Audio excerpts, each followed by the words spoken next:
വ്യക്തിതലത്തിലും സമൂഹതലത്തിലും നമ്മളെയെല്ലാം അല്ലെങ്കിൽ മനുഷ്യനെ പൊതുവായി ആകർഷിക്കുന്ന എല്ലാത്തരം ലഹരികളോടും നിഷേധാത്മകമായിട്ടുള്ള ഒരു സമീപനം പുലർത്തണമെന്ന അഭിപ്രായമാണ് എനിക്കുള്ളത്. ഞാൻ പ്രധാനപ്പെട്ട 4 ലഹരികളെ ഉദ്ദേശിക്കുമ്പോൾ, ഒന്ന് മദ്യപാനം, പുകവലി, ഡ്രഗ്സ്, മയക്കുമരുന്ന്, മതം. ഈ 4 ലഹരികളാണ് പ്രധാനമായും മനുഷ്യ സമൂഹത്തെ ഏറ്റവും അധികം ബാധിക്കുന്നത് എന്ന് ഞാൻ കരുതുന്നു. മതവിശ്വാസം ആശ്വാസം നൽകുമോ എന്നുള്ള ചോദ്യത്തിന് എൻ്റെ ഉത്തരം ഇതാണ്: അത് ആശ്വാസം നൽകില്ല എന്ന് മാത്രമല്ല, അങ്ങേയറ്റം വിനാശകരമാണ് വ്യക്തിക്കും സമൂഹത്തിനും. ഞാൻ ആദ്യത്തെ 10 മിനിറ്റിനുള്ളിൽ അത് സംബന്ധിച്ച് പൊതുവായ ചില പോയിന്റുകൾ മാത്രം പറഞ്ഞു വെക്കാം.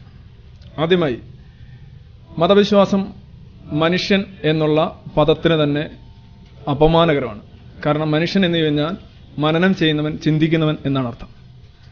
എല്ലാത്തരം ചിന്തകളെയും റദ്ദാക്കുകയും അറിയുന്നത് അപമാനമാണെന്നും ചിന്തിക്കുന്നത് കുറ്റമാണെന്നും സംശയിക്കുന്നത് പാപമാണെന്നും മനുഷ്യനെ ബോധിപ്പിക്കുന്ന ഒരു സാമൂഹ്യ സ്ഥാപനമാണ് മതം.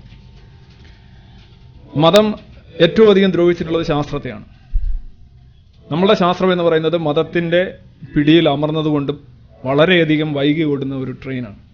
അപ്പോൾ science is actually a train running late by 1500 years because of religion. നമ്മൾ ഇന്ന് ഉപയോഗിക്കുന്ന മോഡേൺ ഗാഡ്ജറ്റ്സ് പലതും ഒരുപക്ഷെ 1500 വർഷത്തിന് മുമ്പ് നമ്മളുടെ പിൻഗാമികൾ ഉപയോഗിക്കേണ്ടിയിരുന്നു എന്ന് നമുക്ക് കാണേണ്ടി വരും. രണ്ടാമത്തെ പോയിന്റ്, മതം സമൂഹത്തെയും വല്ലാതെ വിഭജിക്കുന്നു. It divides people. ദൈവങ്ങൾ പലതാണ്, മതങ്ങൾ പലതാണ്, മതത്തിനുള്ളിൽ ആന്തരിക വിഭാഗങ്ങൾ പലതാണ്. മതം സമൂഹത്തെ വിഭജിക്കുന്നതിനാൽ അത് വ്യക്തിയെയും വല്ലാത്ത സംഘർഷത്തിലാക്കുന്നുണ്ട്. 2 തരം ഓപ്ഷൻസ് ആണ് മതം മുന്നോട്ട് വെക്കുന്നത്. ഒന്ന് മതപരമായ സംഘർഷവും, 2 മതസൗഹാർദ്ദവും. മതപരമായ സംഘർഷം തുടർച്ചയായി കൊണ്ടുപോകാൻ ബുദ്ധിമുട്ടായതുകൊണ്ട് പലപ്പോഴും മതസൗഹാർദ്ദം എന്ന് പറയുന്ന ഒരു അനിവാര്യതയിലേക്ക് മനുഷ്യൻ നീങ്ങുന്നുണ്ട്. അത് മതമുള്ളതുകൊണ്ടാണ്. ഒരു മുക്രിയും ഒരു പൂജാരിയും ഒരു പുരോഹിതനും തമ്മിൽ ആലിംഗനം ചെയ്യുന്നതാണ് ഇന്ന് നമ്മൾ കാണുന്ന മതസൗഹാർദ്ദം. ഇവർ തമ്മിൽ ആലിംഗനം ചെയ്താൽ എന്തോ വലിയ സംഭവമായിട്ടാണ് കാണുന്നത്. എന്താണ്, ഒരു ചെന്നായും ഒരു കുറുക്കനും തമ്മിൽ ആലിംഗനം ചെയ്യുന്നത് പോലെയുള്ള ഒരു അത്ഭുതം പലരുടെയും മുഖത്ത് കാണാൻ കഴിയും. പക്ഷേ ഈ മതമില്ലെങ്കിൽ ഇവരെല്ലാം മനുഷ്യരാണ്. ഇവരുടെ ആലിംഗനം ഒരു വാർത്തയല്ലാതാവുകയാണ് ചെയ്യുന്നത്. അപ്പോൾ അതുകൊണ്ട് തന്നെ സ്വന്തം അയൽപക്കത്ത് താമസിക്കുന്ന ആരാണ് എന്നുള്ള ബോധം, തന്റെ സുഹൃത്ത് ആരാണ് എന്നുള്ള ബോധം, പലപ്പോഴും വിശ്വാസം ഉള്ളത് കൊണ്ട് മാത്രം വ്യക്തിക്ക് അടിസ്ഥാനപരമായ ഒരുപാട് സംഘർഷങ്ങൾ, മാനസിക സംഘർഷങ്ങൾ ഉണ്ടാകാറുണ്ട്. അവന്റെ യഥാർത്ഥ ഫ്രണ്ടിനെ തിരിച്ചറിയാനായിട്ടുള്ള ഒരു ബുദ്ധിമുട്ടുണ്ടാകാറുണ്ട്. മൂന്നാമത്തത് ഞാൻ പറയാൻ ഉദ്ദേശിക്കുന്നത്, മതം ധാർമ്മികമായ മനുഷ്യനെ അധപ്പതിപ്പിക്കുന്നു എന്നുള്ളതാണ്. ഇറ്റ്സ് മൊറാലിറ്റി എന്ന് പറയുന്ന മനുഷ്യന്റെ ഏറ്റവും ആഴത്തിലുള്ള ഒരു ബോധമാണ് ധാർമ്മികത എന്ന് പറയുന്നത്. എന്താണ് morality? Morality is doing right irrespective of what you are told. നിങ്ങളോട് എന്താണോ പറഞ്ഞിട്ടുള്ളത് അതിൽ നിന്ന് വിരുദ്ധമായോ അല്ലെങ്കിൽ അനുകൂലമായോ നിങ്ങൾ ശരി ചെയ്യുന്ന തീരുമാനിക്കുകയാണെങ്കിൽ അത് ധാർമ്മികതയാണ്. പക്ഷെ മതം എന്താണോ ശരി അല്ലെങ്കിൽ എന്താണോ തെറ്റ് എന്ന് നോക്കാതെ doing what you are told irrespective of what is right or wrong, ശരി ഏത് തെറ്റ് ഏത് എന്നുള്ളത് പരിഗണിക്കാതെ നിങ്ങളോട് പറഞ്ഞത് ചെയ്യുക എന്നാണ് മതം പറയുന്നത്. സൗദി അറേബ്യയിലെ 2001 വന്നൊരു വാർത്ത നിങ്ങൾ ഒരുപക്ഷെ ശ്രദ്ധിച്ചിട്ടുണ്ടാവാം. പബ്ലിക് സ്കൂളിൽ പഠിക്കുന്ന ഏതാനും കുട്ടികൾ ഒരു തീപിടുത്തം സ്കൂളിലുണ്ടായപ്പോൾ അവർ ഇറങ്ങി പുറത്തേക്ക് പോകുന്ന സമയത്ത് അവരുടെ വേഷവിധാനം വളരെ കൃത്യമായിരുന്നില്ല എന്നുള്ള അടിസ്ഥാനത്തിൽ അവരെ മുത്തവീൻ പോലീസ് തിരിച്ചുവിടുകയും അവർ വീണ്ടും പോയി ശരിയായ വസ്ത്രധാരണം നടത്തിയിട്ട് പുറത്തു വരാൻ ശ്രമിക്കുമ്പോൾ 16 കുട്ടികൾ അഗ്നിബാധക്കിരയായി എന്നുള്ളൊരു കഥ BBC ഒക്കെ റിപ്പോർട്ട് ചെയ്ത 2001 വാർത്ത. ഇതാണ് മതം മുന്നോട്ട് വെക്കുന്ന മൊറാലിറ്റി എന്ന് പറയുന്നത്. ഇറ്റ്സ് എ സ്യൂഡോ മൊറാലിറ്റി, വ്യാജ മാനവിക വിരുദ്ധമായിട്ടുള്ള ഒരു മൊറാലിറ്റിയാണ്. 4, മതം എന്ന് പറയുന്നത് മാറാത്തത് എന്തോ അതാണ് മതം അല്ലെങ്കിൽ മതവിശ്വാസം. വിശ്വാസം പലപ്പോഴും മനുഷ്യന്റെ പുരോഗമനത്തെ അല്ലെങ്കിൽ അവന്റെ ചിന്താപരമായിട്ടുള്ള ഉന്നതിയെ തടയുന്നുണ്ട്. പടം വരയ്ക്കാൻ പാടില്ല, സംഗീതം കേൾക്കാൻ പാടില്ല, അങ്ങനെ നിരന്തരമായിട്ടുള്ള ഫത്വകളും വിലക്കുകളും ശാസനങ്ങളും. നിങ്ങൾക്ക് പാടം നികത്താം, കുന്നിടിക്കാം, കൃഷി കളയാം, പശുവിനെ വിൽക്കാം, പക്ഷെ നിലവിളക്കിനോട് നിങ്ങൾ ഇതിനു വേണ്ടി നിലവിളിക്കണം എന്നുള്ള ഒരു ബോധം മനുഷ്യന്. ഇത് സംസ്കാരത്തിന് വേണ്ടിയുള്ള നിലവിളിയല്ല, മറിച്ച് നിലവിളക്ക് ഒരു മതചിഹ്നമായതുകൊണ്ട് മാത്രമാണ് അതിനെ കെട്ടിപ്പിടിക്കാൻ ആഗ്രഹിക്കുന്നത്. മറിച്ച് ഒരു ഫാനോ ഒരു വിസ്രി എന്ന് പറയുന്ന സാധനം ഫാൻ വേറെ ഉപയോഗിച്ചിരുന്നു. ഇന്നാർക്കും വിസ്രി വേണ്ട, കാര്യം അത് മതം ഓമനിക്കുന്ന ഒരു വസ്തുവല്ല. 5, മതവിശ്വാസം പലപ്പോഴും വ്യക്തിയെ യാഥാർത്ഥ്യബോധത്തോടെ ജീവിതത്തെ അഭിമുഖീകരിക്കുന്നതിൽ നിന്ന് തടയുന്നുണ്ട്. അവൻ്റെ ആത്മവിശ്വാസം ചോർത്തിക്കളയുന്നുണ്ട്. നിങ്ങൾ കാണുന്ന മിക്കവാറും എല്ലാ മതവിശ്വാസികളും നോക്കുക, അവരെല്ലാം വികാര ജീവികളാണ്. ഏറ്റവും വലിയ മതവിശ്വാസികൾ എന്ന് പറയുന്ന സന്യാസി വര്യന്മാർ പോലും, അത് ദുർവാസാവായാലും വിശ്വാമിത്രനായാലും വസിഷ്ഠനായാലും വിഭാണ്ഡകനായാലും രാംദേവ് ആയാലും അല്ലെന്നുണ്ടെങ്കിൽ സ്വാമി ശാശ്വതീകാനന്ദയായാലും അല്ലെങ്കിൽ ആശ്രമങ്ങളായാലും, നമ്മൾ കാണുന്നൊരു വാർത്ത അവർക്ക് വൈകാരികമായിട്ടുള്ള ഒരു പക്വത പലപ്പോഴും കാണാറില്ല. അവരതുണ്ട് എന്ന് അവകാശപ്പെടാറുണ്ടെങ്കിലും ഒരു സാധാരണ മനുഷ്യനുള്ള രീതിയിലുള്ള ഒരു ആത്മനിയന്ത്രണ ബോധം അവർക്കുണ്ടാവാറില്ല. കാരണം പലപ്പോഴും അവർക്ക് പുറത്തുള്ള ശക്തികളിൽ വിശ്വസിക്കുകയാണ്. സ്വയം പണയപ്പെടുത്തുകയും സ്വയം നിസാരവൽക്കരിക്കുകയും ചെയ്തുകൊണ്ട് തനിക്ക് അപ്പുറത്തുള്ള ഉത്തരങ്ങൾ തേടുന്നതിനാൽ ഒരു വ്യക്തി എന്ന നിലയിൽ സ്വയം സഫലീകരിക്കാനോ സാർത്ഥകമായ ഒരു ജീവിതം നയിക്കാനോ അവർക്ക് സാധിക്കുന്നില്ല. അതിന് ഏറ്റവും ഒരു ഉദാഹരണം അടുത്തിടെ വന്നത് നമ്മുടെ അമൃതാനന്ദമയ മഠത്തിലെ ഒരു മുൻ അനുയായി. അവർ എന്ത് കോലത്തിലാണ് ഇപ്പോൾ ഉള്ളതെന്ന് നമുക്ക് ഊഹിക്കാം. മതം നശിപ്പിച്ച അല്ലെങ്കിൽ വിശ്വാസം നശിപ്പിച്ച ഒരു വ്യക്തിയാണ്. മറ്റൊന്നുള്ളത്, മതമെന്ന് പറയുന്നത് ഈ സമൂഹത്തിലെ പകുതിയോളം വരുന്ന സ്ത്രീകൾക്കെതിരെയുള്ള ഒരു ഗൂഢാലോചനയാണ്. Every religion is anti women. മതം എന്ന് പറയുന്ന അടിസ്ഥാനപരമായിട്ടുള്ള മതവിശ്വാസം എന്ന് പറയുന്ന ഒരു പുരുഷന്റെ ഉൽപ്പന്നമാണ്. പുരുഷന് വേണ്ടി പുരുഷൻ രചിച്ച പുരുഷന്റെ ഉൽപ്പന്നമാണ് മതം. അതുകൊണ്ട് തന്നെ അത് സമൂഹത്തിന് വലിയ തോതിലുള്ള ഒരു ഇനീക്വാലിറ്റി അല്ലെങ്കിൽ അസമത്വം സമൂഹത്തിൽ സൃഷ്ടിക്കുകയും സ്ത്രീകളുടെ പലപ്പോഴും കഥകൾ, അവർക്ക് കുറെ കഥകൾ കൊടുത്ത് അത് അവർ വിശ്വസിച്ചുകൊണ്ട് അവർ വ്യാജമായിട്ടൊരു ലോകത്തിലാണ്. അവർക്കറിയില്ല എന്തെല്ലാം കഥകളാണ് അവരുടെ കെണിയായി മാറുന്നത്. അത്തരത്തിൽ സ്ത്രീകൾക്കെതിരെയുള്ള ഒരു ഗൂഢാലോചനയെ കൂടിയായി വിശ്വാസം വർത്തിക്കുന്നുണ്ട്. അതുകൊണ്ട് തന്നെ അത് സമൂഹത്തിന് വളരെയധികം വിനാശകരമാണ്. 6,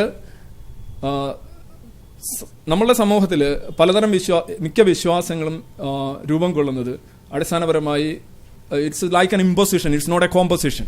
അതൊരു അടിച്ചേൽപ്പിക്കലാണ്. നിങ്ങളുടെ മുത്തച്ഛൻ്റെ മതം മുതുമുത്തച്ഛൻ്റെ മതം മുത്തച്ഛനും, മുത്തച്ഛൻ്റെ മതം പിതാവിനും, പിതാവിൻ്റെ മതം നിങ്ങൾക്കും കിട്ടുമ്പോൾ നിങ്ങൾ അതേ മതം എടുത്ത് നിങ്ങളുടെ മകൻ്റെ മേളിൽ അടിച്ചേൽപ്പിക്കണം. ഒരു കോൺക്രീറ്റ് വ്യവസായത്തിലൊക്കെ പലപ്പോഴും ഈ ചട്ടിയിലിങ്ങനെ വാർപ്പ് കൈമാറുന്നത് പോലെയാണ് നിങ്ങൾ ചെയ്യുന്നത്. ഇതേപോലെയാണ് ഒരുപക്ഷെ നിങ്ങൾക്ക് വളരെ ബാല്യത്തിൽ തന്നെ പ്രേതം നിങ്ങളുടെ ഉള്ളിലേക്ക് കടന്നു വരുന്നത്. പക്ഷേ പ്രേതവിശ്വാസത്തെ ചോദ്യം ചെയ്യാനും അതിനെ വിശകലനം ചെയ്യാനുമായിട്ടുള്ള അവസരം നിങ്ങൾക്ക് കിട്ടുന്നുണ്ട്. അതുകൊണ്ട് തന്നെ പ്രേതത്തെ നിങ്ങൾക്ക് കൈയഴിയാൻ സാധിക്കുന്നുണ്ട്. മതമല്ല, religion is heavily sponsored that you are not allowed to think. തനിക്ക് കിട്ടിയ കഥ, പലർക്കും പല കഥകളുണ്ട്, പക്ഷെ തനിക്ക് കിട്ടിയ കഥകൾ പിടിച്ചു കിടക്കുക അല്ലെങ്കിൽ അതിനോട് ആലിംഗനബദ്ധമായി എപ്പോഴും നിലകൊള്ളുക, തൻ്റെ പ്രാണനാണ് അത് എന്ന നിലയിൽ ചിന്തിക്കുക, തൻ്റെ കഥകളെ അംഗീകരിക്കാത്തവരെ വളരെ ബോധപൂർവ്വം ഒഴിവാക്കുക, ഇങ്ങനെയൊക്കെയുള്ള വളരെയധികം സാമൂഹ്യപരമായിട്ടുള്ള അധമബോധങ്ങൾക്ക്, അധമ നിലപാടുകൾക്ക് മതം കാരണമാകുന്നുണ്ട്. ഇനി എനിക്ക് അവസാന പോയിന്റായിട്ട് പറയാറുണ്ട്, പലപ്പോഴും മതം വിശ്വാസം പലരും അവരുടെ ജീവിതത്തിൻ്റെ അർത്ഥമായിട്ടൊക്കെ കൊണ്ട് കാണാറുണ്ട്. പക്ഷെ ആലോചിച്ച് നോക്കുക, നിങ്ങളൊരു ഏതെങ്കിലും ഒരു പർട്ടിക്കുലർ ഫാമിലിയിൽ പറഞ്ഞില്ലെങ്കിൽ നിങ്ങൾക്ക് ആ മതമില്ല, നിങ്ങൾ വേറൊരു കഥയായിരിക്കും കൊണ്ടുപോകുന്നത്. ആ കഥയും നിങ്ങൾക്ക് ജീവിതത്തിൻ്റെ അർത്ഥം നൽകുന്നു എന്നുള്ളൊരു വ്യാജ വിശ്വാസം ഉണ്ടാകും. നിങ്ങൾ ഇസ്രായേലിലാണെങ്കിൽ ഒരു ജൂതനായിട്ടും, ഇന്ത്യയിലാണെങ്കിൽ ഒരുപക്ഷെ ഒരു ഹിന്ദു ആയിട്ടും, ഇറാഖിലാണെങ്കിൽ ഒരു മുസ്ലിം ആയിട്ടും പിറക്കുമ്പോൾ ആ പ്രദേശത്തിൻ്റെ ഒരു കഥയാണ് നിങ്ങൾ ഉൾക്കൊള്ളുന്നത്. ആ കഥ നിങ്ങൾ ചുറ്റും നോക്കുകയാണെങ്കിൽ ആ കഥ അവസാനത്തെ കഥയല്ലെന്ന് നിങ്ങൾക്ക് മനസ്സിലാവും. പലതരം കഥകൾ, ഒരുപാട് ദൈവങ്ങൾ, ഒരുപാട് ആചാരങ്ങൾ, ഒരുപാട് അനുഷ്ഠാനങ്ങൾ ലോകമെമ്പാടും നിലനിൽപ്പുണ്ടെന്നും ആ ആചാരങ്ങളെല്ലാം തന്നെ അതാത് കാലഘട്ടത്തിലെ അതാത് സ്ഥലത്തെ ആൾക്കാർക്ക് ഇത്തരത്തിലുള്ള വ്യാജമായിട്ടുള്ള ആശ്വാസങ്ങൾ അല്ലെ വ്യാജമായിട്ടുള്ള ഫാൾസ് പ്ലഷേഴ്സ്, വിനോദങ്ങൾ കൊടുക്കാറുണ്ട്. അപ്പം എൻ്റെ ആർഗ്യുമെൻ്റ് ഇതാണ്, എല്ലാ ലഹരി വസ്തുക്കളും അതിൻ്റെ ഉപഭോക്താക്കളെ ആനന്ദിപ്പിക്കാറുണ്ട്, അവർക്ക് ആശ്വാസം കൊടുക്കാറുണ്ട്. മദ്യം കൊടുക്കാറുണ്ട്, മയക്കുമരുന്ന് കൊടുക്കാറുണ്ട്, പുകവലി കൊടുക്കാറുണ്ട്. ഇവരെല്ലാം തന്നെ അതിന് വിട്ടൊഴിയാനും അവർക്ക് മനസ്സില്ല. പക്ഷെ ഇതുണ്ടാക്കുന്ന ആഘാതം വളരെയധികം കനത്തതായിരിക്കും. അപ്പോൾ ചോദ്യം ഇതാണ്, മതം ഇല്ലെങ്കിൽ നിങ്ങൾ എന്താണ് പകരം വെക്കുന്നത്? പലരും ചോദിക്കാറുണ്ട്. ഞാൻ ചോദിച്ചിരിക്കുന്നത് ഇതാണ്, മതത്തിന് പകരം നിങ്ങൾക്ക് എന്താണ് വേണ്ടത്? നിങ്ങൾക്ക് അയിത്തത്തിന് പകരം എന്താണ് വേണ്ടത്? ദാരിദ്ര്യത്തിന് പകരം എന്താണ് വേണ്ടത്? പകർച്ചവ്യാധിക്ക് പകരം എന്താണ് വേണ്ടത്? ഇത്തരം കാര്യങ്ങൾ നമ്മുടെ സമൂഹത്തിൽ നീക്കം ചെയ്യപ്പെടേണ്ട കാര്യങ്ങളാണ്. മതം ചെയ്യുന്ന എന്തെങ്കിലും നന്മയോ നല്ലതോ ഉണ്ടെങ്കിൽ അത് മനുഷ്യന്റെ ആന്തരികമായ നന്മയെ അടിസ്ഥാനപ്പെടുത്തിയാണ്. അത് ചെയ്യാൻ മതമില്ലെങ്കിൽ കുറെ കൂടെ നന്നായിട്ട് മനുഷ്യന് അത് ചെയ്യാൻ കഴിയും. മതവിശ്വാസികളായിട്ടും വളരെ നല്ല ഉന്നതമായിട്ടുള്ള ജീവിതവും മൂല്യബോധവും സൂക്ഷിക്കുന്ന ഒരുപാട് പേരുണ്ട്. അതിൻ്റെ അർത്ഥം മതത്തിനും തകർക്കാൻ കഴിയാത്ത ഒരു മൂല്യബോധം മനുഷ്യനിൽ ഉണ്ട് എന്നാണ്.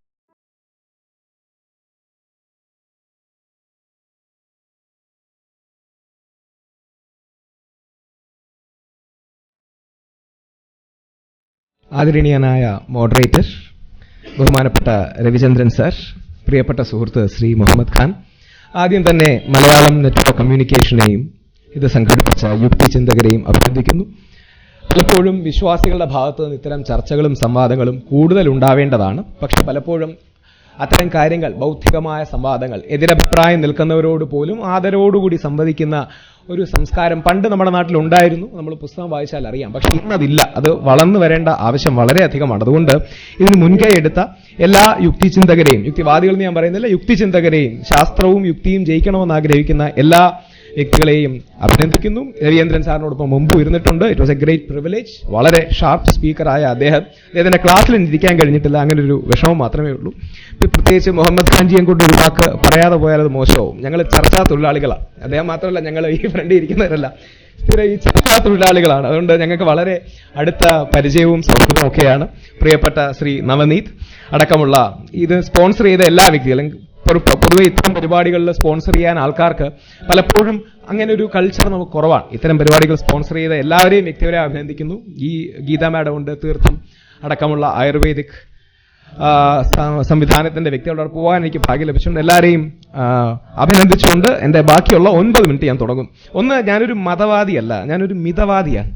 ഏത് കാര്യവും മിതമായി കാണണം എന്ന് വിശ്വസിക്കുന്ന, അമിതമാക്കാതെ രണ്ട് സൈഡിലെയും എക്സ്ട്രീം പൊസിഷൻസിലേക്ക്, നിലപാടുകളിലേക്ക് പോകരുതെന്ന് വിശ്വസിക്കുന്ന ഒരു വ്യക്തി. അപ്പം പോയിന്റഡ് ആയിട്ട് തന്നെ മറുപടി തുടങ്ങാം. ഒന്ന്, സാറ് പറഞ്ഞതിലൂടെ യോജിക്കുകയാണ്. സാറ് 4 ലഹരികളെ കുറിച്ചാണ് പറഞ്ഞത്. എന്റെ അഭിപ്രായത്തിൽ 5 ലഹരികളാണ് സമൂഹത്തിലുള്ളത്. അത് മദ്യം, മയക്കുമരുന്ന്, പുകവലി, മതം, പ്രത്യയശാസ്ത്രം. ഈ 5 കാര്യങ്ങളും ഒന്നല്ലെങ്കിൽ മറ്റൊരു തരത്തിൽ മനുഷ്യന്റെ തലയ്ക്ക് പണ്ടേ പിടിച്ചിട്ടുള്ളതാണ്. എത്ര കോടി ആൾക്കാരെയാണ് നമ്മൾ മതത്തിന്റെയും ദൈവത്തിന്റെയും പേരിൽ കൊന്നിട്ടുള്ളത്?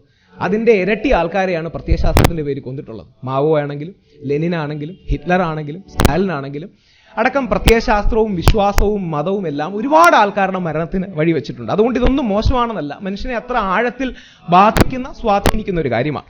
പക്ഷെ വിശ്വാസത്തെ അങ്ങനെ മാത്രമാണോ കാണേണ്ടത്? വിശ്വാസം ആശ്വാസമാണ്. പക്ഷെ വിശ്വാസം ആശ്വാസം മാത്രമല്ല, വിശ്വാസം ഒരു അന്വേഷണം കൂടിയാണ്. അതിനെ വിശ്വാസം എന്ന വാക്കിലേക്ക് ചുരുക്കാമോ എന്ന് എനിക്കറിയില്ല. അതുകൊണ്ട് റിലീജിയൻ എന്ന വാക്ക് ഒരുപാട് ലോഡഡ് ആയിട്ടൊരു വാക്കാണ്. വിശ്വാസം ഒരുപാട് ലോഡഡാണ്. ഞാൻ സ്പിരിച്വാലിറ്റിന്നോ എൻക്വയറിന്നോ ഫിലോസഫിന്നോ ഒക്കെ എന്നെ ഉപയോഗിക്കാൻ അനുവദിക്കുകയാണെങ്കിൽ അതൊരു അന്വേഷണം കൂടിയാണ്. ആശ്വാസമാണ്, അതോടൊപ്പം ഒരു അന്വേഷണം കൂടെയാണ്. മതം എന്താണ്? ഈ മതം എന്ന വാക്കിന് അർത്ഥം എന്താ? അഭിപ്രായം എന്ന് മാത്രമേ ഉള്ളൂ. അപ്പം മതം അല്ലാതെ മതം മനോഭാവം എന്ന് പറയാം, അഭിപ്രായം എന്ന് പറയാം, ഒപ്പീനിയൻ. നിന്റെ മതം എന്താണ് ആ കാര്യത്തിൽ? പണ്ഡിത മതം എന്ന് പറഞ്ഞാൽ പണ്ഡിതനൊരു മതം ഉണ്ടെന്നല്ല, പകരം പണ്ഡിതന്റെ അഭിപ്രായം എന്ന് മാത്രമേ ഉള്ളൂ. ജനങ്ങൾക്ക് വ്യത്യസ്ത അഭിപ്രായങ്ങളുണ്ട്. ഒരു മതവിഭാഗത്തിനിടെ വ്യത്യസ്ത അഭിപ്രായങ്ങളില്ലേ? ഹൈന്ദവ ജനതയിൽ വ്യത്യസ്ത അഭിപ്രായങ്ങളുള്ളവരില്ലേ? ഹൈന്ദവ ജനതയിലെ സന്യാസിമാരുടെ ഇടക്ക് ഭയങ്കര ഈഗോ ഉള്ളവരാണ്. എനിക്ക് പേഴ്സണലി അറിയാം. ഇവരെ സംഘടിപ്പിക്കാൻ നോക്കുന്നുണ്ട്. ഒരു പേപ്പറിൽ താഴെ പേര് വെച്ചാൽ പോലും വരില്ല, അതുകൊണ്ട് ചുറ്റി വെക്കേണ്ടി വരും. കാര്യം അങ്ങനെ അഭിപ്രായമുള്ളവരില്ലേ? ക്രിസ്ത്യൻ മുസ്ലിം മതവിഭാഗങ്ങൾ വ്യത്യസ്ത അഭിപ്രായങ്ങളില്ലേ? അപ്പൊ എല്ലാവരും ഉണ്ട്. അപ്പം മതം എന്ന് പറയുന്നത് ഒരു ഏകശില ഹോമോജനിക് എൻറ്റിറ്റി ഒന്നുമല്ല. എല്ലാ മതവിഭാഗങ്ങളിലും ഇസ്ലാം, ക്രിസ്ത്യൻ, ഹിന്ദു, ബൗദ്ധ അടക്കം എല്ലാത്തിലും വ്യത്യസ്ത അഭിപ്രായങ്ങളുണ്ട്. അതുകൊണ്ട് കാടടച്ച് മതം എന്നൊരു വാക്കിലേക്ക് എല്ലാ തെറ്റുകളും ആവാഹിക്കുന്നത് ശരിയാണോ? എനിക്ക് സംശയമാണ്. 2, അദ്ദേഹം പറഞ്ഞ ഒരു കാര്യം വളരെ സത്യമാണ്. മതം എന്ന് അദ്ദേഹം വിളിക്കുന്ന പലപ്പോഴും സയൻസിനെതിരെ നിൽക്കുന്ന ഒരു കാര്യം ലോകത്ത് സംഭവിച്ചിട്ടുണ്ട്. പക്ഷേ ഇന്ത്യയുടെ ചരിത്രം എടുത്തു നോക്കൂ. നമുക്ക് ഒരുപാട് പോരായ്മകൾ ഉണ്ടായിട്ടുണ്ട്. ജാതി സമ്പ്രദായം, സതി പോലുള്ള ആചാരങ്ങൾ. പക്ഷെ ഒരിക്കലെങ്കിലും ഒരു ശാസ്ത്രജ്ഞനെ ഇന്ത്യയിൽ കല്ലെറിഞ്ഞായിട്ട് കാണാവൂ? ഒരു ശാസ്ത്രജ്ഞനെങ്കിലും ഇന്ത്യയിൽ പീഡിപ്പിക്കപ്പെട്ടിട്ടുണ്ടോ? ഒരു ശാസ്ത്രജ്ഞനെങ്കിലും ഭൂമിക്ക് ചുറ്റും സൂര്യൻ കറങ്ങുന്നു എന്ന് പറയുക എങ്ങനാരും പറഞ്ഞിട്ടില്ല, അല്ലെങ്കിൽ തിരിച്ചു പറയുകയും ചെയ്തുകൊണ്ട് വീട്ടുതടങ്കലിൽ അടക്കപ്പെട്ടിട്ടുണ്ടോ? ഒരു ശാസ്ത്രജ്ഞനെയെങ്കിലും ആദരിക്കാതെ, ബഹുമാനിക്കാതെ മാറ്റി നിർത്തുന്ന ഒരു സംസ്കാരം നമുക്കുണ്ടോ? പണ്ടേ അവരെ ഫിലോസഫേഴ്സ് എന്നും ഋഷിമാരെന്നും ഒക്കെ വിളിച്ച് ചാർവാകനെ പോലും മഹർഷി എന്ന് വിളിക്കുന്ന ഒരു കൾച്ചറാണ്. അതുകൊണ്ട് അദ്ദേഹത്തിന്റെ ബേസ് ഒരു വെസ്റ്റേൺ സെമിറ്റിക് ബേസിൽ നിന്നാണ് അദ്ദേഹം വിമർശിക്കുന്നത്. ഭാരതത്തിൽ ഒരിക്കലും ധർമ്മം അല്ലെങ്കിൽ മതം എന്ന് വിളിക്കാമെങ്കിൽ മതം അല്ലെങ്കിൽ ധർമ്മം ശാസ്ത്രത്തിനെതിരെ നിന്നിട്ടില്ല എന്ന് മാത്രമല്ല, അതിനെ പരിപോഷിപ്പിക്കുന്ന ശക്തിയായിട്ട് തന്നെയാണ് നിന്നത്. കാലാന്തരത്തിൽ വിശ്വാസികൾ തന്നെയാണ് റിഫോമേഴ്സ് ആയത്. നിങ്ങൾ ശ്രദ്ധിച്ചാൽ അറിയാം, സതി മാറ്റിയത് ഒരു അവിശ്വാസിയല്ല, വിശ്വാസിയായ രാജാറാം മോഹൻ റോയിയാണ്. നമ്മുടെ ജാതീയതയ്ക്കെതിരെ പോരാടിയത് വിശ്വാസിയായ പ്രതിഷ്ഠകളടക്കം നടത്തിയ ഏറ്റവും വലിയ ഫിലോസഫറായ ശ്രീനാരായണ ഗുരുദേവനും ചട്ടമ്പിസ്വാമിയും അല്ലെങ്കിൽ വിവേകാനന്ദനെ പോലുള്ളവരും. വിവേകാനന്ദൻ അവിശ്വാസികളെ അല്ല ഇതിനൊക്കെ വട്ടാണെന്ന് പറഞ്ഞത്. ഇവിടുത്തെ വിശ്വാസികളും ഇവിടുത്തെ ജാതി അനാചാരങ്ങളും കൊണ്ട് നടന്നിരുന്നവരോട് ഒരു സന്യാസിയായ 29 വയസ്സുകാരനായ ഒരു വിവേകാനന്ദൻ പറഞ്ഞതാണ്, നിനക്കൊക്കെ വട്ടാണ്. ഈ കേരളം ഭ്രാന്താലയം എന്ന് പോളിഷായിട്ടൊന്നുമല്ല പുള്ളി പറഞ്ഞത്. പുള്ളിയുടെ പച്ച വാക്കുകളാണ്, you are lunatics and your place is A lunatic asylum. നിനക്കൊക്കെ വട്ടാണ്, നീ താമസിക്കുന്ന സ്ഥലം വട്ടിന്റെ കേന്ദ്രമാണെന്ന് പറയാൻ കഴിഞ്ഞതും ഒരു വിശ്വാസിക്കാണ്. ഇനി 2 മതമാണോ പ്രശ്നം? നമ്മുടെ രാജ്യം വിഭജിക്കാൻ കാരണമായ ഹിന്ദു മുസ്ലിം വർഗീയത എടുത്തു നോക്കൂ. അല്ലെങ്കിൽ അതിന് അവരുടേതായ ന്യായീകരണങ്ങൾ അവർക്ക് കാണാം. അല്ലെങ്കിൽ ആധുനിക ഇസ്ലാമിക രാഷ്ട്രവാദത്തിന്റെ പിതാവായ ജിന്ന പന്നിയിറച്ചി അടക്കം കഴിക്കുന്ന, മദ്യം കഴിക്കുന്ന, വിശ്വാസിയല്ലാത്ത മുസ്ലിമാണ്. അല്ലെങ്കിൽ ആധുനിക ഹിന്ദുത്വത്തിന്റെ പിതാവായ സവർക്കർ നിരീശ്വരവാദിയാണ്. എന്നാൽ ഏറ്റവും വലിയ വിശ്വാസിയായ, അമ്പലങ്ങളിൽ ഖുർആൻ പാരായണം ചെയ്യണമെന്ന് നിർബന്ധം പിടിച്ചിരുന്ന, രാമനും റഹീമും ഒന്നാണെന്ന് പറഞ്ഞ വിശ്വാസിയായ ഗാന്ധിജി, ഒരു റാമെന്ന് പേരുള്ള ആളുടെ വെടിയേറ്റ് വീണ ഹേ റാമെന്ന് പറഞ്ഞ് മരിച്ച ഗാന്ധിജി ഏറ്റവും വലിയ വിശ്വാസിയാണ്. അദ്ദേഹം ആ യോജിപ്പിന് വേണ്ടി നിന്നത്. അപ്പം വിശ്വാസമാണോ പ്രശ്നം? അദ്ദേഹമാണ് ഏറ്റവും വലിയ ഐക്യത്തിന്റെ ചിഹ്നം. 1893 ലോക മതമഹാസമ്മേളനത്തിൽ ഭാരതത്തിന്റെ അഭിമാനം ഉയർത്തിയതും ഏകം സത് വിപ്ര ബഹുധാ വദന്തി, സത്യം ഒന്നാണ്, വ്യത്യസ്ത മതങ്ങൾ, വ്യത്യസ്ത പ്രവാചകന്മാർ വ്യത്യസ്ത രീതിയിൽ വ്യാഖ്യാനിച്ചേ ഉള്ളൂ എന്ന് പറഞ്ഞ വിവേകാനന്ദൻ വിശ്വാസിയാണ്. അപ്പൊ ആ രീതിയിൽ മതേതരത്വവും മതസൗഹാർദ്ദവും ലോകത്തിന് കൊടുത്തതും. അപ്പൊ അദ്ദേഹം പറഞ്ഞ ഒരു കാര്യം സത്യമാണ്, പലപ്പോഴും ആധുനിക കാലത്ത് ഒരു സ്യൂഡോ സെക്കുലറിസം ഉണ്ട്. അതായത് ഞാൻ രാഷ്ട്രീയപരമായ സ്യൂഡോ സെക്കുലറിസം അല്ല ഉദ്ദേശിക്കുന്നത്. അതായത് ഒരു കാവിയിട്ടാളും ഒരു പള്ളിയിലച്ഛനും ഒരു മുസൽമാനും കൂടി ഒരുമിച്ച് നിന്നാൽ അത് മതസൗഹാർദ്ദമാവുമെന്ന് വിശ്വസിക്കുന്നത്. ഇന്നത്തെ കാലത്തെ പോട്ടെ, ഇന്നത്തെ കാലത്ത് തന്നെ രാഷ്ട്രീയ മാനങ്ങളുണ്ട്. ഞാൻ പലപ്പോഴും അഭിമാനത്തോടെ പറയുന്ന ഒരു കാര്യമാണ്, നിങ്ങളത് കണ്ടിട്ടില്ലെങ്കിൽ കാണണം. എരുമേലി പള്ളിയിൽ പോകുമ്പോൾ പലപ്പോഴും ആൾക്കാർ പള്ളി അമ്പലം കൊണ്ട് വലിയ മതസൗഹാർദ്ദമെന്ന് പറയും. അതിനപ്പുറമുള്ളൊരു കാര്യം അതിനകത്തുണ്ട്. അവിടുത്തെ അയ്യപ്പൻ്റെ ക്ഷേത്രത്തിൽ തൊട്ട് ഫ്രണ്ടിൽ ഈ ബാബർ എന്ന് പറയുന്ന, ബാബർ എന്നാ പുള്ളിയുടെ പേര്, ബാബർക്ക് വേണ്ടി ഒരു നടയുണ്ട്. ഈ നടയിൽ ഒരു വിഗ്രഹമോ പ്രതിമയോ ഒന്നും വെച്ചിട്ടില്ല, വെറും ഒരു ആർച്ച് മാത്രമാണ് ഇട്ടിരിക്കുന്നത്. ഞാൻ എൻ്റെ മുത്തശ്ശനോട് ചോദിക്കേണ്ടത്, മുത്തശ്ശൻ എന്താ ഇതിന് കാരണം? പുള്ളി എവിടെ കുളിക്കാൻ പോയോ, നീരാടാൻ പോയോ? ഹിന്ദുക്കൾ അങ്ങനെയാണ്, നമ്മുടെ അമ്പലങ്ങളും ദൈവങ്ങളും എല്ലാം ഇങ്ങനെ കുളിക്കാൻ പോകും, ചുറ്റിക്കറങ്ങാൻ പോകും. അപ്പം ഞാൻ ചോദിച്ചാൽ അത് എന്ത് പറ്റിയതാണ്? അപ്പം മുത്തശ്ശനോട് പറഞ്ഞു, അത് ഇസ്ലാമിക വിശ്വാസപ്രകാരം വിഗ്രഹാരാധന പാടില്ല. അതുകൊണ്ട് ഇസ്ലാമിൻ്റെ പ്രതിനിധിയായ ഒരു വ്യക്തിയെ വെച്ചപ്പോൾ അവിടെ വിഗ്രഹമില്ലാതെ ആർച്ച് മാത്രം വെച്ചതാണ്. മതസഹിഷ്ണുതയെ നമ്മൾ വിശ്വസിക്കുന്നില്ല, വിവേകാനന്ദൻ പറയുന്നത് പോലെ. കാരണം നമ്മൾ മതസൗഹാർദ്ദത്തിലാണ് വിശ്വസിക്കുന്നത്. സഹിഷ്ണുത എന്ന് പറഞ്ഞാൽ തന്നെ ഒരു തരം ഇൻടോളറൻസ് ആണ്. അതായത് നീ വേറെ ഞാൻ വേറെ, നീ നരകത്തിൽ പോകും, പക്ഷേ നമ്മൾ വെളിയിൽ കാണുമ്പം ചിരിക്കും എന്ന് പറയുന്നതാണ് ഒരു ടോളറൻസ്. പക്ഷേ വിവേകാനന്ദൻ പറയുന്നത് മതസൗഹാർദ്ദത്തെക്കുറിച്ചാണ്. ഒരു പടി കൂടെ കളഞ്ഞാൽ ഇതുപോലത്തെ മതസമന്വയത്തെക്കുറിച്ചാണ്. അതുകൊണ്ടല്ലേ കഴിഞ്ഞ 1000 വർഷങ്ങളായി വാവരുസ്വാമിക്ക് വേണ്ടി ഒരു നട ശബരിമല ക്ഷേത്രത്തിനുള്ളിലുണ്ട്. അവിടെയും കോടിക്കണക്കിന് വിശ്വാസികൾ പോകുന്നുണ്ട്. അവിടെയും ഒരു വിഗ്രഹമല്ല വെക്കുന്നത്, വാവരുസ്വാമിയുടെ വാളാണ്. അതാണ് ഭാരതം. അല്ലെങ്കിൽ ആർത്തിങ്കൽ ക്രിസ്ത്യന്റെ വെളുത്തച്ഛന്റെ പള്ളിയിൽ കയറിയിട്ട് പോകുന്ന ആ മതധാരയും നമ്മുടെ നാട്ടിലുണ്ട്. എന്നാൽ ഇന്നും യേശുദാസിനെ ഗുരുവായൂർ കയറ്റാത്ത, കടുംപിടുത്തം പിടിക്കുന്ന ഒരു ഫാസിസ്റ്റ് സമീപനമുള്ള ആൾക്കാരും ഉണ്ട്. അപ്പൊ ഈ വ്യത്യസ്തതകൾ കാണാതെ കണ്ണടച്ച് എല്ലാവരും ഒരുപോലാണ് എന്ന് പറയുന്നതിൽ എന്താ അർത്ഥമുള്ളത്? എല്ലാ രംഗത്തും നല്ലവരും ചീത്തവരും ഉള്ളതുപോലെ, ഡോക്ടർമാരിൽ വ്യാജന്മാരുള്ളതുപോലെ, അല്ലെങ്കിൽ ലോയേഴ്സിൽ തെറ്റായ കേസുകൾ വാദിക്കുന്ന ചീത്ത ആൾക്കാരുള്ളതുപോലെ എല്ലാവരിലും നല്ലതും ചീത്തയുണ്ട്. ഇതിലും അതുണ്ടെന്ന് കരുതുന്നതല്ലേ? ലോകം ആദരിക്കുന്ന, ആരാധിക്കുന്ന വിവേകാനന്ദൻ വിശ്വാസത്തിന്റെ ഭാഗത്തിൽ നിൽക്കുന്നവരല്ലേ? പിന്നെ ഇനി ഒരു ക്ലാരിഫിക്കേഷനും കൂടെ. നബി തിരുമേനിയെ കുറിച്ചൊക്കെ ഒരുപാട് കാര്യങ്ങൾ പറഞ്ഞു. ലോകത്ത് തന്നെ ആദ്യമായി സ്ത്രീകൾക്ക് പ്രോപ്പർട്ടി റൈറ്റ്സ് വേണ്ടി ഏറ്റവും വലിയ ഉദ്ഘോഷം ചെയ്ത നബി തിരുമേനി സ്വല്ലല്ലാഹു അലൈഹി വസല്ലത്തെ 1500 വർഷങ്ങൾക്കിപ്പുറം മറ്റൊരു കോണ്ടെക്സ്റ്റിലെടുത്ത് വിമർശിക്കുന്നതിന് എന്തർത്ഥമാണ്? ഇവരെല്ലാം ചരിത്രത്തിലൊരു പ്രത്യേക കോണ്ടെക്സ്റ്റിലല്ലേ നമ്മൾ കാണേണ്ടത്? ഒരു 5000 വർഷം മുമ്പ്, 1600, ഏകദേശം AD 600 കാലഘട്ടങ്ങളിൽ അല്ലെങ്കിൽ 500 അവസാന കാലഘട്ടങ്ങളിൽ ഇത്രയും കാലം അല്ലെങ്കിൽ 5000 വർഷം മുമ്പ് നടന്ന സാമൂഹിക സാഹചര്യങ്ങളോട് ചേർത്ത് വെക്കാതെ അടർത്തി മാറ്റി ഇന്നത്തെ യാർഡ് സ്റ്റിക്സിൽ 5000 വർഷം മുമ്പ് നടന്ന കാര്യങ്ങളോ 1000 വർഷം മുമ്പ് നടന്ന കാര്യങ്ങളോ കാണുമ്പോൾ നമുക്ക് ന്യൂനതകൾ കണ്ടേക്കാം. നാളെ ഒരുപക്ഷെ ഹോമോസെക്ഷുവാലിറ്റി ഇന്ത്യയിൽ അക്സെപ്റ്റഡ് ആകുകയും ലോ ആകുകയും ചെയ്യുമ്പോൾ നമ്മൾ ചോദിച്ചേക്കാം, എന്തുകൊണ്ട് അങ്ങനെ വലിയ ഹ്യൂമൻ റൈറ്റ്സിന്റെ ആളാണെങ്കിൽ യേശുദേവൻ എന്തുകൊണ്ട് പുള്ളി ഹോമോസെക്ഷൽസിന് വേണ്ടി വാദിച്ചില്ല? അല്ലെങ്കിൽ എന്തുകൊണ്ട് നബിയോ കൃഷ്ണനോ വിവേകാനന്ദൻ എന്തുകൊണ്ട് ഹോമോസെക്ഷൽസിന് വേണ്ടി വാദിച്ചില്ല? അതുകൊണ്ട് പിന്നെ ഒരു കാര്യം ഇതിൽ വ്യക്തമായി വേർതിരിക്കാനുള്ളത്, അതായത് നമുക്ക് വേണ്ടത് എന്താ? നമുക്ക് യുക്തി വേണം, യുക്തിയോടൊപ്പം ഭക്തിയും വേണം. വിവേകാനന്ദൻ കൃത്യമായിട്ട് പൊസിഷൻ പറയുന്നുണ്ട്. അതായത് ഭക്തി 2 തരത്തിലുണ്ട്. ഒന്ന് യുക്തിക്ക് താഴെ, ഒന്ന് യുക്തിക്ക് മേളിൽ. ഒന്ന് യുക്തിയുടെ ഇറ്റ്സ് എ ബിലോ ലോജിക്കൽ, ഒന്ന് വിച്ച് ഈസ് ബിയോണ്ട് ലോജിക്കൽ എന്ന് പറയുന്നുണ്ട്. അപ്പോൾ നമുക്ക് വേണ്ടത് റാഷണൽ ആയിട്ടുള്ള സ്പിരിച്വലിസമാണ്, അല്ലെങ്കിൽ സ്പിരിച്വൽ ആയിട്ടുള്ള റാഷണലിസമാണ്. ഇത് ചേരാത്ത പദങ്ങളാണെന്ന് തോന്നിയേക്കാം, പക്ഷേ ഇത് സമന്വയിക്കുകയാണ് ഏറ്റവും വലിയത്. അത് തന്നെയാണ് നമുക്ക് വിവേകാനന്ദനിൽ കാണാൻ പറ്റുന്നത്. അത് തന്നെയാണ് നമുക്ക് വിവേകാനന്ദനിൽ കാണാൻ പറ്റുന്നത്, ഐൻസ്റ്റീനിൽ കാണാൻ പറ്റുന്നത്. ഒരുപാട് ചൂഷണങ്ങൾ നമ്മുടെ മതസമൂഹത്തിനകത്ത് നടക്കുന്നുണ്ട്. പ്രത്യേകിച്ച് അതിൽ ഏറ്റവും കൂടുതൽ ചൂഷണങ്ങളുള്ളത് എനിക്ക് പറയാൻ യാതൊരു മടിയില്ല, ഒരു ഹൈന്ദവ സമൂഹത്തിലാണ് ഏറ്റവും കൂടുതൽ അത്തരം ചൂഷണം വരുന്നത്. കാര്യം 80 രൂപയ്ക്ക് ഒരു കാവ് മേടിച്ച് ആർക്ക് സന്യാസിയാവാം? അതിൻ്റെ ഒരു ഇൻസ്റ്റിറ്റ്യൂഷണലൈസ്ഡ് സ്ട്രക്ചർ ഇല്ല, ചെക്സ് ആൻഡ് ബാലൻസസ് ഇല്ല. 12 വർഷം ഒരു പള്ളിയിലച്ഛനെ പോലെ പഠിച്ചു വരേണ്ടയില്ല, പെട്ടെന്ന് സ്വന്തമായിട്ട് അങ്ങ് അനൗൺസ് ചെയ്താൽ മതി. അതിനെതിരെയൊക്കെ ഞങ്ങൾ ഫൈറ്റ് ചെയ്യുന്നുണ്ട്, എന്തെങ്കിലും ഒരു ചെക്സ് ആൻഡ് ബാലൻസ് കൊണ്ടുവരാൻ ശ്രമിക്കുന്നുണ്ട്. പക്ഷേ ഐൻസ്റ്റീനെ ഓർത്തുകൊണ്ട് ഞാൻ നിർത്തുകയാണ്, കഴിഞ്ഞ നൂറ്റാണ്ടിലെ ഏറ്റവും വലിയ ശാസ്ത്രജ്ഞനെ ഓർത്തുകൊണ്ട്. Science without religion is lame and religion without science is blind. അദ്ദേഹത്തിന്റെ ഏറ്റവും പ്രസിദ്ധമായ സ്റ്റേറ്റ്മെന്റാണ്. ഇത് തന്നെയാണ് വിവേകാനന്ദൻ മറ്റു പല വരികളിലും പറഞ്ഞിട്ടുള്ളത്. അതായത് മതമില്ലാത്ത ശാസ്ത്രം, അല്ലെങ്കിൽ ആത്മീയത, മതം എന്ന വാക്ക് നമുക്ക് വിടാം, ആത്മീയത, അന്വേഷണപരത എന്നൊക്കെ എടുക്കാം. Science without spirituality is lame and spirituality without science is blind. അപ്പോൾ ഇവർ രണ്ടും ഒരുമിച്ച് ചേരുന്ന, യുക്തിയോടുള്ള ഭക്തിയും റാഷണലിസവും സ്പിരിച്വലിസവും ഒരുമിച്ച് ചേരുന്ന, രണ്ടും മനുഷ്യന്റെ നന്മയ്ക്ക് എങ്ങനെ ഉപയോഗിക്കാൻ കഴിയുന്ന ചിന്തയിലേക്ക് യുക്തിവാദികളും നിരീശ്വരവാദികളും വിശ്വാസികളും ഒരുമിച്ച് ചേർന്ന് ചൂഷണത്തെ എതിർത്ത് സത്യസന്ധതയെ ഉയർത്തിക്കൊണ്ടുവരുന്ന ഒരു ഫിൽറ്ററിംഗ് പ്രോസസ് ആകണം.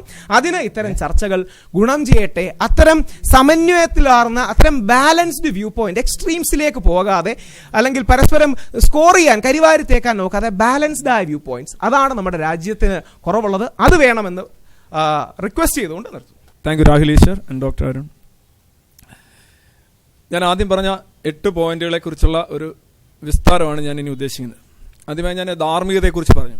മതവിശ്വാസികൾ പൊതുവിൽ പറയുന്ന ഒരു കാര്യം, അവർക്ക് ഉന്നതമായിട്ടുള്ള മൂല്യബോധമുണ്ട്, ധാർമ്മികതയുണ്ടെന്ന്. നിങ്ങൾക്കറിയാം, മതങ്ങൾ ആഘോഷിക്കുന്ന കഥകളിൽ പലതും മനുഷ്യന്റെ മൂല്യബോധത്തെ ചോദ്യം ചെയ്യുന്നവയും അതിനെ പരിഹസിക്കുന്നവയാണ്. ബൈബിളിലൊക്കെ അതുപോലെ തന്നെ ഖുറാനിലും മുസ്ലിം ക്രിസ്ത്യൻ വിഭാഗങ്ങൾ ആഘോഷിക്കുന്ന ഒരു കഥയാണ്. ഒരു പിതാവ് സ്വന്തം ദൈവപ്രീതിക്ക് വേണ്ടി, ദൈവത്തിൽ നിന്ന് തനിക്ക് പ്രീതി കിട്ടാനായിട്ട് സ്വന്തം മകനെ കൊണ്ടുപോയി ഒരു പർവ്വതത്തിന്റെ മേളിൽ കൊണ്ടുപോയി തലവെട്ടുക എന്നുള്ളത്. അത് ഒരു ഭക്തന്റെ ഒരു വലിയ ക്വാളിറ്റി ആയിട്ടാണ് കാണിക്കുന്നത്. നിങ്ങൾ ഒരു മകനാണെങ്കിൽ നിങ്ങളുടെ അച്ഛൻ നിങ്ങളെ ഇതേപോലെ ഒരു മലയുടെ മേളിലേക്ക് കൂട്ടിക്കൊണ്ടു പോവുകയും നിങ്ങളുടെ തല വെട്ടിയിട്ട് അദ്ദേഹത്തിന് പ്രീതി നേടാൻ അദ്ദേഹം ശ്രമിക്കുകയും ചെയ്താൽ നിങ്ങൾക്ക് എന്ത് തോന്നും എന്നുള്ള ചോദ്യമുണ്ട്. യഥാർത്ഥ ബലി എന്ന് പറയുന്നത് സ്വയം നശിപ്പിക്കുക അല്ലെങ്കിൽ സ്വയം ബലി കൊടുക്കുകയാണ്. അല്ല സ്വന്തം മകനെയോ മകളെയോ നാത്തൂനെയോ ഒന്നും വെട്ടിയല്ല അത് ചെയ്യേണ്ടത്. ഇനി മാത്രമല്ല, പലപ്പോഴും മതത്തിന്റെ മൊറാലിറ്റി എന്ന് പറയുന്നത് വളരെ സ്യൂഡോ മൊറാലിറ്റിയും പലപ്പോഴും വളരെ ഹൊറിബിളുമാണ്. ഇപ്പൊ പരശുരാമനോട് അദ്ദേഹത്തിന്റെ പിതാവ് ആവശ്യപ്പെടുന്നത് സ്വന്തം അമ്മയുടെ കഴുത്ത് വെട്ടാനാണ്. അത് അദ്ദേഹം ചെയ്യുകയാണ്. ഇത്തരത്തിലുള്ള കഥാപാത്രങ്ങളെ ആഘോഷിക്കുന്നതിലൂടെ, കഥകളെ ആഘോഷിക്കുന്നതിലൂടെ ഈ മതവിശ്വാസികൾക്ക് മതത്തിൽ നിന്ന് കിട്ടുന്ന മൊറാലിറ്റി എന്ന് പറയുന്നത് നമ്മളുടെ സഹജമായ മൊറാലിറ്റിക്ക് വിരുദ്ധമായവയാണ്. എന്തുകൊണ്ടാണ് നമ്മൾ അതനുസരിച്ച് പോകാത്തതെന്നുള്ള ചോദ്യമുണ്ട്. അത് നമുക്ക് മാനവികതയിലൂടെ, മനുഷ്യൻ എന്നുള്ള ഒരു സ്പീഷീസ്, അവന് സ്വന്തമായ ഒരു morality, man is essentially moral, he's born moral. അവന്റെ മൊറാലിറ്റി എന്ന് പറയുന്നത് പലപ്പോഴും അവന്റെ പരിണാമപരമായിട്ടുള്ള വളർച്ചയുമായി ബന്ധപ്പെട്ട് കിടക്കണം. അത് വെറുതെ കിട്ടിയ സാധനമൊന്നുമല്ല. എന്തുകൊണ്ടാണ് നമ്മൾ സത്യം ഇഷ്ടപ്പെടുന്നത്, എന്തുകൊണ്ടാണ് നമ്മൾ ബന്ധങ്ങൾ ഇഷ്ടപ്പെടുന്നത്, സ്നേഹം ഉണ്ടാകുന്നത് എങ്ങനെ, കരുണ ഉണ്ടാകുന്നത്, ഇതിനെല്ലാം പരിണാമപരമായിട്ടുള്ള അടിസ്ഥാനങ്ങളുണ്ട്. പക്ഷെ മതം പലപ്പോഴും ഇതിന് വിരുദ്ധമായിട്ടുള്ള മാനവിക സന്ദേശങ്ങളാണ് മുന്നോട്ട് വെക്കുന്നത്. മനുഷ്യനെ നശിപ്പിക്കുക എന്നുള്ള കാര്യത്തിൽ മതവിശ്വാസത്തിന് വലിയ പങ്ക് ഉണ്ട് എന്നാണ് ഞാൻ ഉദ്ദേശിക്കുന്നത്. ഇനി രാഷ്ട്രീയപരമായിട്ടുള്ള പ്രശ്നങ്ങൾ എടുത്തു നോക്കുകയാണെങ്കിൽ നോക്കുക, ഏതെങ്കിലും ഒരു പ്രശ്നത്തിന്റെ അടിസ്ഥാനം രാഷ്ട്രീയ പ്രശ്നത്തിന്റെ അടിസ്ഥാനം മതമാണ് എങ്കിൽ അത് നിങ്ങൾക്ക് ഒരിക്കലും സോൾവ് ചെയ്യാൻ പറ്റില്ല. ഉദാഹരണത്തിന് കാശ്മീരിലെ പ്രശ്നം അല്ലെങ്കിൽ ജെറൂസലേമിലെ പ്രശ്നം. എന്തുകൊണ്ടാണ് ജെറൂസലേമിലെ പ്രശ്നം ഒരു വ്രണമായി എപ്പോഴും പൊട്ടിയൊലിക്കുന്നത്? വിട്ടുവീഴ്ച ചെയ്യാത്ത ക്ലോസ് മൈൻഡഡ് ആയിട്ടുള്ള റിലീജിയസ് വ്യൂസ് ആണ്. അവരെല്ലാം ഒരു പുസ്തകവുമായി പറഞ്ഞവരാണ്. ഒരു പുസ്തകത്തെ ആശ്രയിച്ച് മുന്നോട്ട് പോകുന്ന ഒരു മനുഷ്യനെ വളരെ അപകടകാരിയായിട്ടാണ് വിലയിരുത്തേണ്ടത്.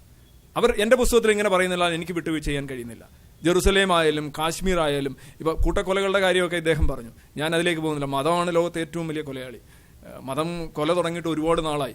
അത് പ്രത്യക്ഷമായി, കുരിശുയുദ്ധങ്ങളൊക്കെ പ്രത്യക്ഷമാണ്. പരോക്ഷമായി എത്രയോ കൊലകൾ നടക്കുന്നു. ഈവൻ ഓണർ കില്ലിംഗ് എന്ന് പറയുന്നത്, സ്വന്തം മകൾ അല്ലെങ്കിൽ സ്വന്തം വീട്ടിലെ ഒരു സ്ത്രീ, അവർക്ക് എന്തെങ്കിലും മാനഹാനി വന്നു കഴിഞ്ഞാൽ അവരെ കുടുംബത്തിന് വേണ്ടി കൊന്നുകളയുക എന്ന് പറയുന്ന പല സിസ്റ്റംസും നിലവിലുള്ള മതങ്ങളുണ്ട്. Owner killing. അപ്പൊ ഇതൊക്കെ പരോക്ഷമായിട്ടുള്ള, അതുപോലെ തന്നെ ഇപ്പോൾ മക്കയിൽ പോയി ചവിട്ടുകൊണ്ട് മരിക്കുക, ശൗര്യയിലെ പോയി ചവിട്ടുകൊണ്ട് മരിക്കുക, ഇത് അടിസ്ഥാനപരമായി മതം തന്നെ കൊല്ലുന്നതാണ്.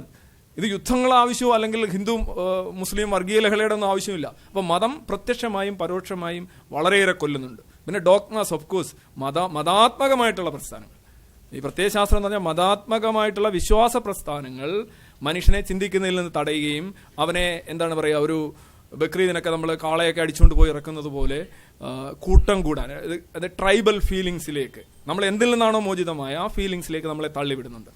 അതും കൊല്ലുന്നുണ്ട്. പക്ഷേ മതത്തിന്റെ മുന്നിൽ അത് ഒന്നുമല്ല എന്നാണ് മനസ്സിലാക്കേണ്ടത്. നിങ്ങൾ എന്നാലോചിച്ചാൽ ലാദനിൽ നിന്ന് അല്ലെങ്കിൽ തടിയന്റെ ഇവിടെ നസീറിൽ നിന്ന് അവന്റെ മതവിശ്വാസം മാറ്റിക്കഴിഞ്ഞാൽ അവരൊരു പക്ഷേ നല്ല മനുഷ്യരായിരിക്കും. എന്തിനാണ് ഈ മുഹമ്മദ് അത്തയടക്കമുള്ള ആൾക്കാർ ഈ 9/11 ഈ വിമാനങ്ങൾ കൊണ്ടുവന്ന് അമ്പരചുംബികളായിട്ടുള്ള കെട്ടിടങ്ങൾക്ക് നേരെ പായിച്ചത്? അവരൊരു സ്വർഗം മുന്നിൽ കാണുന്നുണ്ട്, അവിടെ ചെന്നുള്ള സാധ്യതകൾ കാണുന്നുണ്ട്. അത് അവരുടെ കഥാപുസ്തകത്തിലുള്ളതാണ്.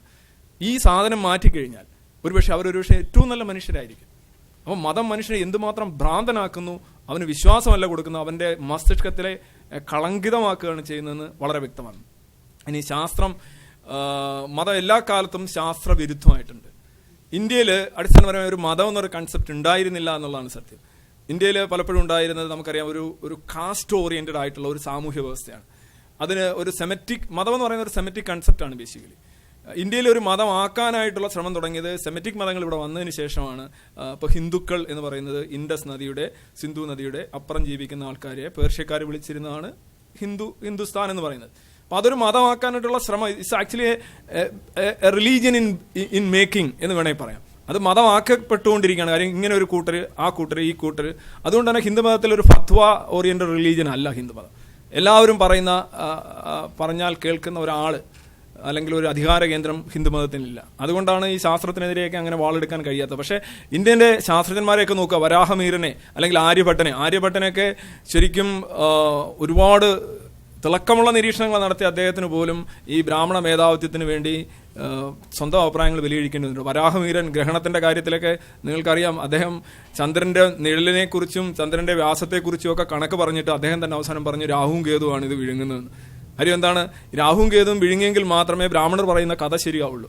അപ്പം സത്യം അറിഞ്ഞിട്ട് പോലും അത് മതത്തിന് വേണ്ടി ബലികഴിക്കേണ്ടി വന്ന ശാസ്ത്രജ്ഞന്മാരാണ് ബ്രഹ്മഗുപ്തൻ, വരാഹമീരൻ. ആര്യഭട്ടനൊക്കെ അവസാനം ജ്യോതിഷത്തിന് അനുകൂലമല്ല എന്നുള്ള ഒറ്റ കാരണത്താലാണ് ആര്യഭട്ടനെയൊക്കെ ബ്രഹ്മഗുപ്തനൊക്കെ വളരെ മോശമായ ഭാഷയിൽ ഭർഷിക്കുന്നുണ്ട്. അപ്പം മതം എപ്പോഴും അടിസ്ഥാനപരമായ ശാസ്ത്രവിരുദ്ധമാണ്. ശാസ്ത്രവും മതവുമായിട്ട് ഒരു എന്താ പറയുക അനുരഞ്ജനം വേണമെന്ന് ആവശ്യപ്പെടുന്നവർ എല്ലായ്പ്പോഴും അവർ മതവിശ്വാസികളാണ്. കാര്യം മതത്തിന്റെ ശാസ്ത്രം വേണം, ശാസ്ത്രത്തിന് മതം ഒരു ബാധ്യതയാണ്. അതാണ് അടിസ്ഥാനമായിട്ടുള്ളത്.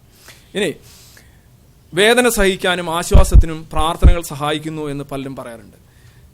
പക്ഷേ ഒന്ന് ആലോചിക്കുക, പലപ്പോഴും നിങ്ങളെ ഒരു വ്യാജമായിട്ട് ഒരു കള്ളനോട്ട് കയ്യിലിരിക്കുന്നു എൻ്റെ ആത്മവിശ്വാസം. അവൻ്റെ കയ്യിൽ ഇപ്പോൾ 1000 രൂപയുടെ കള്ളനോട്ടാണ് നിങ്ങളുടെ കയ്യിലിരിക്കുന്നെങ്കിൽ നിങ്ങളുടെ വിശ്വാസം നിങ്ങളിൽ 1000 രൂപ ഉണ്ട് എന്നാണ്. പക്ഷെ അത് മാറാൻ ചെല്ലുമ്പോഴാണ് നിങ്ങൾ അതിന്റെ ഫലം അറിയുന്നത്. അപ്പം ഇത്തരത്തിലുള്ള വ്യാജ വിശ്വാസങ്ങൾ, നിങ്ങളുടെ ഭാര്യ സുചരിതയാണ് എന്നുള്ള വിശ്വാസം ഒരുപക്ഷെ നിങ്ങൾക്ക് നല്ല ആത്മവിശ്വാസം നൽകിയേക്കാം. ഒരുപക്ഷെ നിങ്ങൾ സത്യം അറിയുമ്പോൾ നിങ്ങൾക്കത് വിരുദ്ധമായിട്ടുള്ള ഒരു അനുഭവം നൽകിയെന്നിരിക്കാം. കാരണം ഒരു സത്യമല്ലാത്ത വ്യാജമായിട്ടുള്ള ഒരു ക്യാൻസർ രോഗി മരിക്കാൻ കിടക്കുന്ന ആളുടെ ഡോക്ടർ പറയുകയാണ് നിങ്ങൾ രക്ഷപ്പെടുക, എല്ലാം റെഡിയായി കഴിഞ്ഞു, പക്ഷെ ടെർമിനൽ ക്യാൻസർ ആണ്. അത് തെറ്റായ ഒരു സന്ദേശമാണ്. കാര്യം ഇത്തരത്തിലുള്ള വ്യാജമായ വിശ്വാസങ്ങൾ കൊടുക്കുന്നത് കൊണ്ട് മനുഷ്യൻ എന്താണ് സംഭവിക്കുക? അവന് യാഥാർത്ഥ്യത്തെ, ഇപ്പോൾ പ്ലാസിബോ എന്ന് പറയുന്ന സാധനം തന്നെ ആ രോഗം ചികിത്സിക്കപ്പെടാതിരിക്കുകയാണ്. നമ്മൾ യാഥാർത്ഥ്യത്തെ മാറ്റിവെക്കുകയാണ് ചെയ്യുന്നത്. നിങ്ങൾക്കൊരു ഒരു പ്രതീതി കിട്ടുകയാണ് നിങ്ങൾ അതിൽ നിന്ന് പുറത്തു വന്നു, യഥാർത്ഥത്തിൽ നിങ്ങൾ പുറത്തു വന്നിട്ടില്ല. നമ്മുടെ സമൂഹത്തിന്റെ ആതുരതയുടെ അടിസ്ഥാന കാരണമാണിത്. ഇപ്പോൾ മദർ തെരേസയുടെ ആശ്രമത്തിൽ ഹോസ്പിറ്റൽ പോലെ അവർ നടത്തിയിരുന്ന വെറും തറയിൽ രോഗികളെ കിടത്തി ചികിത്സിച്ചിരുന്ന ആതുരാലയത്തിൽ പല രോഗികളും വേദന സംഹാരികൾ മാത്രമാണ്, ശരിക്കും മരുന്നുകൾ കൊടുക്കില്ല. ക്രിസ്ത്യൻസ് മിഷണറി പ്രസിഡന്റിൽ എഴുതിയിട്ടുണ്ട്. അവരിൽ പലരും വേദന കൊണ്ട് വളയുമ്പോൾ മദർ തെരേസ പറയുമായിരുന്നു, ഈ വേദന എന്ന് പറയുന്നത് പ്രഭുവിന്റെ ചുംബനങ്ങളാണ്. അതുകൊണ്ട് ഓരോ തവണ വേദന വരുമ്പോഴും നിങ്ങൾ ആലോചിക്കുക പ്രഭു നിങ്ങളെ അത്രമാത്രം ഇഷ്ടപ്പെടുന്നു എന്ന്.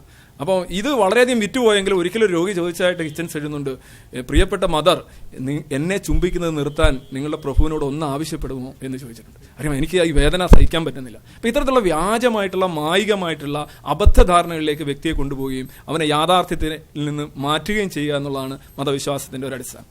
ഇനി പ്രാർത്ഥന. എന്താണ് പ്രാർത്ഥന? പ്രാർത്ഥന എന്ന് പറയുന്നത് അടിസ്ഥാനപരമായി ഇപ്പോൾ ഹിന്ദുക്കൾ പ്രാർത്ഥിക്കുമ്പോൾ ഹിന്ദുക്കൾക്ക് ആശ്വാസം കിട്ടുന്നു, മുസ്ലിങ്ങൾ പ്രാർത്ഥിക്കുമ്പോൾ മുസ്ലിങ്ങൾക്ക് ആശ്വാസം കിട്ടുന്നുണ്ട്. എന്തിനോട് പ്രാർത്ഥിക്കുന്നു എന്നുള്ളതല്ല, അതൊരു മാനസികമായിട്ടുള്ള ഒരു അവസ്ഥയാണ്. ഇപ്പോൾ ഉദാഹരണമായിട്ട് ഇപ്പോൾ ഡിങ്കൻ എന്ന് പറയുന്ന ഒരു ദൈവത്തെക്കുറിച്ച് പലപ്പോഴും സൈബർ ലോകത്തൊക്കെ തമാശയായിട്ട് പറയുന്നത് ഒരു പാരഡി ദൈവമാണ്. ഞാൻ പറയുന്നു, ദൈവം ആരാണ്, അല്ലെങ്കിൽ ദൈവം എന്ന് പറയുന്ന സങ്കല്പം അല്ലെങ്കിൽ കഥ, എന്തായാലും പ്രശ്നമില്ല, നിങ്ങൾക്ക് ആശ്വാസം കിട്ടും. ഇപ്പോൾ ഒരു മതത്തിൽ നിന്ന് വേറെ മതത്തിലോട്ട് മാറിയാലും പ്രശ്നമില്ല, നിങ്ങൾ ആ മതം പഴയ ദൈവം ഒന്നും ചെയ്യില്ല. നിങ്ങൾ ഏതൊരു പ്രാർത്ഥന നടത്തിയാലും അതിന് 5 ഫലങ്ങളാണുള്ളത്. ഒന്ന്, നിങ്ങൾക്കൊരു ലിസ്റ്റ് ഉണ്ടാവും. ജോലിക്കയറ്റം, പണം, സന്തോഷം, കല്യാണം, ഇങ്ങനെ കുറേയധികം സാധനങ്ങളുണ്ടാവും. കോഴിക്കാല് മുതൽ കുഞ്ഞിക്കാല് വരെ നീളുന്ന ആവശ്യങ്ങൾ, ഒരു ഡിമാൻഡ് ലിസ്റ്റ്, ഒരു വിഷ് ലിസ്റ്റ് ഉണ്ടാവും. ഈ വിഷ് ലിസ്റ്റുമായിട്ട് നിങ്ങളൊരു പൊങ്കാല ഇട്ടെന്നിരിക്കട്ടെ, ചിട്ടി അടിക്കുക, ഒരുപാട് കാര്യങ്ങളുണ്ടാവും. ഒരു വർഷത്തിനുള്ളിൽ ഈ വിഷ് ലിസ്റ്റിൽ കുറേ എണ്ണം ഫുള്ളി പോസിറ്റീവ് ആയിരിക്കും, നടന്നിരിക്കും. കുറേ എണ്ണം പാർഷ്യലി പോസിറ്റീവ് ആയിരിക്കും, കുറച്ച് നടക്കുന്നതായിട്ട് തോന്നും. കുറേ എണ്ണം ന്യൂട്രൽ ആയിരിക്കും, എന്ന് വെച്ചാൽ നടക്കുകയില്ല, അതിനകത്ത് യാതൊരു മാറ്റമില്ല. ചിലത് പാർഷ്യലി നെഗറ്റീവ് ആയിരിക്കും, കാര്യം വെച്ചാൽ നിങ്ങൾ എങ്ങനെ പ്രാർത്ഥിച്ചു അതിന് വിരുദ്ധമായിട്ടാണ് നടക്കുന്നത്. ചിലത് ഫുള്ളി നെഗറ്റീവ് ആയിരിക്കും. ഇതെന്തുകൊണ്ടാണ് ഇങ്ങനെ സംഭവിക്കുന്നത്? ഒരു വർഷം കൊണ്ട് ഇപ്പോൾ നിങ്ങൾ ചിട്ടിയിൽ ചേർന്നിട്ടുണ്ടെങ്കിൽ ചിട്ടി അടിക്കും. സഹജവും സാധ്യമായിട്ടുള്ള കാര്യങ്ങളാണ് സംഭവിക്കുന്നത് യഥാർത്ഥത്തിൽ. ഈ ലോകത്തുള്ള മുഴുവൻ ക്രിസ്ത്യാനികളും മുസ്ലിങ്ങളും ഹിന്ദുക്കളും ഒരു കൈ മുറിഞ്ഞ ഒരു മനുഷ്യന്റെ കൈ വളരണം എന്ന് പ്രാർത്ഥിക്കുന്നിരിക്കട്ടെ ഒരു വർഷം മുഴുവൻ, ആ കൈ വളരില്ല. പക്ഷെ അതൊരു പല്ലിക്ക് ഈ പ്രാർത്ഥനയൊന്നും ഇല്ലാതെ സാധിക്കും. കാരണം പല്ലിയുടെ മെക്കാനിസത്തിൽ ഈ സാധനം ഉണ്ട്, വളരുക എന്നുള്ള സാധനം ഉണ്ട്. അതിൻ്റെ സഹജമായിട്ടുള്ള പ്രോഗ്രാമാണത്. മനുഷ്യൻ അങ്ങനെയല്ല. സഹജവും സാധ്യവുമായിട്ടുള്ള കാര്യങ്ങൾ നടക്കുമ്പോൾ നമ്മളത് ഏതെങ്കിലും ഒരു ദൈവത്തിൽ ആരോപിക്കുകയാണ് ചെയ്യുന്നത്. ഇപ്പോൾ നിങ്ങൾ ഇപ്പോൾ പൊങ്കാല ഇട്ടിട്ട് വരുമ്പോൾ ഈ 5 കാര്യങ്ങൾ നടക്കണം, 5 രീതിയിലുള്ള റിസൾട്ട് കിട്ടുന്നതുകൊണ്ട് തന്നെ നിങ്ങളുടെ പ്രാർത്ഥന നിങ്ങൾ മാറ്റിയിട്ട് നിങ്ങളൊരു കുട്ടയെ നോക്കി ദിവസവും ഇതേ കണക്ക് നിങ്ങളുടെ ആവശ്യങ്ങളെല്ലാം പറഞ്ഞുകൊണ്ടിരുന്നു കഴിഞ്ഞാൽ ഒരു മാസമാകുമ്പോൾ നിങ്ങളുടെ പല ആവശ്യങ്ങളും മുഴുവൻ നടക്കും. ചിലത് ഭാഗികമായി നടക്കും, ചിലത് നടക്കില്ല, ചിലത് വിരുദ്ധമായിട്ട് നടക്കും, ചിലത് പൂർണ്ണ വിരുദ്ധമായിട്ട് നടക്കും. ഇത് എന്താണ് സംഭവിക്കുന്നത് പറഞ്ഞു കഴിഞ്ഞാൽ യാഥാർത്ഥ്യത്തെ മനസ്സിലാക്കാനായിട്ടുള്ള ബോധമില്ലായ്മയാണ്. നിങ്ങൾക്കൊരിക്കലും ഇപ്പോൾ പ്രാർത്ഥിച്ച് പറക്കാൻ സാധിക്കില്ല. ഇപ്പോൾ പല പോട്ടെ പോലെയുള്ള ദാനകേന്ദ്രങ്ങൾ എന്താണ് ശാസ്ത്രവിരുദ്ധമെന്ന് ഞാൻ പറയുന്നത്. അവിടെയൊക്കെ പലരും ആളുകൾ ചെല്ലുമ്പോൾ രോഗം നുള്ളിയെടുക്കാറുണ്ട്, പ്രാർത്ഥിച്ച് മാറ്റാറുണ്ട്. ഈ രോഗികളുടെയൊക്കെ അവസ്ഥ എന്താണ്? ഇത്രയധികം കൊടിയ രോഗങ്ങൾ പ്രാർത്ഥിച്ച് മാറ്റുന്ന വിശ്വാസ ചികിത്സ ഒന്ന് ആലോചിച്ച് നോക്കൂ. ഈ ആൾക്കാരല്ല, അപ്പോൾ ബ്രദർ ദിനകരൻ എന്ന് പറയുന്ന വ്യക്തിക്ക് 4 ബൈപ്പാസ് കഴിഞ്ഞ ആളാണ്. അയാൾ ഒരുമാതിരിപ്പെട്ട രോഗങ്ങളെല്ലാം നക്കിയെടുക്കുന്ന ആളാണ്. ഇപ്പോൾ ഇത്രയധികം രോഗങ്ങൾ ഇവിടെ മാറ്റിയെടുക്കുന്നു എന്ന് പറയുന്ന ഈ വിഭാഗത്തിന്റെ തലതൊട്ടപ്പനായിട്ടുള്ള പോപ്പ്, അല്ലെങ്കിൽ ക്രിസ്ത്യാനിറ്റിയുടെ ഏറ്റവും വലിയ, കാത്തലിക്സിന്റെ ഏറ്റവും വലിയ തമ്പുരാനായ പോപ്പ് ആരോഗ്യപരമായ കാരണങ്ങളാലാണ് സ്വന്തം ജോലി പോലും കളഞ്ഞിട്ട് പോയത്. അദ്ദേഹം ഒരുപക്ഷെ അറിയുന്നുണ്ടാവില്ല ഇവിടെ ഇങ്ങനെ വളരെ നിസ്സാരമായിട്ട് രോഗം മാറ്റി കൊടുക്കുന്നുണ്ടെന്നുള്ളത്. അപ്പോൾ ഇതെന്താണ്? ഈ രോഗം മാറ്റി കൊടുക്കപ്പെടുക എന്ന് പറയുന്ന ഒരു വ്യാജ പ്രതീതിയാണ്. ഇതൊരു ആശ്വാസമല്ല, യഥാർത്ഥത്തിൽ മനുഷ്യനെ പറ്റിക്കലാണ്. It's actually cheating, actually fooling and cheating. ഈ 2 കാര്യങ്ങളാണ് അവിടെ നടക്കുന്നത്. ഇതെങ്ങനെയാണ് അത് ആശ്വാസമായി മാറുക? ഇനി പ്രാർത്ഥന അടിസ്ഥാനപരമായി, അല്ലെ ദൈവം അല്ലെങ്കിൽ മതം പറയുന്ന പ്രാർത്ഥന അടിസ്ഥാനപരമായി ദൈവനിഷേധം കൂടിയാണ്. കാര്യം ഏതൊരു ദൈവവിശ്വാസം അല്ലെങ്കിൽ മതവിശ്വാസം അനുസരിച്ച് ദൈവമാണ് നമ്മളെല്ലാം സൃഷ്ടിച്ചിട്ടുള്ളത്. നമ്മൾക്ക് തരുന്ന ഓരോ കിട്ടുന്ന കാര്യങ്ങളും ദൈവമാണ് തന്നിട്ടുള്ളത്. നിങ്ങളുടെ ഒരു മൂക്ക് ഒരു ചപ്പ മൂക്കാണെങ്കിൽ അല്ലെങ്കിൽ അതിൻ്റെ അർത്ഥം ദൈവം അങ്ങനെ ആകാൻ ആഗ്രഹിച്ചു എന്നാണ്, അവൻ്റെ പദ്ധതിയാണ്. നിങ്ങൾക്ക് തേർഡ് റാങ്ക് ആണ് കിട്ടുന്നതെങ്കിൽ അല്ലെങ്കിൽ 3rd ക്ലാസ് ആണ് കിട്ടുന്നതെങ്കിൽ അത് ദൈവത്തിന്റെ പദ്ധതിയാണ്. നിങ്ങൾക്ക് ഒരു ആക്സിഡന്റ് ഉണ്ടാവുകയാണെങ്കിൽ അവന്റെ പദ്ധതിയാണ്. നിങ്ങൾക്ക് കുട്ടികളില്ലെങ്കിൽ അവന്റെ പദ്ധതിയാണ്. കുട്ടികൾ ഉണ്ടെങ്കിൽ പദ്ധതിയാണ്. നിങ്ങളുടെ ഭാര്യ വഴക്കാളിയാണെങ്കിൽ അവന്റെ പദ്ധതിയാണ്. അവനൊരു പദ്ധതി ഉണ്ട് എന്നാണ് വിശ്വാസി കരുതേണ്ടത്. പക്ഷെ അവനെന്താണ് ചെയ്യുന്നത്? ഈ പദ്ധതി അവന് സ്വീകാര്യമല്ല, അവന് സ്വാർത്ഥത. എന്റെ മൂക്ക് ഇങ്ങനെ പോരാ, എനിക്ക് മാർക്ക് ഇത് പോരാ, എനിക്ക് കുട്ടി ഇത് പോരാ, അവന്റെ മാർക്ക് ഇത് പോരാ, എനിക്ക് പണം ഇത് പോരാ, എന്റെ അയൽക്കാരൻ മാറണം. ഇവൻ ദൈവത്തിന്റെ തീരുമാനങ്ങളെ വെല്ലുവിളിക്കുകയാണ്. It's actually a revolt against the very will of God. ഈ വിശ്വാസം എന്ന് പറയുന്നത് ദൈവത്തിനും അല്ലെങ്കിൽ ദൈവചിന്തയ്ക്കും എതിരാണ് എന്നുള്ളതാണ് മറ്റൊരു രസം. ദൈവത്തെ അംഗീകരിക്കുകയാണെങ്കിൽ എന്താണ്? അവൻ തരുന്നത് വാങ്ങുക. ഇപ്പോൾ KS ചിത്രയെ പോലെയുള്ള ഒരു അനുഗ്രഹീത ഗായിക, അവരുടെ ഒരു കുട്ടി മരിച്ചു. അത് വളരെ വലിയൊരു ആക്സിഡന്റ് ആയിരുന്നു. നമ്മൾ വളരെ ദുഃഖം ഉണ്ടാക്കിയൊരു കാര്യമാണ്. അവർ ഒരുപാട് റിലീജിയസ് ആയിട്ടുള്ള ഒരു വ്യക്തിയായിരുന്നു. ഇതേ കണക്കൊരു ടീച്ചർ 65ാമത്തെ വയസ്സിൽ അവർക്കൊരു കുട്ടി ഉണ്ടായി, അതും ബക്കറ്റിൽ മറിഞ്ഞു മരിച്ചു. അതൊക്കെ ഞെട്ടലോളെ നമ്മൾ കാണുന്ന കാര്യം. അവർ റിലീജിയസ് ആയതുകൊണ്ടല്ല അങ്ങനെ സംഭവിച്ചു, ഒരിക്കലും നമ്മൾ അങ്ങനെ പറയാൻ പാടില്ല. പക്ഷേ എന്താണ് അവിടെ സംഭവിച്ചത്? ഒരു സാധ്യത. അപ്പോൾ ശബരിമലയിൽ പോകുന്ന ആൾക്കാരെല്ലാം വണ്ടി ഇടിച്ച് മരിക്കുന്നില്ല. ചോറ്റാനിക്കര ഊണ് കഴിഞ്ഞിട്ട് വരുമ്പോൾ വണ്ടി ഇടിച്ച് മരിച്ചു എന്ന് പറയുന്നത് ശബരിമല പോയതുകൊണ്ടോ ചോറ്റാനിക്കര പോയതുകൊണ്ടോ ഒന്നുമല്ല, മറിച്ച് റെക്ലെസ് ഡ്രൈവിംഗ് ആണ്. അല്ലെങ്കിൽ നേരെ ചെയ്യേണ്ട കാര്യങ്ങൾ ചെയ്യേണ്ടതുപോലെ ചെയ്തില്ലെങ്കിൽ വരുന്ന ഫലമാണ്. അതൊരു യുക്തിബോധം ഇല്ലാത്തത് കൊണ്ടാണ്, അല്ലെങ്കിൽ ഒരു കാര്യഗൗരവം ഇല്ലാത്തതുകൊണ്ടാണ് അത് സംഭവിച്ചത്. അത് മതത്തിന്റെ പ്രശ്നമല്ല. ഇപ്പൊ ചിത്ര എന്താണ് പറഞ്ഞത്? ചിത്ര നേരെ ചൊവ്വ എന്നുള്ളൊരു പരിപാടിയിൽ ഞാൻ ശ്രദ്ധിക്കേണ്ടത് അതെ അവർ പറഞ്ഞ ഇതാണ്, ഞാനിനി പ്രാർത്ഥിക്കാനൊന്നും പോകുന്നില്ല, വരാനുള്ളതൊക്കെ വരട്ടെ എന്ന് പറയുന്നത് മതവിരുദ്ധമാണ്. വരാനുള്ളത് ഒരു വിധിവിശ്വാസമാണ്. ഈ വിധിവിശ്വാസം എന്ന് പറയുന്ന സാധനവും മതവിശ്വാസവുമായിട്ട് അടിസ്ഥാനപരമായി താത്വികമായി പൊരുത്തപ്പെടില്ല. നിങ്ങളുടെ വിധി നിശ്ചയിക്കപ്പെട്ടു കഴിഞ്ഞു. നിങ്ങൾ എന്താണെന്ന് പറഞ്ഞാൽ നിങ്ങൾ ആ കോഴ്സ് പൂർത്തിയാക്കിയാൽ മതി. പലപ്പോഴും ഹിന്ദുമതത്തിലെ വിശ്വാസം അനുസരിച്ച് മുൻജന്മത്തിലെ പാവങ്ങളാണ് അല്ലെങ്കിൽ ഗുണങ്ങളാണ് പുണ്യങ്ങളാണ് നിങ്ങളുടെ ഈ ജന്മം നിർവചിക്കുന്നത്. അപ്പോൾ പിന്നെ നിങ്ങൾ എന്താ ചെയ്യാനുള്ളത്? അപ്പോൾ നോക്കുക, നാസ്തികരുടെ കാര്യം നോക്കുക. നാസ്തികർ ഒരുപക്ഷെ ദൈവം പണ്ട് പലപ്പോഴും ഒരു കഥയുണ്ട്, കുരിപ്പയുടെ ഒരു കഥയുണ്ട്, ഒരു കവിതയുണ്ട്. ദൈവത്തോട് ചോദിച്ചു, നിങ്ങൾ വിശ്വാസിയാണോ എന്ന് ചോദിച്ചു. അപ്പോൾ ദൈവം പറഞ്ഞു, ഞാൻ പണ്ടൊരു നാസ്തികനായിരുന്നു, പക്ഷേ ഈ മനുഷ്യരെ മനസ്സിലായതിനു ശേഷം ഞാൻ എൻ്റെ അടവ് മാറ്റി എന്നാണ് അദ്ദേഹം പറയുന്നത്. അത് ഈ നാസ്തികനായിരിക്കുക എന്ന് പറയുന്നത് വലിയ ഗുണമുള്ള കാര്യമല്ല.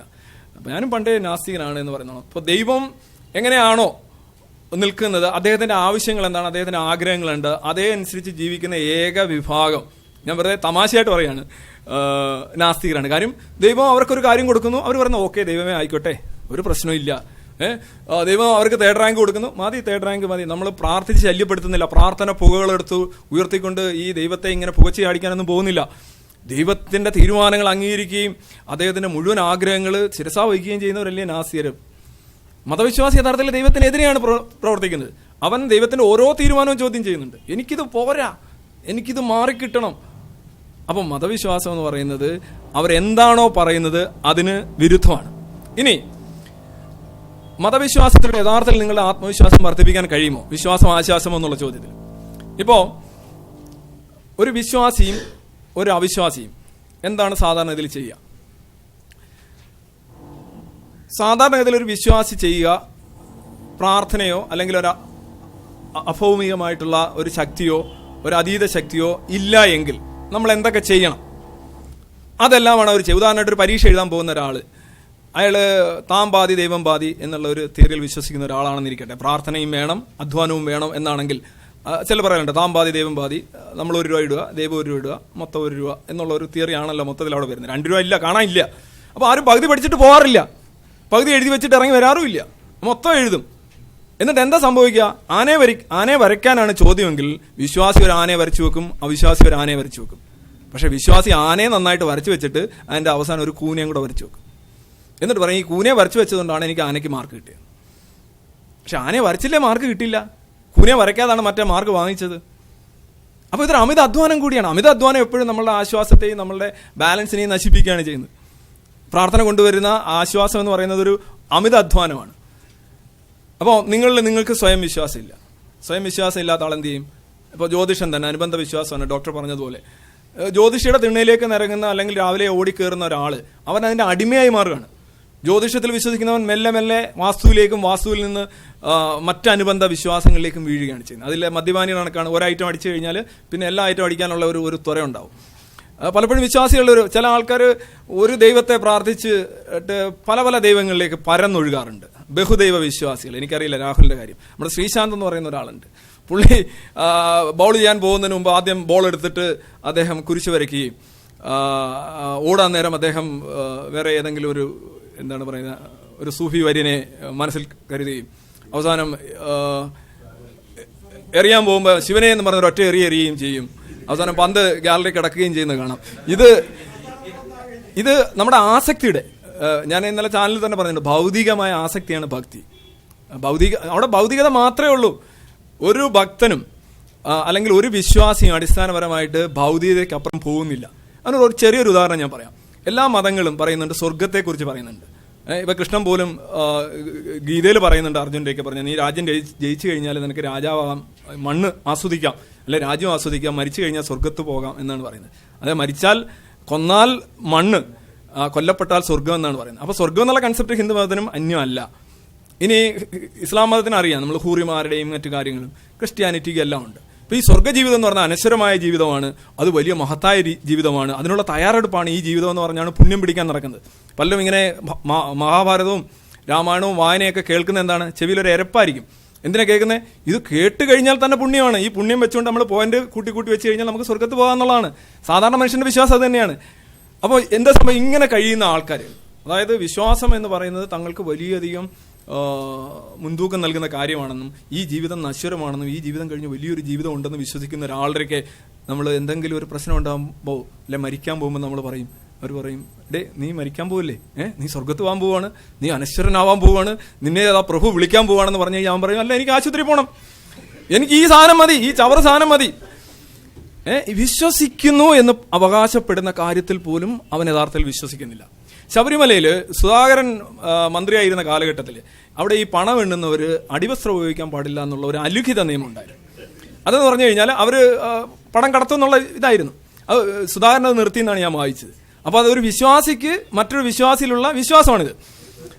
മനസ്സിലായില്ലേ? അപ്പം ഞാൻ ഉദ്ദേശിച്ചത് വിശ്വാസം ആശ്വാസം കൊണ്ടുവരികയല്ല, മറിച്ച് അതൊരു കപടമായിട്ടുള്ള ന്യായം.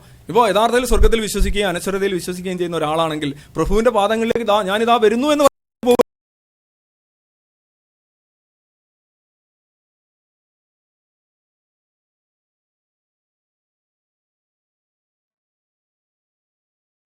ഞാൻ 3ാം ക്ലാസ്സിലായിരുന്നപ്പോൾ എൻ്റെ അമ്മ പറയാറുണ്ടായിരുന്നു, മോനെ ചോറ് കളഞ്ഞ ദൈവം ശിക്ഷിക്കും. വലുതായപ്പോൾ എനിക്ക് മനസ്സിലായി അങ്ങനൊരു ദൈവമേ ഇല്ല. പിന്നെ 3ാം ക്ലാസ്സിലെ കുട്ടിയെ ശിക്ഷിക്കാൻ വേണ്ടി ദൈവം ഇരിക്കുകയല്ലേ. ആ അർത്ഥത്തിലാണ് ദൈവത്തിന്റെ സമാധമെങ്കിൽ ഞാൻ പൂർണ്ണമായിട്ടൊരു നിരീശ്വരവാദിയാണ്. 3ാം ക്ലാസ്സിൽ അല്ലെങ്കിൽ ഏകദേശം 8 വയസ്സുള്ള ഒരു പയ്യനെ ശിക്ഷിക്കുന്ന ഒരു ദൈവവും ഈ ലോകത്തില്ല. പക്ഷേ അത് ഒരമ്മ കുട്ടിയോട് പറയുന്നതിൻ്റെ പിന്നിൽ ഒരു ഇന്നർ മീനിങ് ഉണ്ട്. ആ പ്രായത്തിലെ കുട്ടിയോട് ചോറ് കളയരുതെന്നും അല്ലെങ്കിൽ ചോറ് കളഞ്ഞാൽ നീ നരകത്തിൽ പോകുന്നു പറയുന്നത് അമ്മ നരകം കണ്ടുകൊണ്ടോ അല്ലെങ്കിൽ അമ്മ ദൈവം കണ്ടുകൊണ്ടോ ഒന്നുമല്ല. അതിനൊരു സിംബോളിക് എത്തിക്കൽ കോഡ് മാത്രമാണ്. അപ്പോൾ അത്തരം ലെവലിൽ നിന്ന് ദൈവത്തെ വിമർശിക്കാൻ വളരെ എളുപ്പമാണ്. കാര്യം അത്തരം ഏതെങ്കിലും ഒരു കോണ്ടെക്സ്റ്റിലെ ആർഗ്യുമെന്റ്, രാവണന് 10 തലയുണ്ടോ? 10 തലയുള്ള ഒരു മനുഷ്യനും ജനിച്ചിട്ടില്ല, അതുകൊണ്ട് രാമായണം ഇല്ല എന്ന് പറയുന്നത് വളരെ എളുപ്പമാണ്.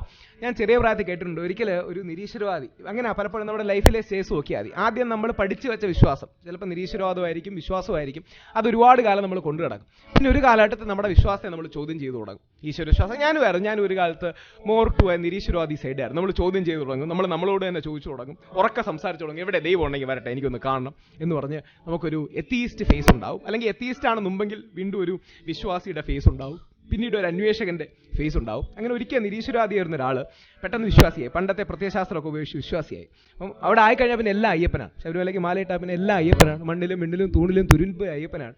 അപ്പോൾ ഈ വ്യക്തി ഇങ്ങനെ എല്ലാം നത്തിങ് ബട്ട് അയ്യപ്പൻ എന്ന് പറഞ്ഞ ആന്ധ്രയിലെ പാട്ടൊക്കെ ഇട്ട് ഇങ്ങനെ സൂര്യ ചുറ്റുവാണ്. അപ്പോൾ ഒരു ഗുരുസ്വാമി മാലയൊക്കെ ഇട്ട് കൊടുത്തിരുന്നു. അപ്പം ഗുരുസ്വാമി മാല ഇട്ട് പുള്ളി എല്ലാം അയ്യപ്പനാണ്, എല്ലാത്തിലും ദൈവമാണ്. അതാണല്ലോ ഈ മതങ്ങളെല്ലാം പറയുന്നത്, മണ്ണിലും മിണ്ണിലും തൂണിലും തുരുമ്പിലും ദൈവം ഇരിക്കുന്നു, അവൻ കരുണാമയനായി കാവൽ വിളക്കായി കരളിലിരിക്കുന്നു എന്നാണ്. അപ്പം അങ്ങനെ പോകുമ്പോൾ വഴിയിലൊരു ആന, ഭ്രാന്തെടുത്തൊരു ആന മതം പൊട്ടി ഇദ്ദേഹത്തിൻ്റെ അടുത്തേക്ക് വരിക.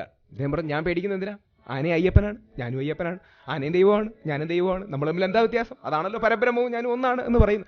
പുള്ളി യാതൊരു പേടിയില്ല, കൂടെ പോയി. അപ്പോൾ സൈഡിൽ വരുന്ന പാപ്പാൻ ഇങ്ങനെ വിളിച്ചു പറയുന്നുണ്ട്, മാറ്, ആനയ്ക്ക് ഭ്രാന്തെടുത്ത് വരികയാണ്, മതം എടുത്ത് വരികയാണ്, പലരെ ആക്രമിച്ചിട്ടുണ്ട്. പുള്ളി പറഞ്ഞു, നിങ്ങൾക്ക് ഫിലോസഫി അറിയാത്തതുകൊണ്ടാണ്, നിങ്ങൾക്ക് ഈ ബ്രഹ്മജ്ഞാനം കുറവായതുകൊണ്ടാണ്. കാര്യം ആനയിലും അയ്യപ്പനാണ്, എന്നിലും അയ്യപ്പനാണ്. അപ്പോൾ ഇയാൾ വിചാരിച്ച് ഇയാളുടെ പേര് അയ്യപ്പനാണ്. അപ്പോൾ സ്വാമി അയ്യപ്പനായിരിക്കും മാറും, പക്ഷേ ആനയ്ക്കൊന്നും അറിയില്ല, അതുകൊണ്ട് നിങ്ങൾ മാറെന്ന് പറഞ്ഞു. പുള്ളി പറഞ്ഞു, ഇല്ലല്ല, അത് ഞാനൊരു ആത്മീയതയുടെ ഔന്നത്യമായ തലത്തിൽ എത്തിയ വ്യക്തിയാണ്, പണ്ട് യുക്തിവാദിയായിരുന്നു, ഇപ്പോൾ ആത്മീയവാദിയായി, അതുകൊണ്ട് രണ്ടും എനിക്കറിയാം, നിങ്ങൾ എന്നെ പഠിപ്പിക്കേണ്ട കാര്യമൊന്നുമില്ല എന്ന് പറഞ്ഞ് പുള്ളി ഫ്രണ്ടിലോട്ട് പോയി. പക്ഷേ ആനയ്ക്ക് പുള്ളി അയ്യപ്പനാണെന്ന് അറിഞ്ഞുകൂടാത്തതുകൊണ്ട് ആന ഇദ്ദേഹത്തെ തുമ്പിക്കയിൽ ചുഴറ്റിയെടുത്ത് താഴെ അടിച്ചിട്ട് ആന വീണ്ടും ഓടിപ്പോയി. ഇദ്ദേഹത്തിൻ്റെ 2 കൈയും 2 കാലും ഒടിഞ്ഞു. അപ്പോൾ ഇദ്ദേഹത്തിന് ഏറ്റവും വലിയ വിഷമം കൈയും കാലും ഒടിഞ്ഞാലല്ല, മുമ്പ് ഒരു പ്രത്യയശാസ്ത്രത്തിൽ വിശ്വസിച്ചു, അത് പറ്റിച്ചു, ഇപ്പം ദൈവവിശ്വാസിയായി, അതും പറ്റിച്ചു. അപ്പോൾ ഇദ്ദേഹത്തിന് മാല ഇട്ട് കൊടുത്ത സ്വാമി ആ വഴി വന്നു. അപ്പം സ്വാമിയോട് ചോദിച്ചു, സ്വാമി എന്താ സ്വാമി ഇങ്ങനെ, ഈ ആന അയ്യപ്പൻ എന്താ എന്നോട് ഇങ്ങനെ ചെയ്തത്? നിങ്ങളല്ലേ പറയുന്നത് മണ്ണിലും മിണ്ണിലും തൂണിലും തുരുമ്പിലും എല്ലാം ഉണ്ട്, നീ ആന ദൈവം അല്ലെങ്കിൽ ആന അയ്യപ്പൻ, ആന ബ്രഹ്മം, എന്താ ഈ അയ്യപ്പനോട് ഇങ്ങനെ ചെയ്തത്? അപ്പോൾ സ്വാമി മാലയിട്ട സ്വാമി പറഞ്ഞു, അത് ഈ ആന അയ്യപ്പൻ്റെ പുറകിൽ ഒരു പാപ്പാൻ അയ്യപ്പൻ ഓടി വരുന്നുണ്ടായിരുന്നല്ലോ, ഈ പാപ്പാൻ അയ്യപ്പൻ പലവട്ടം മാറാൻ പറഞ്ഞതല്ലേ, ആ പാപ്പാൻ അയ്യപ്പൻ പറഞ്ഞത് കേൾക്കാത്തതുകൊണ്ടാണ് നമ്മുടെ അയ്യപ്പന് ഇത് പറ്റിയത്. അപ്പോൾ വ്യാവഹാരിക തലത്തിലെ സത്യങ്ങളും വേൾഡ്ലി തലത്തിലെ സത്യങ്ങളും പാരമാർത്ഥിക തലത്തിലെ സത്യങ്ങളും, അത് ശങ്കരാചാര്യർ എടുത്തു പറയുന്നുണ്ട്. എത്ര കൃത്യമായി ഡിഫൈൻ ചെയ്യുന്നതെന്നറിയോ? പാരമാർത്ഥിക ലെവൽ വേറെ, വ്യാവഹാരിക ലെവൽ വേറെ എന്ന് പറഞ്ഞാൽ പ്രാക്ടിക്കൽ എന്നല്ല വ്യാവഹാരിക ലെവലിൻ്റെ അർത്ഥം, റിയലിസ്റ്റിക് വേൾഡ്ലി ലെവൽ എന്നുള്ളതാണ്. ഇപ്പോൾ യേശുദേവൻ പറയുന്നത് അല്ലെങ്കിൽ നമ്മുടെ മഹാവീരൻ പറയുന്നത് അഹിംസോ പരമോ ധർമ്മ എന്നാണ്. അഹിംസയാണ് ഏറ്റവും വലിയ ധർമ്മം. ഗാന്ധിജിയും പറയുന്നത് അതാണ്. ഒരു ചെകിടത്തടിച്ചാൽ മറ്റേ ചെകിട് കാണിച്ചു കൊടുക്കണമെന്നാണ് യേശുദേവന്റെ സന്ദേശത്തിൽ ഗാന്ധിജി പറയുന്നത്. എന്ന് പറഞ്ഞാൽ ഇവിടെ അജ്മൽ അമീർ കസബ് തോക്കും ബോംബുമായി നിൽക്കുമ്പോൾ നിന്നെ ഞാൻ സ്നേഹം കൊണ്ട് കീഴ്പ്പെടുത്തും, നിന്നെ ഞാൻ അഹിംസ വെച്ച് കീഴ്പ്പെടുത്തുമെന്ന് ആരെങ്കിലും പറയാറുണ്ടോ? താത്വികമായി പറഞ്ഞാൽ അതെ, അജ്മൽ അമീർ കസബിനെ അവിടെ ആയുധം ഉപയോഗിച്ച് കീഴ്പ്പെടുത്തണം, അവരെ വിടുന്ന ആൾക്കാരെ ഇത് പറഞ്ഞ് കൺവിൻസ് ചെയ്ത് കഴിയുന്നത്ര സമാധാനത്തിലൂടെ പോകണമെന്ന് മാത്രമേ അർത്ഥമുള്ളൂ. അതുകൊണ്ട് ഏറ്റവും ലോവർ ലെവലിൽ നിൽക്കുന്ന അത്തരം കാര്യങ്ങൾ എടുത്ത് ഏറ്റവും ഹയർ ലെവലിൽ കൊണ്ടുപോയി ഫിലോസോഫിക്കൽ ഡിബേറ്റിലേക്ക് കൊണ്ടുവരുന്നത് 3ാം ക്ലാസ്സിലെ കുട്ടിയെ ദൈവം ശിക്ഷിക്കുമെന്ന് പറയുന്ന പോലെ.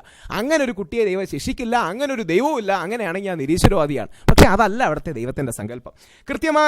കൃത്യമായി അത് പോയിന്റ് ഔട്ട് ചെയ്താൽ 4 ലെവൽസ് ഉണ്ട് എന്ന് പറയാം. ദൈവവിശ്വാസത്തെ നമുക്ക് 4 തിരിക്കാം. ഇനി സീരിയസ് ഒരു ചർച്ചയിലേക്ക് വരാം. ആധുനിക മനഃശാസ്ത്രജ്ഞനായ കാൾ ഗുസ്താവ് യുങ്, ഫ്രോയിഡിൻ്റെ ഒക്കെ പിന്തുടർന്നു വരുന്ന അദ്ദേഹം പേഴ്സണാലിറ്റി ടൈപ്സ് എന്ന് പറഞ്ഞ് ഡിഫൈൻ ചെയ്തിട്ടുണ്ട്. അദ്ദേഹം അതിനെ വിളിക്കുന്ന പേര് FACE, fact, action, concept, emotion. 4 തരത്തിൽ ആൾക്കാരെ വിഭജിക്കാമെന്ന് പറയുന്നത്. അതിൻ്റെയൊക്കെ ബേസിസ് ഒരുപാടുണ്ട്, സമയക്കുറവ് കാരണം ഞാൻ പോകുന്നില്ല. ചില ആൾക്കാർ ഫാക്ട് ഓറിയൻറ്റഡ് ആയിരിക്കും, വസ്തുതകളെ ഇഷ്ടപ്പെടുന്ന, സ്റ്റാറ്റിസ്റ്റിക്സിനെ ഇഷ്ടപ്പെടുന്ന അല്ലെങ്കിൽ ഫാക്ട് ഓഫ് ദി മാറ്റർ ആൾക്കാരായിരിക്കും ചില ആൾക്കാർ ആക്ഷൻ ഓറിയൻറ്റഡ് ആണ്. ഞങ്ങളൊക്കെ ഇത് കോർപ്പറേറ്റിലും കമ്പനികളിലും കേരള സ്റ്റേറ്റിന് വേണ്ടി പ്രോഗ്രാം എടുക്കുന്നതിലൊക്കെ ഞങ്ങൾ കോളേജ് ടീച്ചർമാർക്കൊക്കെ എടുക്കാറുള്ളത്. സാറിന് അറിയാം, അസാപ്പ് പോലത്തുള്ള പരിപാടികൾ ഞങ്ങൾ എടുക്കാറുള്ളതാണ്. ചില ആൾക്കാർ ഫാക്ട് ഓറിയൻറ്റഡ് ആയിരിക്കും, ചില ആൾക്കാർ ആക്ഷൻ ഓറിയൻറ്റഡ് ആയിരിക്കും, ചില ആൾക്കാർ കോൺസെപ്റ്റ്, സങ്കല്പം ഓറിയൻറ്റഡ് ആയിരിക്കും, ചില ആൾക്കാർ ഇമോഷൻ ഓറിയൻറ്റഡ് ഓറിയന്റഡ് ആയിരിക്കും. ഇതാ വിവേകാനന്ദൻ ഇന്ത്യൻ ഫിലോസഫിയെ 4 ഡിവൈഡ് ചെയ്തിട്ട് പറയുന്നത്. ചില 4 പാതകൾ എല്ലാ മതങ്ങളിലും കാണാം. ചിലത് കർമ്മത്തെ അടിസ്ഥാനപ്പെടുത്തിയാണ്, അല്ലെങ്കിൽ ആക്ഷൻ, ചാരിറ്റി, മാനവസേവ, മാധവസേവ, മദർ തെരേസയുടെ പാത, അല്ലെങ്കിൽ ബാലഗംഗാധരന്റെ പാത, ഗാന്ധിജിയുടെ പാത. ചില ആൾക്കാർ കർമ്മത്തിന് ഓറിയന്റേഷൻ കൂടുതലായിരിക്കും. ചില ആൾക്കാർ, അതായത് ആക്ഷൻ, കർമ്മം ആക്ഷൻ ഓറിയന്റഡ്. ചില ആൾക്കാർ ഫാക്ട് ഓറിയന്റഡ് അല്ലെങ്കിൽ ജ്ഞാനയോഗമായിരിക്കും. അതാണ് ശങ്കരാചാര്യരെ പോലുള്ളവർ, വിവേകാനന്ദനെ പോലുള്ളവർ. ചില ആൾക്കാർ കോൺസെപ്റ്റ് ഓറിയന്റഡ് ആയിരിക്കും. കുറച്ചുകൂടെ കൃത്യമായി പറഞ്ഞാൽ കുറച്ച് ഇൻട്രോവേർട്ടിഷ് ആയുള്ള രാജയോഗ, ധ്യാനയോഗത്തിലായിരിക്കും ഇവർക്ക് കൂടുതൽ ഓറിയന്റേഷൻ ഉള്ളത്. ചില ആൾക്കാർ ഇമോഷൻ ഓറിയന്റഡ് ആയിരിക്കും. അവരാണ് ഈ ഭക്തിയോഗം വരുന്നത്, ഭജനകൾ വരുന്നത്. ഈ ഭക്തിയോഗത്തിന്റെ പാതയിലാണ് നമ്മൾ പ്രധാനമായിട്ട് ഇന്ന് കാണുന്ന ദൈവവിശ്വാസം എന്ന് പറയുന്നത്. നമ്മുടെ വിവേകാനന്ദന്റെ ലെവലിൽ നല്ല പലപ്പോഴും നോക്കുന്നത്. അതിന്റെ ഏറ്റവും വലിയ രസകരമായ കാര്യം, നമ്മുടെ കേരളത്തിന്റെ ഇന്ത്യയുടെ ചരിത്രം എടുത്തു നോക്കൂ. ഏറ്റവും വലിയ ഭക്തിയോഗയുടെ പാതയിലൂടെ പോയ ശ്രീരാമകൃഷ്ണ പരമഹംസരുടെ ശിഷ്യനാണ് ഏറ്റവും വലിയ ജ്ഞാനയോഗത്തിന്റെ പാതയിലൂടെ പോയ വിവേകാനന്ദൻ. രാമകൃഷ്ണ പരമഹംസർ ഒരു പ്രസംഗത്തിന് വന്നാലോ ഡിബേറ്റിന് വന്നാലോ ഒരിക്കലും ജയിക്കാൻ പോകുന്നില്ല. പക്ഷേ വിവേകാനന്ദനെ പോലും അദ്ദേഹത്തിന് പറഞ്ഞ് കൺവിൻസ് ചെയ്യാൻ പറ്റുന്നില്ല. അതുകൊണ്ടാണ് ഈ ജ്ഞാനയോഗത്തിന്റെ പാതയിൽ, എസ്പെഷ്യലി സാറൊക്കെ നമ്മുടെ ഡിവിഷൻ അനുസരിച്ച് അദ്ദേഹം അംഗീകരിക്കില്ലായിരിക്കാം, പക്ഷേ ഈ ഫിലോസഫിയുടെ ഡെഫിനിഷൻ അനുസരിച്ച് അവരെല്ലാം ഫാക്ട് ഓറിയന്റഡ് ആണ്. അത് ഹാർഡ് ഫാക്ട്, സ്റ്റാറ്റിസ്റ്റിക്സ്, കണക്കുകൾ, ഫാക്ട്, ഈ രീതിയിൽ വേണം എന്ന് പഠിക്കുന്നവരാണ്. അതൊരു നല്ല പാതയാണ്. ഇന്ത്യയിൽ അത്ര ആൾക്കാർ കുറവാണ്. അത്ര ആൾക്കാർ വളർന്നു വരണമെന്ന് തന്നെ എൻ്റെ ആഗ്രഹം. അതുകൊണ്ടാണ് വിവേകാനന്ദൻ ധാർഷ്ട്യത്തോടെ, നമ്മളെല്ലാം കാവിയിട്ട സന്യാസി ഒരാളെ കണ്ടാൽ ആദ്യം ആദരിക്കുകയും മാറി ഇന്ന് തലകുത്തി വീഴുകയും ചെയ്യുന്നതിന് പകരം വിവേകാനന്ദൻ ആദ്യം ശ്രീരാമകൃഷ്ണ പരമഹംസരോട് ചോദിച്ച അഹങ്കാരത്തോടുള്ള ചോദ്യം, അങ്ങ് ദൈവത്തെ കണ്ടിട്ടുണ്ടോ എന്നാണ്. അപ്പോൾ അദ്ദേഹം പറഞ്ഞ ഉത്തരം കണ്ടിട്ടുണ്ടെന്നാണ്. വിവേകാനന്ദൻ പിന്നീട് പറയുന്നുണ്ട്, അദ്ദേഹം കണ്ടിട്ടുണ്ടോ ഇല്ലയോ എന്ന് എനിക്കറിയില്ല, അദ്ദേഹം ഇനി യാതൊരു റീസൺസും എനിക്ക് തന്നില്ല, പക്ഷേ ഹിസ് കൺവിക്ഷൻ ടച്ച്ഡ് മീ. ഒരിക്കലും ശ്രീരാമകൃഷ്ണ പരമഹംസന്റെ പുസ്തകം വായിച്ചറിയാൻ എനിക്ക് വലിയ ആദരവാണ്, അതൊന്നും ഇല്ലെന്നല്ല, പക്ഷേ അദ്ദേഹം അടിസ്ഥാനപരമായ ഒരു ഭക്തിയോഗയുടെ പാത സഞ്ചരിച്ച വ്യക്തിയാണ്. വിവേകാനന്ദനെ ഒരിക്കലും ഇന്റലക്ച്വലി സാറ്റിസ്ഫൈ ചെയ്യാൻ കഴിഞ്ഞിട്ടുണ്ടോ എന്ന് എനിക്കറിയില്ല. പക്ഷേ അദ്ദേഹം പോയ പാത വേറെയാണ്. വിവേകാനന്ദൻ അതിനെ കൃത്യമായി ക്രോഡീകരിച്ചിട്ടുണ്ട്. ജ്ഞാനയോഗത്തിന്റെ പാതയിൽ പോകുന്ന ഒരാൾ ഏതെങ്കിലും ഒരു കാലത്ത് നിരീശ്വരവാദി ആയിരിക്കും, ആവാതെ പോകാൻ കഴിയില്ല. കാര്യം അതൊരു ഗിവൺ കൺക്ലൂഷനാണ്. ഇപ്പോൾ സാഖ്യയോഗ, ഇന്ത്യൻ ഫിലോസഫിയിലെ സാഖ്യ, കൃഷ്ണൻ പറയുന്നത് യോഗിമാരിൽ ഞാൻ കപിലനാണ്, അല്ലെങ്കിൽ സാഖ്യ ഫിലോസഫി ഉള്ള Sankhya philosophy is nearly atheistic. ബൗദ്ധധർമ്മം ഈസ് നിയർലി എത്തിയിസ്റ്റിക്. അഗ്നോസ്റ്റിക് എന്ന് വിളിക്കാം, അല്ലെങ്കിൽ എത്തിയിസ്റ്റ് എന്ന് വിളിക്കാം. അതിനെക്കുറിച്ച് നിലപാട് വേണ്ട എന്ന് കരുതുന്നവരാണ്. അല്ലെങ്കിൽ ശങ്കരാചാര്യർ പോലും, ഏറ്റവും വലിയ ഫിലോസഫർ എന്ന് വിശ്വാസികൾ പറയുന്ന ശങ്കരാചാര്യർ പോലും ഫൈനൽ സ്റ്റേജ് പറയുന്നത് Brahman plus Maya is equal to god എന്നാണ്. ഈ ദൈവം എന്ന് പറയുന്ന നിങ്ങളുടെ പേഴ്സണൽ ഗോഡ് എന്ന് പറയുന്ന കാര്യം മായയുടെ ഭാഗം മാത്രമാണ്. അത് ഒരു ലെവൽ കഴിഞ്ഞാൽ അതൊരു ബിയോണ്ട് ആവും, അല്ലെങ്കിൽ ട്രാൻസെൻഡന്റ് ആവും. ഗോഡ് എന്ന പേര് പോലും അദ്ദേഹം വിളിക്കുന്നില്ല. ഈശ്വര എന്നാണ് ഈ പേഴ്സണൽ ഗോഡിന് ഇന്ത്യൻ ഫിലോസഫി വിളിക്കുന്നത്. ബ്രഹ്മൻ എന്ന് പറയുന്നത് ഇപ്പോൾ അല്ലാഹു എന്ന് പറയുന്നത് പോലെ, അല്ലെങ്കിൽ യാഹ്വേ എന്ന് പറയുന്നത് പോലെ നോൺ പേഴ്സണലായ ഒരു തോഹീദെന്നോ തത്വമസി എന്നൊക്കെ പറയുന്ന ഒരു ലെവലിലുള്ളതാണ്. എല്ലാ മതങ്ങളിലും ഈ വ്യത്യസ്ത സ്ട്രാൻഡ് കാണാം. ഇതിലൊരു ഫാനറ്റിക് ഡിവിഷൻ ഉണ്ടായേക്കാം. ഹൈന്ദവ സമൂഹത്തിൽ തീവ്രസുരക്കാരില്ലേ? ഒരു ഒസാമ ബിൻ ലാദൻ ഉണ്ടായതുകൊണ്ട് അദ്ദേഹത്തിന്റെ ഈശ്വരവിശ്വാസം വെച്ച് നമുക്ക് മൗലാന അബ്ദുൽ കലാം ആസാദിനെ അളക്കാൻ കഴിയുമോ? ഒരു തടിയണ്ടവിടെ നസീർ ഉള്ളതുകൊണ്ട് അതുകൊണ്ട് അബ്ദുൽ കലാം ജനിച്ച മതത്തിലെ എല്ലാവരും മോശക്കാരാന്ന് പറയാൻ കഴിയുമോ? ഭാരതത്തിന് ഒരുപാട് സംഭാവന ചെയ്ത ഒരുപാട് പേര് എല്ലാ മതവിഭാഗങ്ങളിൽ നിന്ന് വന്നിട്ടില്ലേ? ആരെങ്കിലും 1-2 പേര് തീവ്രവാദികളോ വർഗീയവാദികളോ ആയി എന്ന് പറഞ്ഞ് അവരുടെ വിശ്വാസം മുഴുവൻ മോശമാണെന്ന് പറയുന്നത് എന്താ അർത്ഥം? നമ്മുടെ IB-യുടെ ചീഫായ അൻസിഫ് ഇബ്രാഹിം അടക്കമുള്ള ആൾക്കാർ ഈ രാജ്യത്തിന് വേണ്ടി തികച്ചും നിഷ്പക്ഷമായി പ്രവർത്തിക്കുന്ന ഒരുപാട് ആൾക്കാരില്ലേ? നമ്മുടെ സ്വാതന്ത്ര്യ സമരം എടുത്തു നോക്കൂ. കുഞ്ഞാലി മരക്കാരുടെയൊക്കെ ചരിത്രമുള്ള നമ്മുടെ ഈ നാട് 1-2 പേർക്ക്, അല്ലെങ്കിൽ അജ്മൽ അറബി ക്ലാസബിൻ്റെ ഒരു നാർക്കോ അനാലിസിസ് കണ്ടു. അവന് 19 വയസ്സുള്ള പയ്യനാണ്. അവന് സ്വർഗത്തിൽ ചെന്നാൽ കന്യാകുമാരിയെ കിട്ടുമെന്ന്. അല്ലെങ്കിൽ 9 വയസ്സുള്ള ഒരു അഫ്ഗാനിസ്ഥാനിലെ ഒരു പയ്യനെ ഇൻ്റർവ്യൂ ചെയ്തപ്പം പറഞ്ഞു, അവനോട് ചോദിച്ചു എന്തിനാണ് നീ ബോംബിട്ട് നടക്കുന്നത്? അപ്പോൾ അവൻ പറഞ്ഞു, എനിക്ക് ജന്നത്തിൽ ചെന്നാൽ ബിരിയാണി കിട്ടും. ആ വിഷമമാണ് അതിൽ തോന്നുന്നത്. അല്ലെങ്കിൽ ഇതേപോലെ സമാനമായ എല്ലാ മതങ്ങളിലും ഫാനറ്റിക്സ് ഉണ്ടായേക്കാം. അവരുടെ 1-2 ചിതറിയ തെറ്റായ ചിന്ത കൊണ്ട് ഒരു വിശ്വാസ സമൂഹത്തിലെ ആൾക്കാർ മുഴുവൻ മോശമാണെന്ന് പറയുന്നതിൽ എന്താ ന്യായം? അങ്ങനെയാണെങ്കിൽ എല്ലാ പ്രത്യയശാസ്ത്രത്തിലും എല്ലാ ഐഡിയോളജിയിലും ഇതുപോലെ തലതെറിച്ച അല്ലെങ്കിൽ എക്സ്പ്ലോഷനിലേക്ക് കൊണ്ടുവന്ന അദ്ദേഹം മതങ്ങൾ ഒരുപാട് ആൾക്കാരെ കൊന്നുവെന്ന് പറഞ്ഞു. കഴിഞ്ഞ നൂറ്റാണ്ടിൽ മതങ്ങളാണോ കൂടുതൽ കൊന്നത്, പ്രത്യയശാസ്ത്രമാണോ കൂടുതൽ കൊന്നത്? കഴിഞ്ഞ നൂറ്റാണ്ടിൽ ഗ്രേറ്റ് ലീഫ് അവാർഡ് നടത്തിയതാരാ? സ്റ്റാലിൻ കൂട്ടക്കൊല ചെയ്തോ? ഹിറ്റ്ലർ മതത്തിൻ്റെ പേരിലാണോ, വംശത്തിൻ്റെ പേരിലായിരുന്നു കൊന്നത്? പ്രത്യയശാസ്ത്രത്തിൻ്റെ പേര് മരിച്ചിട്ടില്ലേ? അപ്പോൾ ഇതെല്ലാം നല്ലതാണ്, ഇത് ചീത്തയായ വളരെ മോശമാണ്. അതാണ് ഈ പ്രത്യയശാസ്ത്രം, മതം പോലുള്ള കാര്യങ്ങളുടെ പ്രധാന പ്രശ്നം. അപ്പോൾ പിന്നെ 2 വളരെ, ഇപ്പം ഇദ്ദേഹം പറഞ്ഞതിനൊരു വ്യക്തിപരമായിട്ടുള്ള ഒരു കഥ എടുക്കാം. പരശുരാമൻ സ്വന്തം അമ്മയെ കൊന്നില്ലേ?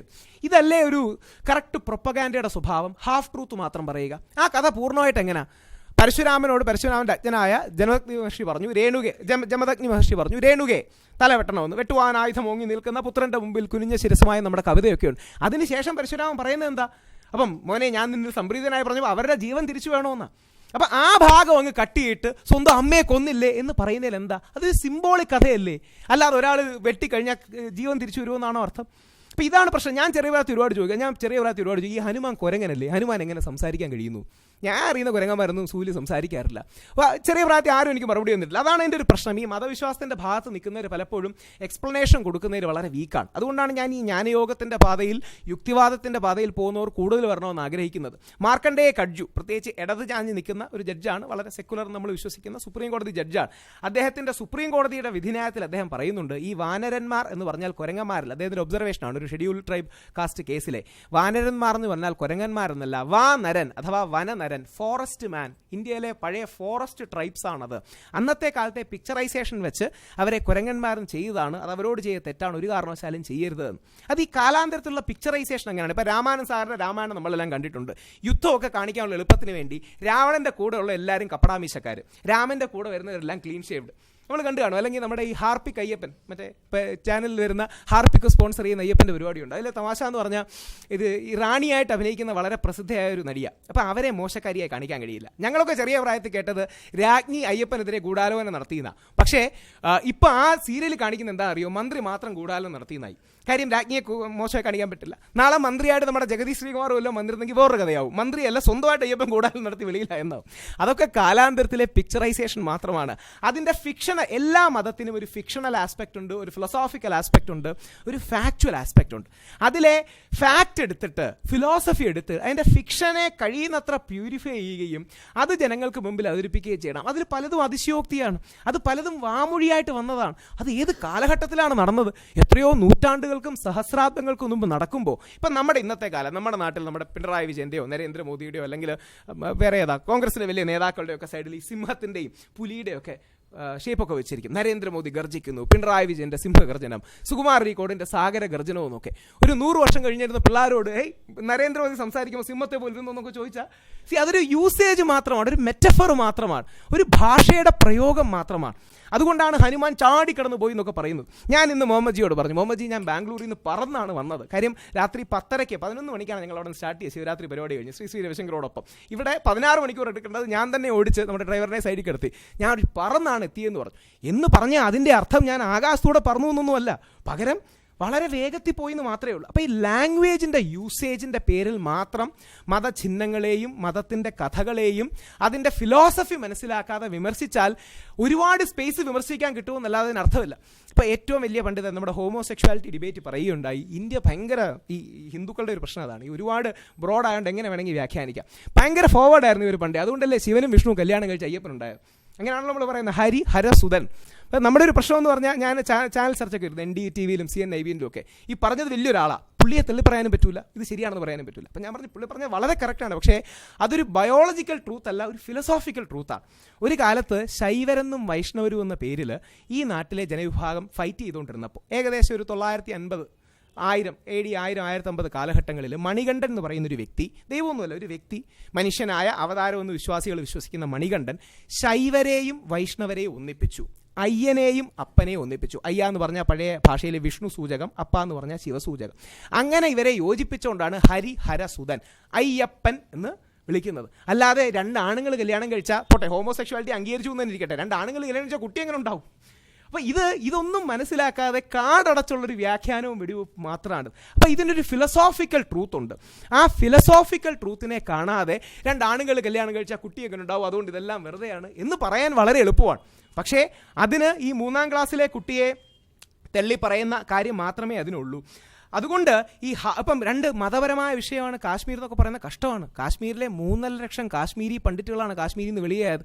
ഒരു മതത്തിൻ്റെയും ഭാഗമായിട്ടല്ല, പാകിസ്ഥാൻ അടക്കമുള്ള രാജ്യങ്ങളുടെ തീവ്രവാദ അജണ്ടയുടെ ഭാഗമായിട്ട് അവർ മതത്തെ ദുരുപയോഗം ചെയ്തതാണ്. അതിനെ കാശ്മീരിലെ മുസ്ലിങ്ങളുടെ തലയിൽ അവിടുത്തെ പണ്ഡിറ്റുകളുടെ പലായനം കെട്ടിവെക്കുന്നതിൽ ഒരു അർത്ഥവുമില്ല. അതിന് മതപരമായ ചിഹ്നങ്ങൾ, ചായ്വുകൾ കാണാം, പക്ഷേ വ്യക്തമായൊരു തീവ്രവാദ അജണ്ടയുടെ ഭാഗമായിട്ട് ഇന്ത്യ കണ്ട, കഴിഞ്ഞ 50 വർഷത്തിൽ ലോകം കണ്ട ഏറ്റവും വലിയ കൂട്ടപ്പലായനം, എക്സോഡസ് എന്നൊന്ന് BBC പോലും വിശേഷിപ്പിക്കുന്ന കാശ്മീരി പണ്ഡിറ്റുകളെ, 3.5 ലക്ഷം കാശ്മീരി പണ്ഡിറ്റുകളെ അവിടെ നിന്ന് പുറത്താക്കി. അതൊക്കെ ഒരു മതത്തിന്റെ പ്രശ്നം മാത്രമെന്ന് പറഞ്ഞു, അതൊരു രാജ്യത്തിന്റെ പ്രശ്നമാണ്. നമ്മുടെ പട്ടാളം അവിടെ ഇറങ്ങിയത്, ഇന്നും 10,000 ജവാന്മാരെ അവിടെ ബലിയഴിച്ചത് ഒരു മതത്തിനു വേണ്ടിയല്ല, നമ്മുടെ രാജ്യത്തെ ഏത് സമൂഹമാണെങ്കിലും അവരെ പ്രൊട്ടക്ട് ചെയ്യാനുള്ള ബാധ്യത നമുക്കുണ്ടെന്നുള്ളത് കൊണ്ട്. അതുകൊണ്ട് എല്ലാ മതത്തിൻ്റെ തലയിൽ എങ്ങനെ കെട്ടിയേപ്പിച്ച് അദ്ദേഹം ഇന്ത്യയിൽ നടന്ന നല്ല കാര്യങ്ങളെല്ലാം പറയുന്നത് ശ്രദ്ധിച്ചോന്നറിയാം. നല്ല കാര്യങ്ങളെല്ലാം എടുത്ത് പറയുമ്പോൾ അതൊന്നും മതമില്ലായിരുന്നു, ഇതൊരു പ്രത്യേക സ്ട്രക്ചർ മാത്രമായിരുന്നു എന്ന് പറയും. പക്ഷേ ചീത്ത കാര്യങ്ങളെല്ലാം വരുമ്പോൾ പറയും ആര്യഭട്ടനെ മതം ദ്രോഹിച്ചു, വരാമീറിനെ മതം ദ്രോഹിച്ചു. അപ്പോൾ ഈ എല്ലാത്തിനും പോസിറ്റീവും നെഗറ്റീവും ഉണ്ട്, മതത്തിനും പോസിറ്റീവും നെഗറ്റീവും ഉണ്ട്. അപ്പോൾ അതിലെ നല്ല കാര്യങ്ങളെല്ലാം അതിൻ്റെ ക്രെഡിറ്റ് അല്ല എന്നും ചീത്ത കാര്യങ്ങളെല്ലാം അതിൻ്റെ മാത്രം ദോഷമാണെന്നും പറയാതെ ഇതിന് നന്മയുണ്ട്, ഇതിന് തിന്മയുണ്ട്, ഇതിന് പരിഹരിക്കേണ്ട കാര്യമുണ്ട്, ഇതിനില്ലാത്ത കാര്യമുണ്ട് എന്ന് കരുതുന്നൊരു ചിന്താ സരണിയല്ലേ നമുക്ക് വേണ്ടത്. രണ്ട്, ഈ എല്ലാ വിഭാഗത്തിലും ഹിന്ദു, ക്രിസ്ത്യൻ, മുസ്ലിം, രാഷ്ട്രീയ എല്ലാ വിഭാഗത്തിലും തെറ്റുകുറ്റങ്ങൾ ഉണ്ടായേക്കാം.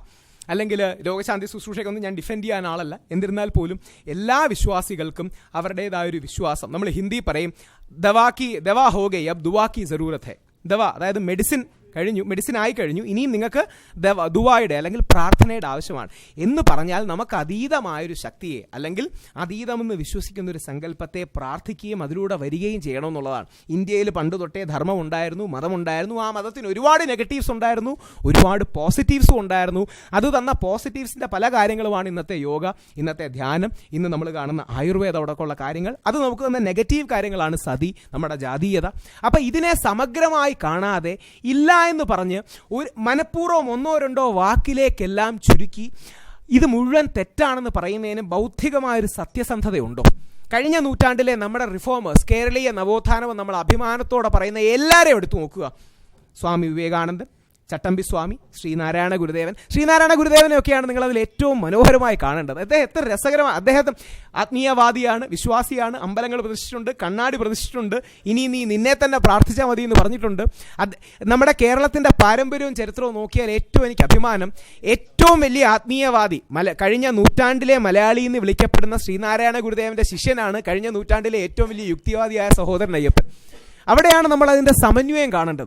അവിടെയാണ് ഇത് രണ്ടും ഒരുമിച്ച് പോയില്ല എന്ന് പറയുന്നത് വെറുതെയാണെന്ന് ഞാൻ പറയുന്നത്. കഴിഞ്ഞ നൂറ്റാണ്ടിലെ ഏറ്റവും വലിയ വിശ്വാസിയായ, പ്രതിഷ്ഠകൾ നടത്തിയ, കുരിശടക്കം അല്ലെങ്കിൽ ഇസ്ലാമിക ചിഹ്നങ്ങളടക്കം അംഗീകരിച്ച, മതം ഏതായാലും മനുഷ്യൻ നന്നായ മതി എന്ന് പറഞ്ഞ, നിങ്ങളുടെ ഉള്ളിൽ നിങ്ങൾ ദൈവത്തെ കണ്ടെത്തണമെന്ന് പറഞ്ഞ, വിദ്യ കൊണ്ട് പ്രബുദ്ധരാകുകയും സംഘടന കൊണ്ട് ശക്തരാകുകയും ചെയ്യണമെന്ന് പറഞ്ഞ ശ്രീനാരായണ ഗുരുദേവൻ്റെ ശിഷ്യനാണ് ഏറ്റവും വലിയ യുക്തിവാദികളിലൊന്നായി, അല്ലെങ്കിൽ അദ്ദേഹത്തെ അംഗീകരിക്കുന്ന ഒരു വ്യക്തിയാണ് സഹോദരൻ അയ്യപ്പൻ. അപ്പോൾ വിശ്വാസത്തിൽ ചൂഷണത്തിൻ്റെ എലിമെൻറ്റ്സ് വരുന്നൊരു കാലമാണ്. അതിനെ തടയിടാൻ നമുക്ക് കഴിയണം. അങ്ങനെ ഒരു അനുഭവം കൂടെ പറഞ്ഞാൽ നിർത്തുകയാണ്.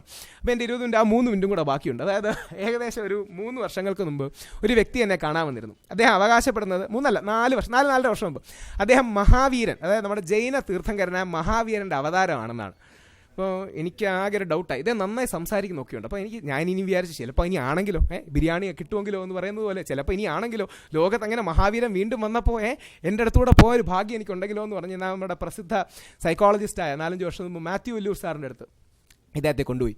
മാത്യു വല്ലൂർ സാർ ഫുള്ളിരുന്ന് കേട്ടു, നന്നായി സംസാരിക്കുന്നു, ജൈന തത്വങ്ങളൊക്കെ പറയുന്നു. ഫുള്ള് കഴിഞ്ഞ് മാത്യു വല്ലൂർ സാർ ഒരു പേപ്പറിൽ ഒരു കുറിപ്പ് എഴുതി എൻ്റെ തന്നു. എന്നിട്ട് പറഞ്ഞ് കൊടുത്താൽ മതി. ഞാൻ എന്താ ഇത് കഴിച്ചാൽ മതി, അങ്ങ് മാറിക്കോളൂ, വേറെ പ്രശ്നമൊന്നുമില്ല.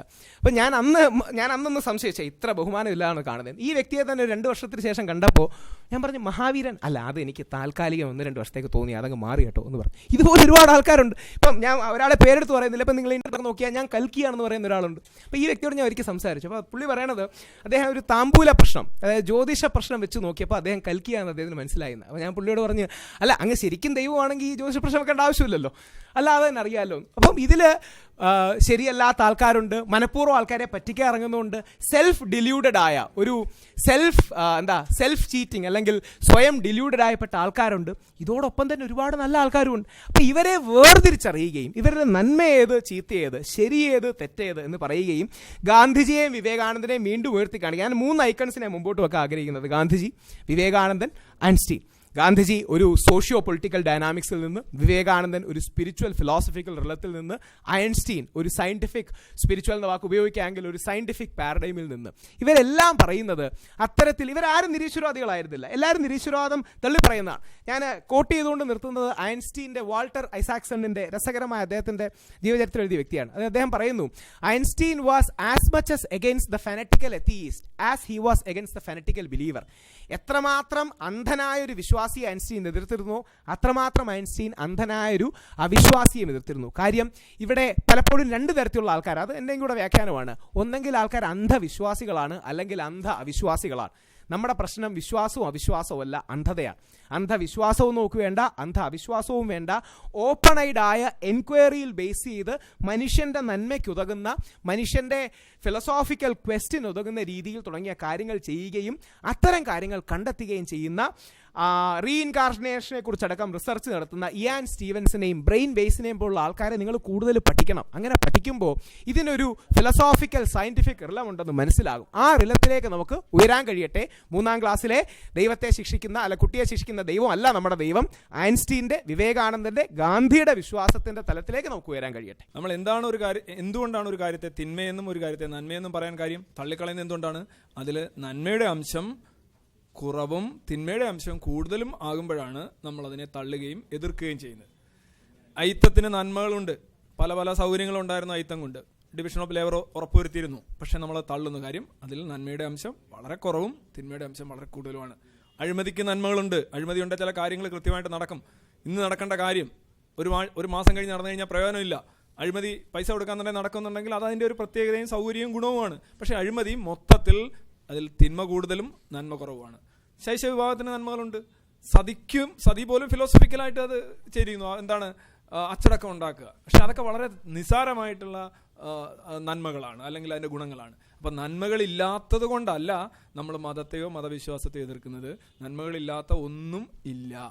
കാരണം ഇതെല്ലാം മനുഷ്യനുണ്ടാക്കിയതാണ്. മനുഷ്യനുണ്ടാക്കിയ ഒരു കാര്യത്തിൽ പൂർണ്ണമായും നന്മരഹിതമാകുക എന്ന് പറഞ്ഞാൽ അസാധ്യമാണ്. മതത്തെ നമ്മളോ അല്ലെങ്കിൽ വിശ്വാസത്തെയോ നമ്മൾ എതിർക്കുകയും വിശകലനം ചെയ്യുകയും ചെയ്യുന്നത് അതിൽ തിന്മയുടെ അളവ് കൂടിയതുകൊണ്ടാണ്. ഇനി ഇദ്ദേഹം പറഞ്ഞ മിതവാദി, തീവ്രവാദി, അന്ധമായ അവിശ്വാസി, ഇത് കുറേ ജാർഗൺസ് ഇദ്ദേഹത്തിൻ്റെ കയ്യിലുണ്ട്. ഞാൻ ചോദിക്കട്ടെ, ഈ ഒരു മുസ്ലിം സമുദായത്തിൽ അല്ലെങ്കിൽ ഹിന്ദു സമുദായത്തിൽ ഈ ഇദ്ദേഹം പറയുന്ന 4 തരം ഫിലോസഫിക് ഭക്തി, ഇതൊന്നും അല്ലല്ലോ ഇവിടെ. നമ്മൾ ഭക്തി എന്ന് പറയുമ്പോൾ പൊങ്കാല, ഇതൊരു 99% ആൾക്കാരും പിന്തുടരുന്ന ഒരു കാര്യത്തിലേക്ക് തന്നെയാണ് നമ്മൾ ചർച്ച കൊണ്ടുവരേണ്ടത്. അതാണ് ആശ്വാസമാണോ എന്ന് ചോദിച്ചത്. അതായത് പോട്ടയിൽ പോകുന്ന ആശ്വാസമാണോ, പൊങ്കാല ഇടുന്ന ആശ്വാസമാണോ, പ്രാർത്ഥിക്കുന്ന ആശ്വാസമാണോ, മെഡിറ്റേഷൻ നടത്തുന്ന ആശ്വാസമാണോ? ഇതാണ് സംഗതി. അല്ലാതെ ഐൻസ്റ്റീൻ, മറ്റേ ഹൈസൻബർഗ്, പിന്നെ ഇവാൻ ലണ്ടൽ, സ്റ്റെഫാൻ എഡ്ബർഗ് എന്നൊക്കെ പറഞ്ഞിട്ട് വലിയ കാര്യമൊന്നുമില്ല ഇതിനകത്ത്. ഇത് സംതിങ് നമ്മൾ കാര്യത്തിലേക്ക് വരിക. പർദ്ദ ധരിക്കുന്നു. അപ്പോൾ അത് വളരെയധികം കൂടുതലായിട്ട് ധരിച്ചു വരുന്നുണ്ട്. ഇത് ശരിക്കും പറഞ്ഞാൽ ഒരു ഫനാറ്റിക് ആയിട്ടുള്ള, തീവ്രമായിട്ടുള്ള മതവികാരം വെക്കുന്ന കുറേ ആൾക്കാരുടെ ഒരു നിർബന്ധമാണ്. യഥാർത്ഥത്തിൽ അങ്ങനെയല്ല. അതുപോലെ തന്നെ ഹിന്ദു മതത്തിൽ ഇപ്പോൾ ക്ഷേത്രത്തിൽ ചെല്ലുമ്പോൾ ഷർട്ട് ഊരണം എന്ന് പറയുന്നു. ഇത് ഇപ്പോൾ നോക്കുകയാണെങ്കിൽ വളരെ കുറച്ച് ആൾക്കാരാണ് ഇതിനെ നിർബന്ധിക്കുന്നത്. പക്ഷേ ഇത്തരത്തിലുള്ള ഫനാറ്റിക് ആയിട്ടുള്ള ശാക്തി കേന്ദ്രങ്ങളായിട്ടുള്ള മതത്തിൻ്റെ വിഭാഗം പറയുന്നത് എൻ്റെ മതം അല്ലെങ്കിൽ എൻ്റെ ഫോളോവേഴ്സ് അത് പാലിക്കുന്നതായിട്ടാണ് കാണുന്നത്. മിക്കവാറുള്ള എല്ലാ ഫത്വകളും വളരെ കുറച്ച് ആൾക്കാരാണ് ശരിക്കും അത് സപ്പോർട്ട് ചെയ്യുന്നത്. മിതവാദികൾ എന്ന് പറയുന്ന ആൾക്കാർ സപ്പോർട്ട് ചെയ്യാറില്ല. പക്ഷെ അവരും അത് അനുകൂലിക്കുകയാണ്, അവരും അത് ജീവിതത്തിൽ പടർത്തുകയാണ് ചെയ്യുന്നത്. അപ്പോൾ അതിൽ നിന്നാണ് മനസ്സിലാക്കുന്നത് യഥാർത്ഥത്തിൽ മതത്തിൻ്റെ കാര്യങ്ങൾ തീരുമാനിക്കുന്നത് പൗരോഹിത്യം എന്ന് പറയുന്ന അതിൻ്റെ തലയും തീവ്രവാദികൾ എന്ന് പറയുന്നതിൻ്റെ കുന്തമുനയുമാണ്. അല്ലാതെ ഈ ബാക്കിയുള്ളവർക്കും അതിനകത്ത് യാതൊരു അഭിപ്രായവും ഇല്ല, യാതൊരു സ്ഥാനവും ഇല്ല. ബാക്കിയുള്ളവരെ വെച്ചല്ല. മതം അങ്ങനെയല്ല. വണ്ടി ഓടിക്കുന്ന ഡ്രൈവറും അത് നോക്കുന്ന കണ്ടക്ടറും ഇവർ രണ്ടുപേരുമാണ് കാര്യങ്ങൾ തീരുമാനിക്കുന്നത്. അവരെ ആശ്രയിച്ചാണ് കാര്യങ്ങൾ പോകുന്നത്. ഇപ്പോൾ മിതവാദികൾ എന്ന് പറയുന്ന ആൾക്കാർ എന്താ ചെയ്യുന്നത്? ഈ മിതവാദികൾ എന്ന് പറയുന്ന ആൾക്കാർ തന്നെയാണ് ഈ ഭീകരവാദികൾക്കും എക്സ്ട്രീമിസ്റ്റിനും വേണ്ട ഫണ്ടുകളും കാര്യങ്ങളൊക്കെ കൊണ്ട് കൊടുക്കുന്നത്. ഇപ്പോൾ ഭീകരവാദത്തിന് പൈസ വരുന്ന എവിടെ നിന്നാണ്? എണ്ണപ്പണം വരുന്ന എവിടെ നിന്നാണ്? ഇത് മിതവാദികൾ. They are in love with the fanatics. Actually ഈ ഭീകരവാദികൾ ഇപ്പോൾ വിമാനം കൊണ്ട് ഇടിച്ചു, അവർ പാറ ഇടിച്ചു കൊണ്ടുവന്ന് പൈസ സുരുക്കൂട്ടി വിമാനം വാങ്ങിച്ചാണോ കൊണ്ടുപോയി ഇടിച്ചത്? അല്ല. ഇതിന് പണം വരുന്നത് തങ്ങൾക്ക് ചെയ്യാൻ കഴിയാത്തത് ഇവർ ചെയ്യുന്നുണ്ടല്ലോ എന്നുള്ള ബോധത്തിന്റെ അടിസ്ഥാനത്തിൽ നിർലോഭമായി അതിന് സഹകരണവും സഹായവും കൊടുക്കുന്ന മിതവാദി വിഭാഗമാണ്. മിതവാദികൾക്ക് വേണ്ടെന്നുണ്ടെങ്കിൽ അതിന് വെച്ച് കഴിഞ്ഞാൽ അമ്മയും കുട്ടിയും പോലെയാണ്. അമ്മ ആഹാരം കഴിച്ചില്ലെങ്കിൽ കുട്ടിക്ക് ആഹാരം ഇല്ല. ഈ ഭീകരവാദികളെന്നും ഫനാറ്റിക്സ് എന്ന് പറയുന്ന ആൾക്കാർക്ക് ശരിക്കും പോഷകവും ഓക്സിജനും സഹായവും കിട്ടുന്നത് ഈ മിതവാദി വിഭാഗത്തിൽ. അവർ ഗൂഢമായ ആഹ്ലാദത്തിലാണ്. ഞാൻ PSCയിൽ ജോലി ചെയ്തുകൊണ്ടിരുന്നപ്പോൾ എൻ്റെ ഒരു 2001 ഇവന്റ് ഞാൻ ഓർക്കുന്നുണ്ട്. അന്ന് ഈ വിമാനങ്ങളെല്ലാം ഇടിച്ചിറക്കിയ കാര്യം ചർച്ച ചെയ്യുമ്പോൾ എല്ലാവരുടെയും മുഖത്ത് വല്ലാത്തൊരു ഗൂഢമായ ആഹ്ലാദമാണ്. ഞാൻ അമ്പരന്നു, എങ്ങനെയാണ് ഇത്രയും പേര് കത്തിക്കരിഞ്ഞ് ചാമ്പലായ ഒരു ഇൻസിഡന്റിൽ നിങ്ങൾക്ക് ആഹ്ലാദിക്കാൻ കഴിയുന്നത്? ആ വന്യത നിങ്ങൾക്ക് എവിടുന്ന് വന്നു? ഇത് മിതമായിട്ടുള്ള മതവികാരവും തീവ്രമായിട്ടുള്ള മതവികാരവും ഒക്കെ അടിസ്ഥാനപരമായിട്ട് ഒന്നാണ്. എന്താണ്? തൻ്റെ കഥ, തൻ്റെ ആൾക്കാർ. അതാണ് ഞാൻ വിഭജനം എന്നുള്ള 2ാമത്തെ പോയിന്റ് അവിടെ പറഞ്ഞത്. ഇനി ഞാനും പണ്ട് നിരീശ്വരവാദിയായിരുന്നു. ഇത് സാധാരണ ഞാൻ ഇത് പറഞ്ഞിട്ടുള്ള കാര്യമാണ്. കോഗ്നിറ്റീവ് ഡിസണൻസ് എന്ന് പറയുന്ന ഒരു കാര്യമാണ്. താൻ വെറും ഒരു എന്താണ് കുറിയും ചാമ്പലും പിന്നെ ഇങ്ങനെയൊക്കെയുള്ള ഒരു ടീം, പൊങ്കാലയൊക്കെ ഇട്ട് നടക്കുന്ന ഒരു ടീമല്ല. വെറും ഒരു ഈ മതം എന്ന് പറഞ്ഞാൽ അടിസ്ഥാനപരമായിട്ട് ഇറ്റ്സ് എ ക്യാപ്സൂൾ. അത് ചവയ്ക്കാൻ പാടില്ല, വിഴുങ്ങുകയാണ് വേണ്ടത്. അങ്ങനെ വെട്ടി വിഴുങ്ങുന്ന ഒരാളായിരുന്നില്ല താൻ വളരെ ബൗദ്ധികമായിട്ടുള്ള അന്വേഷണങ്ങളും സബരികളും നടത്തി ഒരുപാട് മാർഗങ്ങൾ ഘാതങ്ങൾ താണ്ടി വന്ന ഒരാളാണെന്നും പിന്നെ ഒരു ഘട്ടത്തിൽ തിരിച്ചറിവുണ്ടായി എന്നുള്ള രീതിയിൽ സ്വന്തം ചക്ര മതവിശ്വാസത്തെ അവതരിപ്പിക്കുക എന്നുള്ളത് ഒരു ശരാശരി ബുദ്ധിയുള്ള എല്ലാവരും ചെയ്യുന്നതാണ്. ഞാൻ പണ്ട് വലിയ നിരീശ്വരവാദിയായിരുന്നു. ആരാണ് ഇതിനകത്ത് നിരീശ്വരവാദി? പലരും പറയുന്ന ഈ ചില പാർട്ടികളിലൊക്കെ, ചില രാഷ്ട്രീയ പാർട്ടികളിലൊക്കെ പറയുന്നവർ, അവർ പാർട്ടിയുടെ നിർദ്ദേശം അനുസരിച്ച് അവർ മതപരമായിട്ട് അത്ര ആക്റ്റീവ് ആയിരിക്കില്ല. പിന്നെ പാർട്ടിയിൽ നിന്നൊക്കെ പുറത്ത് കളയോ പാർട്ടിയിലൊക്കെ അവർ ഡൗൺ ആവുകയൊക്കെ ചെയ്യുമ്പോൾ അവർ ഉടനെ ഇതിൻ്റെ പുറകെ അങ്ങ് പോകും. കാര്യം അവരെന്നും വിശ്വാസികളായിരുന്നു, അവരത് കണ്ടിന്യൂ ചെയ്യുന്നു. അല്ലാതെ അവർക്ക് അങ്ങനെ ഒരു തിരിച്ചറിവ് ഉണ്ടായിട്ടില്ല. അവരെയൊക്കെ ചൂണ്ടിക്കാണിച്ചുകൊണ്ടാണ് പലരും ഞാൻ പണ്ട് നിരീശ്വരവാദിയായിരുന്നു, ഞാൻ ഇങ്ങോട്ട്. അങ്ങനെ യഥാർത്ഥ ഈ നാസ്തികതനെ ഞാൻ പറഞ്ഞില്ലേ, ദൈവത്തിന് ഏറ്റവും ഇഷ്ടപ്പെട്ട ആൾക്കാരായിട്ട് മാറുകയാണ്. ദൈവം പറയുന്ന അനുസരിച്ച് ദൈവത്തിൻ്റെ വിധിയിലൊക്കെ ഏറ്റവും കൂടുതൽ വിശ്വസിക്കുന്ന നമ്മളാണെന്ന് വേണമെങ്കിൽ പറയാം. യഥാർത്ഥ വിശ്വാസിയാണെങ്കിൽ ഈ പറയുന്നുള്ള പോട്ടയും പൊങ്കാലയും ചാരനും കുറിയും ചാമ്പലും ഒന്നും ഉണ്ടാവില്ല. കാര്യം എന്താണ്? നിങ്ങളൊരു ശക്തിയിൽ, ഈ പറയുന്ന എന്ത് ശക്തി ആയിക്കോട്ടെ, ഡിങ്കനായിക്കോട്ടെ, കാക്രിപുക്രി ആയിക്കോട്ടെ, ദൈവമായിക്കോട്ടെ, പ്രേതമായിക്കോട്ടെ, ഇതിൽ വിശ്വസിക്കുന്നെങ്കിൽ അവന്റെ നീതിക്കനുസരിച്ചാണ് ഈ ലോകം പോകുന്നത്. അത് വിടുക. ഇനി മതം പ്രകാശം പരത്തുന്നു. എൻ്റെ അറിവിൽ പ്രകാശം പരത്തുന്ന ഒരു ഒറ്റ പള്ളിയേ ഉള്ളൂ, അതായത് അഗ്നിബാധയിൽ കത്തിയമരുന്ന പള്ളി. ബാക്കി പള്ളികളെല്ലാം ഇരുട്ടാണ് ഈ സമൂഹത്തിൽ ഉണ്ടാക്കിയിട്ടുള്ളത്. ഒന്ന് ആലോചിച്ചാൽ ഒരു അധ്യാപകന് നികുതി ചുമത്തി ആ നികുതി പണം കൊണ്ട് പുരോഹിതന് ശമ്പളം കൊടുക്കുകയാണ് ചെയ്യുന്നത്. അല്ലെ, ശമ്പളം അല്ല, അവൻ്റെ വരുമാനം എവിടെയാണ്? എപ്പോഴും പുരോഹിത വർഗം അല്ലെങ്കിൽ മതവർഗം അല്ലെങ്കിൽ വിശ്വാസി വർഗം പറയാറുണ്ട് ദാനം ചെയ്യണം, ദാനം ചെയ്യണം. എന്താണ് ഈ ദാനം? പണം കൊണ്ടാണ് അവൻ സർവൈവ് ചെയ്യുന്നത്. യാചകൻ എപ്പോഴും ദാനത്തെ പിന്തുണയ്ക്കും. ഈ ചില അമ്പലങ്ങളിലും ഒക്കെ ചെല്ലുമ്പോൾ എഴുതി വെച്ചിട്ടുണ്ട്, യാചന നിരോധിച്ചിരിക്കുന്നു, യാചക നിരോധിത മേഖല. എവിടെ ആഡംബരക്കാരിൽ വന്നിറങ്ങിയിട്ട് എന്നിട്ട് ഇവൻ ചെയ്യുന്ന എന്താണ്? ഇവന് യാചിക്കുകയാണ്. നിതാന്തമായൊരു യാചന, അതായത് ഓർമ്മയാടം തൊട്ടൊരു തോർത്ത് ഇങ്ങനെ വിരിച്ചിട്ടിരിക്കുകയാണ്. അതിനകത്ത് വരട്ടെ വരട്ടെ വരട്ടെ എന്ന് പറഞ്ഞാൽ ഈ തോർത്തിനകത്ത് വരാനായിട്ടിരിക്കുകയാണ്. അപ്പോൾ യാചക നിരോധിത മേഖലയായിട്ടുള്ള ആരാധനാലയങ്ങളിൽ പോയി നിർലജ്ജമായി യാചിക്കുന്നവനാണ് വിശ്വാസി. അവൻ്റെ ശരിക്കും ഒരു വ്യക്തിത്വം എന്നുള്ള നിലയിൽ അവൻ്റെ വളർച്ച തന്നെ അവിടെ നഷ്ടപ്പെടുകയാണ്. അതാണ് ഞാൻ പറയുന്നത്, ഇതൊരു ആശ്വാസമല്ല, ഇതൊരു വിനാശമാണ്. ഒരു വ്യക്തിയെ അവനെ സ്വയം തിരിച്ചറിയുന്നതിൽ നിന്ന് തടയുകയാണ്. പിന്നെ ഒന്ന് ആലോചിച്ച് നോക്കുക, ഈ സമൂഹത്തിൽ കൊണ്ടുവന്നുള്ള നേട്ടങ്ങൾ നോക്കുക. കഴിഞ്ഞ 3500 വർഷം കൊണ്ട് മതം കൊണ്ടുവന്നിരിക്കുന്ന നേട്ടങ്ങളെക്കാൾ 100 ഇരട്ടി നേട്ടങ്ങൾ കഴിഞ്ഞ 350 വർഷം കൊണ്ട് ശാസ്ത്രം കൊണ്ടുവന്നിട്ടുണ്ട്. ശാസ്ത്രത്തെ എല്ലാവർക്കും പുച്ഛമാണല്ലോ. Eating the fruits of science and cutting the roots of science. എല്ലാം വേണം.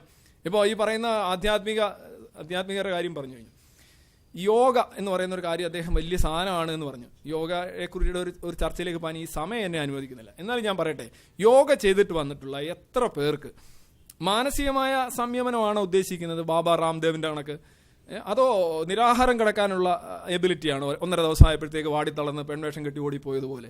എന്താണ് അവിടെ ഉദ്ദേശിക്കുന്നത്? നിങ്ങൾ യോഗ ചെയ്തവരെയൊക്കെ നോക്കുക, സന്യാസി വര്യന്മാരെ പൊതുവിൽ നോക്കുക, അല്ലെങ്കിൽ അവരൊക്കെ ഒരു പരിധി വരെ ഇതൊരു പുറം മൂടിയായിട്ട് നമ്മളൊരു മാലിന്യങ്ങൾ ഒരു കാർപ്പറ്റിൻ്റെ അടിയിലേക്ക് തൂത്തുകൂട്ടിയാൻ ചൊല്ലി മാലിന്യങ്ങളുടെ ദുർഗന്ധം പോകുമോ? മാലിന്യങ്ങൾ പോകുമോ? പോകില്ല.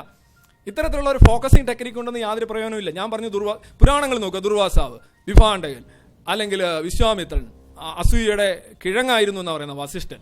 ഇനി ഇവിടെ വന്ന ശിവഗിരിയിലേക്ക് ചെന്ന് കഴിഞ്ഞാൽ സ്വാമിമാർ അധികാരത്തിന് വേണ്ടി പരസ്പരം വിറക് കൊള്ളി വെച്ചായിരുന്നു തലമണ്ട അടിച്ച് കീറിക്കൊണ്ടിരുന്നത്. ഇവരൊക്കെ മാനസിക സന്തുലനം എന്താണ്? ഞാൻ വിശ്വാസ പ്രസ്ഥാനങ്ങൾ വിശ്വാസികൾക്ക് ആശ്വാസം ഉണ്ടാവുന്നുണ്ടോ, അവർക്ക് മാനസികമായ സന്തുലിതം ഉണ്ടാവുന്നുണ്ടോ, ആത്മനിയന്ത്രണം ഉണ്ടാവുന്നുണ്ടോ എന്നുള്ള ചോദ്യം. ഇനി ഗീതയൊക്കെ ഭയങ്കര മാർക്കറ്റ് ചെയ്യുന്നുണ്ടല്ലേ, ഗീതാ യജ്ഞങ്ങളും ഒക്കെ നടക്കുന്നുണ്ടല്ലേ. ഈ ഗീത യജ്ഞം നടത്തുന്നവർ എന്നാലോചിച്ച് നോക്കുക, ഇവർ പരസ്പരം നടത്തുന്ന ആരോപണങ്ങളും പ്രത്യാരോപണങ്ങളും. ഗീത നടത്തുന്നവർ അവർ ശരിക്കും സ്ഥിതപ്രജ്ഞരാണോ? ഈ പുസ്തകം വെച്ച് ഞങ്ങൾ മനുഷ്യന് മാൻ മേക്കിംഗ് എന്നാണ് പറയുന്നത്. ഒരു മിനിറ്റ് സാർ, യെസ്. അപ്പോൾ ആണോ എന്നുകൂടി ആലോചിക്കണം. ഇനി വിവേകാനന്ദൻ്റെ കാര്യം പറഞ്ഞുകൊണ്ട് 1 മിനിറ്റ് നിർത്താം. വിവേകാനന്ദൻ എന്ന് പറഞ്ഞാൽ ഒന്നാന്തരം അന്ധവിശ്വാസിയായിരുന്നു. അദ്ദേഹത്തിന് ഒരുപാട് പോസിറ്റീവായിട്ടുള്ള സൈഡ് ഉണ്ടായിരുന്നു.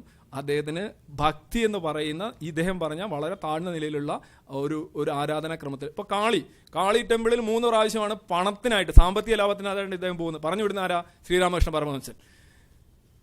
കാളി പൂജ എന്ന് പറയുന്ന കാളിയോടുള്ള ആരാധന എന്ന് പറഞ്ഞാൽ അവസാന നിമിഷം വരെ അദ്ദേഹത്തിന്റെ രക്തത്തിലുണ്ടായിരുന്നു. അദ്ദേഹം സിസ്റ്റർ നിവേദിതയ്ക്ക് എഴുതിയിട്ടുണ്ടത്. ഇത് ഞാൻ പരത്താൻ ആഗ്രഹിക്കുന്നില്ല, പക്ഷെ ഞാൻ കാളിയിൽ അഗാധമായി വിശ്വസിക്കുന്നു. അത് തന്നെയാണ് പൊങ്കാല വിശ്വാസവും, അത് തന്നെയാണ് അത് ശരാശരി വിശ്വാസി ചെയ്യുന്നത്. പിന്നെ അതിന്റെ മേളിൽ കുറച്ച് ഉടായ്പ ന്യായങ്ങളും കുറെ ഉപനിഷത്തുകളും ഒക്കെ പറഞ്ഞിട്ട് കാര്യമില്ല. എല്ലാവരും ചെയ്യുന്ന അടിസ്ഥാനപരമായിട്ട് ഈ ഭക്തിയാണ് യഥാർത്ഥത്തിൽ ഉള്ളത്. അതാണ് വിശ്വാസം. അത് ആശ്വാസം നൽകുകയല്ല, മനുഷ്യനെ നശിപ്പിക്കുകയാണ് ചെയ്യുന്നത്. Thank you. അദ്ദേഹം എൻ്റെ ഓർമ്മയെ അഭിനന്ദിച്ചതിന് വളരെയധികം നന്ദി പറയുന്നു. അത് ഓർമ്മയുടെ അല്ല, 2-2-4 അതിനിയും 10 വർഷം കഴിഞ്ഞാൽ 20 വർഷം കഴിഞ്ഞാൽ മാറാൻ പോകുന്നില്ല. അതുകൊണ്ടാണ് അതെൻ്റെ ഓർമ്മയുടെ മെച്ചമല്ല, പറയുന്ന പോയിന്റുകളുടെ സത്യമാണ്. 2 മിതവാദികൾ ഇൻ ലവ് വിത്ത് ഫനാറ്റിക്സ് എന്നും ആ പ്ലെയിൻ ഇടിച്ചിറക്കിയപ്പോൾ അദ്ദേഹത്തിൻ്റെ കൂടെയുള്ള ചിലരെ സന്തോഷിക്കുകയും ചെയ്യും. എത്രമാത്രം മുസ്ലിം വിരുദ്ധമായൊരു പ്രസ്താവനയാണ്. നമ്മുടെ നാട്ടിൽ എന്തിൻ്റെ പേരിലും ഇത്തരത്തിലുള്ള പ്രൊഡ്യൂസർ ഒരു കാരണവശാലും സെല്ല് ചെയ്യാൻ അനുവദിക്കരുത്. എത്രയോ എല്ലാ മതവിഭാഗത്തിൽപ്പെട്ട തീവ്രസ്വരക്കാരും തീവ്രവാദികളും ഉണ്ട്. ഞാൻ ഒരുപാട് ഹിന്ദു തീവ്രവാദികളെ കണ്ടിട്ടുണ്ട്. എനിക്ക് പറയാൻ യാതൊരു മടിയില്ല. തീവ്രവാദികളെ തന്നെ കണ്ടിട്ടുണ്ട്. ക്രിസ്ത്യാനികളിൽ തീവ്ര മതപരിവർത്തനവാദികളെ കണ്ടിട്ടുണ്ട്. ഇസ്ലാം മതത്തിലും അതേപോലെ ഉണ്ട്. 1-2 പേര് ചെയ്യുന്ന തെറ്റുകൾക്ക് എല്ലാവരും മോശക്കാരാണെന്നും അവരെല്ലാം ഫെനറ്റിക്സിനോട് ലവ് ആണില്ലെന്നും പറയുന്നതിനൊക്കെ ഒരു അടിസ്ഥാനമില്ല. അതുകൊണ്ടാണ് ഞാൻ പറയുന്നത്, അത് ഇതൊരു കാടടച്ച് വെടിവെക്കുകയാണ്. എല്ലാവരെയും ഒരേ ബ്രാക്കറ്റിൽ ചേർക്കുന്ന തീർച്ചയായും പ്രജുഡിസ്റ്റുകളും സ്റ്റീരിയോ ടൈപ്പുകളും സമൂഹത്തിൽ ഉണ്ടാക്കുന്ന ആളാണ്. എനിക്ക് ഈ ചർച്ചകളിൽ നിന്നല്ല, എനിക്കും അദ്ദേഹത്തിൻ്റെ കാര്യം ഓർമ്മയുണ്ട്. അദ്ദേഹത്തിന് ഏറ്റവും പ്രിയപ്പെട്ട അദ്ദേഹത്തിൻ്റെ ഉപാസനാമൂർത്തിയായ ദൈവൻ ഡിങ്കനാണ്. അതുകൊണ്ടാണ് അദ്ദേഹം ഇപ്പോൾ ഏറ്റവും എളുപ്പം ഈ ഡിങ്കനെ തന്നെ എപ്പോഴും കൊണ്ടുവരുന്നത്. കാര്യം ഡിങ്കനെ എതിർക്കാൻ എളുപ്പമാണ്. ബാലമംഗലത്തിൽ പണ്ട് നമ്മൾ വായിച്ച ആ പാൻറ്റിൻ്റെ മേളിൽ ഇന്നവേറെ ഇടുന്ന ഈ പറക്കുന്ന ഇതുള്ള ഡിങ്കനെ എതിർക്കാൻ ഏറ്റവും എളുപ്പമാണ്. കാര്യം ഡിങ്കൻ ഇല്ലയെന്ന് പറഞ്ഞാൽ ആൾക്കാർ വിശ്വസിക്കും. പക്ഷേ ഐൻസ്റ്റീൻ്റെ ദൈവസങ്കല്പത്തെ തർക്കിച്ച അത്ര എളുപ്പമല്ല പുള്ളിക്കാൻ. അപ്പം ഡിങ്കനെ എതിർക്കുക എന്നുള്ളത് ഏറ്റവും എളുപ്പമുള്ളൊരു വഴിയാണ്. അത് ഡിങ്കൻ അല്ല നമുക്ക് വേണ്ടത്. നമുക്ക് ഡിങ്കൻ്റെ വിശ്വാസങ്ങളല്ല, നമുക്ക് ആൽബർട്ട് ഐൻസ്റ്റീനിലേക്ക് ചർച്ച ഉയർത്താൻ ശ്രമിക്കണം. ഞങ്ങൾ വിശ്വാസികളുടെ കൂടെ എല്ലാം ശ്രമിക്കുന്നതാണ്. ഞാനൊക്കെ അമ്പലങ്ങളിൽ ഒരുപാട് പ്രഭാഷണങ്ങൾക്ക് പോകാറുണ്ട്. ഞാൻ പോകുമ്പോൾ അവരോട് ഭക്തി ആയിക്കോളൂ. കാര്യം ഭക്തിയാണ് പെട്ടെന്നുള്ളൊരു പുള്ളർ. ഈ 4 ഡിവിഷൻസ് കൃത്യമായിട്ട് തന്നെ പറഞ്ഞത്. നിങ്ങൾക്ക് സൈക്കോമെട്രി എന്നാണ് എൻ്റെ പേര്, ഗൂഗിളിലൊക്കെ സെർച്ച് ചെയ്താൽ കിട്ടും. ആ ഭക്തിയിലൂടെ വരുന്ന ദൈവങ്ങളെ വിവേകാനന്ദൻ കൃത്യമായി പറയുന്നത് എന്താ, നിങ്ങൾ അമ്പലത്തിൽ വരുമ്പോൾ ആ ഭക്തിയിലൂടെ നിങ്ങളെ അടുത്ത സ്റ്റേജസിലേക്ക് ഉയർത്താം. നിങ്ങൾക്കൊരു പ്രിലിമിനറി അല്ലെങ്കിൽ LKG പഠിക്കുന്ന കാര്യങ്ങളല്ല നിങ്ങൾ ഡിഗ്രിക്ക് പഠിക്കുന്നത്. പക്ഷേ LKG പഠിച്ചാലേ നിങ്ങൾക്ക് ഉയരത്തിലേക്ക് ഉയരാൻ കഴിയും. ആദ്യ ഘട്ടത്തിൽ നിങ്ങൾക്ക് അത്ര വിശ്വാസമാകാം, ഊന്നുവടികൾ വേണ്ടിവരും. പക്ഷേ ക്രമേണ നിങ്ങൾ ഉയർന്ന് മറ്റൊരു ലെവലിലേക്ക് പോകും. അതുകൊണ്ടാണ് ശ്രീരാമകൃഷ്ണ പരമഹംസൻ കാളി ഉപാസകനായിരുന്നു. അത് ഈ 2 കാളിയെ അന്ധവിശ്വാസിയല്ല, ഇത് ഉപാസന എന്നാണ് പറയുന്നത്. അതൊക്കെ എന്താണെന്ന് ഒരുപാട് ഡീറ്റെയിൽ പോകണം. നമുക്ക് എല്ലാവർക്കും ഒരു ഉപാസനാ മൂർത്തിയും ഉപാസനാ മന്ത്രവും ഉണ്ടാവും. അത് എന്ത് വേണമെങ്കിലും ആകാം. അതിനിപ്പം കാളി തന്നെ വേണമെന്നില്ല, ഡിങ്കനെ ഉപാസിച്ചാലും മതി. ഏതെങ്കിലും ഒരു കോയിന്റിലേക്ക് നമ്മുടെ അറ്റൻഷൻ കൊണ്ടുവരാൻ വേണ്ടിയാണ്. ഡിങ്കായ നമാന്ന് ജപിച്ചാലും മതി, കുഴപ്പമില്ല. പക്ഷേ ഒരു അറ്റൻഷൻ കൊണ്ടുവരികയും അത് മൈൻഡ് കൺട്രോളിൻ്റെ ഒരു സ്റ്റേജിൽ യോഗയിലെ നിയമ ആസനങ്ങളുടെ ഭാഗമായിട്ട് വരുന്നൊരു കാര്യം മാത്രമാണ്. 2 സയൻസിനെ നാം പറയണ, ഞാൻ ഹാർഡ് സയൻസിലേക്ക് നമുക്ക് ഡിബേറ്റ് ചെയ്യാം. ഈ ഡിങ്കനിൽ നിന്ന് മാറി ദൈവവിശ്വാസത്തെ നമുക്ക് ഉയർത്തി ഒരു തലത്തിൽ ചർച്ച. ഇപ്പോൾ യോഗയെക്കുറിച്ച് ചർച്ച ചെയ്യുമ്പോൾ electroencephalograph, fact of the matter ആ പറയുന്നത്. EEG നമ്മുടെ ബ്രെയിൻ വേവ്സ് അല്ലെങ്കിൽ ഇലക്ട്രിക്കൽ ആക്ടിവിറ്റി ഓഫ് ദി ബ്രെയിനെ മെഷർ ചെയ്യും. അതിൽ ബീറ്റ, ആൽഫ, തീറ്റ, ഡെൽറ്റ 4 സ്റ്റേറ്റുകളുണ്ട്. ആ സ്റ്റേറ്റുകളിലൂടെയാണ് ജാഗ്രത്, സ്വപ്ന, സുഷുപ്തി എന്ന് പറയുന്ന സ്റ്റേറ്റുകൾ. അതിലൂടെ പോയി ഒരു ഗാമ സ്റ്റേറ്റിലേക്ക് എത്തുന്നു, തുര്യാവസ്ഥയിലേക്ക് എത്തുന്നു. മാണ്ഡൂക്യ ഒരു ക്ലെയിം വെക്കുന്നുണ്ട്. ശരിയാണെന്ന് ഞാൻ പറയുന്നത്, ഒരു ക്ലെയിം വെക്കുന്നുണ്ട്. അതും മോഡേൺ സൈക്കോളജിയും തമ്മിലുള്ള പാരലൽ. അത്തരം കാര്യങ്ങളെ നമ്മൾ ചിന്തിക്കേണ്ടത്. മാണ്ഡൂക്യോപനിഷത്ത് നിങ്ങൾ വായിച്ചു നോക്കണം, 12 വരികയേ ഉള്ളൂ. അതിൽ ദൈവമൊന്നും ഒരു വാക്കുപോലും ഇല്ല. ആത്മീയ അന്വേഷണം മാത്രമാണ്. ആ ലെവലിലേക്ക് നമുക്ക് താല്പര്യമില്ല. കാര്യം ഉപനിഷത്തുകളല്ല താല്പര്യം. ആരെങ്കിലും എന്തെങ്കിലും പറഞ്ഞാൽ അതിൽ ഏറ്റവും കുറവ്, ഇതിപ്പോൾ ഒരു ചിത്ര ചേച്ചിയുടെ അല്ലെങ്കിൽ മാഡം ചിത്രയുടെ മകൾ മരിച്ചു, അല്ലെങ്കിൽ ആരുടെയെങ്കിലും ഒരാളുടെ മകൾ മരിച്ചു, നമ്മൾ പറയുകയാണ്, അയ്യോ പോട്ടെ കാലമായി, ദൈവം വിളിച്ചതാണ് എന്ന് പറഞ്ഞാൽ ദൈവം ക്രൂരായ നിങ്ങളുടെ മോളെ ബക്കറ്റ് തള്ളിയിട്ട് കൊന്നു എന്നാണോ? താൽക്കാലികമായ ഒരു ആശ്വാസത്തിന് വേണ്ടി ഒരു സ്ത്രീയോട് തങ്ങളുടെ മകൾ മരിച്ചതിന് കാലമായി ദൈവം വിളിച്ചതെന്ന് പറയുന്നത് ഒരു മനുഷ്യത്വമാണ്. അതിൽ ഒരു ദൈവികതയും കാണേണ്ട കാര്യമില്ല. കാലം ഒരു ആശ്വാസമാണ്. അല്ലാതെ ചിത്ര ചേച്ചിയുടെ മോളെ ദൈവം കൊന്നതെന്നാണോ അവൻ്റെ അഭിപ്രായം? എന്തൊരു ദുഷ്ടനാണ്, ഈ ബക്കറ്റ് തള്ളിയിട്ട് തന്നെ ശ്വാസം മുട്ടിച്ച ആ കുട്ടിയെ കൊന്നല്ലോ. എത്ര ബാലിശമായ തലത്തിലായിരിക്കും നമ്മൾ ചർച്ച ഉണ്ടാകുക. അപ്പം നമുക്ക് ഡിങ്കനിൽ നിന്നും ആൾക്കാരെ കൊല്ലുന്നത് അല്ലെങ്കിൽ ആൾക്കാർ ജനിക്കുന്ന ലെവലിൽ നിന്ന് മാറ്റണം. റോഡ് ആക്സിഡൻറ്റിൽ ഒരുപാട് പേര് മരിക്കുന്നു, മതപരമായ ചടങ്ങുകൾക്ക് പോകുമ്പോൾ മരിക്കുന്നു, പാർട്ടി ഫോറത്തിൽ പോകുമ്പോൾ മരിക്കുന്നു, ബെൽജിയത്തിൽ 78 പേരെ തീവ്രവാദി വെടിവെച്ചു കൊല്ലുന്നു. ഇതെല്ലാം ഉണ്ട്. ഇതൊന്നുമല്ല ദൈവസങ്കല്പം, ഇതെല്ലാം ഉണ്ട്. ഇതിൽ നിന്ന് ജനങ്ങളെ ആ ലെവലിൽ നിന്ന് ഉയർത്താൻ അവർക്ക് അവരുടേതായ സിമ്പിൾസ് വേണം, അവർക്ക് അവരുടേതായ ഐക്കൺസ് പൂജിക്കാൻ വേണം, അവർക്ക് അവരുടേതായ സാധനകൾ വേണം. അതിൽ നിന്നൊരു കുട്ടിയെ കിൻഡർ ഗാർഡനിൽ നിന്ന് 1ാം ക്ലാസ്സിലേക്കും 5ാം ക്ലാസ്സിലേക്കും 10ാം ക്ലാസ്സിലേക്കും ഉയർത്തുന്ന പോലെ വ്യത്യസ്ത ലെവൽസിലൂടെ നമ്മളൊരു വ്യക്തിയെ ഉയർത്തുകയാണ്. ഞാൻ ഒരു വിശ്വാസി എന്ന ഭാഗത്ത് നിൽക്കുന്ന ഞാനിതെല്ലാം ശക്തമായി സതിയും അയിത്തവും അഴിമതിയും ഒക്കെ തെള്ളി പറഞ്ഞപ്പോൾ അദ്ദേഹം വളരെ സട്ടിലായി അതിനെ ന്യായീകരിച്ച് ഇതിനോട് ഇക്വേറ്റ് ചെയ്യാനാണ് നോക്കുന്നത്. അഴിമതിക്ക് ചില നന്മകളുണ്ടെന്ന് വേണമെങ്കിൽ നമുക്ക് പറയാം, അയിത്തത്തിന് ചില നന്മകളില്ലായിരുന്നോ, എന്നിട്ട് സതിക്ക് പോലും എന്ന് പറഞ്ഞ് നിർത്തി. ഇതെല്ലാം തെറ്റുകളായിരുന്നു. അതിനെ തെള്ളിപ്പറയാൻ ഇവിടുത്തെ ഒരു വിശ്വാസിയും മടി കാണിച്ചിട്ടില്ല. നൂറ്റാണ്ട് കണക്കിന് ഇവിടെ നിൽക്കുന്ന അനാചാരങ്ങളെ തെള്ളിപ്പറയാൻ മുമ്പോട്ട് വന്നത് നിരീശ്വരവാദികളല്ല. നമ്മുടെ ചരിത്രം നോക്കണം. യുക്തിവാദികളല്ല. ഈ നാട്ടിലെ റിഫർമേഷൻ കൊണ്ടുവന്നത് മുഴുവൻ ആരാണ്? വിശ്വാസികളാണ് കൊണ്ടുവന്നത്. ഈ നാട്ടിലെ റിഫോർമേഷൻ കൊണ്ടുവന്നത്, പരിവർത്തനം കൊണ്ടുവന്നത് വിശ്വാസികളാണ്. അമ്പലത്തെ ആണെങ്കിലും പള്ളിയാണെങ്കിലും സ്പിരിച്വൽ ആൻഡ് സോഷ്യൽ ഇടങ്ങളായി കണ്ടുകൊണ്ട് ഏറ്റവും വലിയ നിരീശ്വരവാദിയായിരുന്ന വിഗ്രഹങ്ങൾ കണ്ടാൽ പൊളിക്കണമെന്ന് പറഞ്ഞ, ബ്രാഹ്മണരെ കണ്ടാൽ അടിക്കണമെന്ന് പറഞ്ഞ പെരിയാർ രാമസ്വാമി നായ്ക്കർ പോലും ക്ഷേത്രപ്രവേശനത്തിന് വേണ്ടി ഇവിടെ സത്യാഗ്രഹം ചെയ്തതിൻ്റെ അർത്ഥം എന്താ? ക്ഷേത്രം ഒരു സ്പിരിച്വൽ മാത്രമല്ല, ഒരു സോഷ്യൽ പ്ലേസ്. ക്ഷേത്രമല്ല, പള്ളിയാണെങ്കിലും മുസ്ലിം പള്ളിയാണെങ്കിലും ക്രിസ്ത്യൻ പള്ളിയാണെങ്കിലും അതിനൊരു സോഷ്യൽ ഡയമെൻഷൻ ഉണ്ട്. അവിടെയാണ് ശ്രീനാരായണ ഗുരുദേവൻ്റെ ഒക്കെ വ്യക്തമായ കാഴ്ചപ്പാട്. ഇതൊരു സ്പിരിച്വൽ ലേണിങ്ങിൻ്റെ പ്ലേസാണ്, ഇതൊരു സോഷ്യൽ ബീയിങ്ങിൻ്റെ പ്ലേസുമാണ്. അതിനൊരു സ്പിരിച്വൽ, ആത്മീയ, ഫിലോസോഫിക്കൽ, പൂജ, കർമ്മം, മാനവസേവ, മാധവസേവ, അന്നദാനം, വസ്ത്രദാനം, പുസ്തകദാനം, കുറച്ചുകൂടെ കൃത്യമായ സാങ്കേതിക ഭാഷയിൽ പറഞ്ഞാൽ ഇക്കണോമിക് റീഡിസ്ട്രിബ്യൂഷൻ്റെ സെൻറ്ററും കൂടെയാണ് നമ്മുടെ അമ്പലങ്ങൾ. സ്പിരിച്വൽ ഫിലോസോഫിക്കൽ ലേണിങ്ങിൻ്റെ സെൻറ്റേഴ്സ് കൂടെയാണ്, അതോടൊപ്പം സോഷ്യൽ സെൻറ്റേഴ്സും കൂടെയാണ് എന്ന് മനസ്സിലാക്കി ഇതിനെ ന്യായീകരിക്കാതെ എതിർക്കാനും ഇത്തരം ആധുനിക പഠനങ്ങൾ, ഞങ്ങളെല്ലാം ഒരുപാട് പേര് അന്ധവിശ്വാസം പ്രസംഗിക്കുന്നവരുണ്ട്, ഞാൻ കേട്ടിട്ടുണ്ട്, ഇല്ലെന്നൊന്നും പറയുന്നില്ല, അമ്പലത്തിലും പള്ളിയിലും എല്ലാം പ്രസംഗിക്കുന്നവരുണ്ട്. പക്ഷേ അത്തരത്തുകാരെ പറഞ്ഞു മാറ്റി ഒരു ഉന്നതമായ തലത്തിലേക്ക് എത്തിക്കാൻ പലപ്പോഴും നമ്മുടെ പല ആചാരങ്ങളും കടുപ്പിടുത്തം കാരണമാണ്. അപ്പോൾ എൻ്റെ അഭിപ്രായത്തിൽ കേരളത്തിൻ്റെ 2ാം നവോത്ഥാനം തുടങ്ങുന്നത് എന്ന് യേശുദാസിനെ ഗുരുവായൂർ കയറ്റും അന്നായിരിക്കും. അതിനർത്ഥം യേശുദാസ് ഗുരുവായൂർ കയറണമെന്നോ ഗുരുവായൂർ കൂടുതൽ ആളോ വരണമെന്നല്ല. എല്ലാ ദൈവങ്ങളിലും വിശ്വസിക്കുന്നതല്ല, എല്ലാ മതത്തിൻ്റെയും നന്മയിൽ വിശ്വസിക്കുന്ന ഏറ്റവും വലിയ സെക്കുലർ ഐക്കണായ യേശുദാസിന് ഗുരുവായൂർ കയറാൻ കഴിയില്ല. പക്ഷേ നിരീശ്വരവാദിയായി ഇതിനെ എല്ലാം തള്ളിപ്പറയുന്ന ശ്രീ ജി സുധാകരൻ അവിടെ കയറാം എന്ന് പറഞ്ഞാൽ, ഇന്ന് വിവേകാനന്ദൻ ജീവിച്ചിരുന്നെങ്കിൽ വിവേകാനന്ദൻ പറഞ്ഞതിന് നിനക്കൊക്കെ വീണ്ടും വട്ടാണ്, നിന്റെ ഒന്നും വട്ട് ഒരിക്കലും മാറാൻ പോകുന്നില്ല. കലാമണ്ഡലം ഹൈദരലിയെ മാറ്റി നിർത്തുന്നത് 3 വയസ്സായ അലി എന്ന് പറയുന്ന ഒരു മുസ്ലിം കൊച്ചുകുട്ടിയെ പൂന്താനമില്ലത്ത് എഴുത്തിനിരുത്താൻ കൊണ്ടുവന്നപ്പോൾ വിപ്ലവ പാർട്ടികളടക്കം അത് വേണ്ടാന്ന് പറയുന്നത് ഒരുതരം അന്ധതയാണ്, ജീർണതയാണ്. അപ്പോൾ അതിനെ ഒന്നും ന്യായീകരിക്കരുത്. നമ്മുടെ ചരിത്രത്തിൽ നടന്ന തെറ്റുകളെ അക്നോളജ് ചെയ്യാനും ന്യായീകരിക്കാതെ തള്ളിക്കളയാനുമുള്ള ആർജവം നമുക്കുണ്ടാകണം. ആ ആർജവത്തിലൂടെ മാറുന്ന കാലഘട്ടങ്ങളുടെ സ്പന്ദനങ്ങളെ മനസ്സിലാക്കി, വിശ്വാസവും ഒരു ഇവോൾവിംഗ് ടേമാണ്. പലർക്കും സയൻസിനെ കുറിച്ച് വലിയൊരു തെറ്റിദ്ധാരണയാണ്. സയൻസ് എന്ന് പറഞ്ഞാൽ ഒരു സ്റ്റാറ്റിക് ബോഡി ഓഫ് നോളജ് എന്നൊന്നും അല്ല. അതൊക്കെ പണ്ടത്തെ നിർവചനങ്ങളാണ്, അതൊക്കെ പോയി. സയൻസ് എന്ന് പറഞ്ഞാൽ ഒരു സ്റ്റാറ്റിക് ബോഡി ഓഫ് നോളജ് ആണ്. ഞങ്ങൾ ശാസ്ത്ര പ്രചാരകരാണെന്ന് പറയുന്നതൊക്കെ പഴയ വ്യാഖ്യാനങ്ങളാണ്. ഇന്ന് തോമസ് കുഹന്റെ പാരഡൈമും സർ കാൾ പോപ്പറിന്റെ അടക്കമുള്ള ഞാൻ പഠിച്ച ഫിലോസഫി ഓഫ് സയൻസിന്റെ ഒക്കെ ഒരുപാട് പുതിയ കാഴ്ചപ്പാടുകളും നിർവചനങ്ങളും വന്നിട്ടുണ്ട്. സയൻസ് ഒരു ബോഡി ഓഫ് നോളജ് എന്നതുപോലെ, എന്നാൽ എന്നതിനേക്കാളും science is a method of enquiring into the nature of physical world. അല്ലെങ്കിൽ ശാസ്ത്രം ഒരു രീതിയാണ്, ഒരു അന്വേഷണ പാതയാണ് എന്ന കാഴ്ചപ്പാടിലേക്കൊക്കെ വരികയും പുതിയ പാരഡൈമുകളും വരുമ്പോൾ ഒരു സ്റ്റാറ്റിക്കായ ശാസ്ത്രം ഞങ്ങൾ അതിനെ പ്രചരിപ്പിക്കുന്നു എന്നൊക്കെ പറയുന്നത് വെറുതെയാണ്. അത് ഈ വിശ്വാസികൾ പലപ്പോഴും ഒരു, ഇപ്പം അദ്ദേഹം നേരത്തെ ശരിയായിട്ട് പറഞ്ഞ പോലെ പല വിശ്വാസികളും ഒരു മൂടുപടം ഇടാൻ വേണ്ടി മതസൗഹാർദ്ദം പറയും. അതേപോലെ പല നിരീശ്വരവാദികളും കുറച്ചുകൂടെ അക്സെപ്റ്റബിലിറ്റി കിട്ടാൻ വേണ്ടി യുക്തിവാദികൾ എന്ന് പറയുന്നതാണ്, ശാസ്ത്രപ്രചാരകൻ എന്ന് പറയുന്നതാണ്. അപ്പം കുറച്ചുകൂടെ ഒരു അക്സെപ്റ്റബിലിറ്റി കിട്ടാൻ വേണ്ടിയിട്ട് പറയുന്നത്. അത് വിശ്വാസികളും ചെയ്യും, അവിശ്വാസികളും ചെയ്യും. ഇതിൻ്റെ പ്രശ്നം നമുക്ക് ബാലൻസ്ഡ് ആയ അപ്രോച്ചാണ് വേണ്ടത്. നമുക്ക് ഡിങ്കനെയല്ല, നമുക്ക് ആൽബർട്ട് ഐൻസ്റ്റീനാണ് വേണ്ടത്. നമുക്ക് ഈ ഡിങ്കനോടുള്ള ഫാസിനേഷൻ എന്ന് പോകുമോ അന്നേ നമ്മൾ നന്നാവും. അത് വിശ്വാസികൾക്ക് ഡിങ്കനോടുള്ള ഫാസിനേഷനും വിശ്വാസികൾക്ക് ഡിങ്കനോടുള്ള ഫാസിനേഷനും. കാര്യം ഈ നാട്ടിലെ ആൾക്കാരെ പ്രത്യേകിച്ച് വിശിഷ്യ ബാക്കി സമുദായങ്ങൾ കുറച്ചുകൊണ്ട്, ഹിന്ദു സമുദായത്തിൽ പറഞ്ഞാൽ എളുപ്പമാണ്. അപ്പോൾ ഞാനൊരു സ്ഥലത്ത് പ്രഭാഷണത്തിൽ പോയി പറഞ്ഞാൽ മതി, യഥാർത്ഥത്തിൽ ഈ അയ്യപ്പൻ്റെ അളിയനാണ് മുരുകൻ എന്ന് പറഞ്ഞാൽ കുറേ പേര് ശരി ഞാനും കേട്ടിട്ടുണ്ടെന്ന് പറയും. അത് ഹിന്ദുക്കളുടെ ഒരു കുഴപ്പമാണ്. പ്രത്യേകിച്ച് ഒന്നും ഒരു സ്റ്റാറ്റിക്കായി പഠിക്കാത്തതുകൊണ്ട് കല്യാണം കഴിക്കാത്ത അയ്യപ്പൻ്റെ അളിയനാണ് മുരുകൻ എന്ന് പറഞ്ഞാൽ ഇവർ വിശ്വസിക്കും. അപ്പോൾ ഇതിൻ്റെ പ്രശ്നം ഇതാണ്. അപ്പോൾ ഞാൻ തന്നെ പലപ്പോഴും പറഞ്ഞിട്ടുണ്ട്, ഒരു പുസ്തകത്തിൽ അയ്യപ്പ എന്ന പേരിനെ കുറിച്ച്, അയ്യോ അപ്പ എന്ന് രാജാവ് ഈ കുട്ടിയെ കണ്ടപ്പോൾ വിളിച്ചു. ഒരു കുട്ടി താഴെ കിടന്നപ്പോൾ അങ്ങനെയാണ് അയ്യപ്പ എന്നായത്. ഞാനപ്പം പറഞ്ഞു, ഭാഗ്യം രാജാവ് കണ്ടിട്ട് അയ്യോ കുട്ടാന്ന് വിളിച്ചില്ല, അങ്ങനെയാണെങ്കിൽ കുട്ടപ്പൻ എന്നാവുമായിരുന്നു പേര്. പിന്നെ ആ പേരിൻ്റെ ചാമി അങ്ങ് പോവായിരുന്നു. അപ്പോൾ ആ ലെവലല്ല, ഭക്തിയുടെ ഒരു ലെവലുണ്ട്.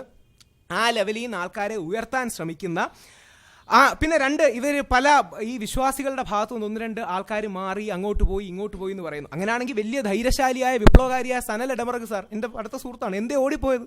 പേടിച്ചെന്തേ ഈ നാട്ടിൽ നിന്ന് വിട്ടുപോയി? എന്നിട്ട് ഞാൻ പ്രോസിക്യൂട്ടഡ് ആണെന്നൊക്കെ പറഞ്ഞ് വെളിയിൽ പോയി. ഇവിടെ നിന്ന് എന്തുകൊണ്ട് ഫൈറ്റ് ചെയ്തില്ല?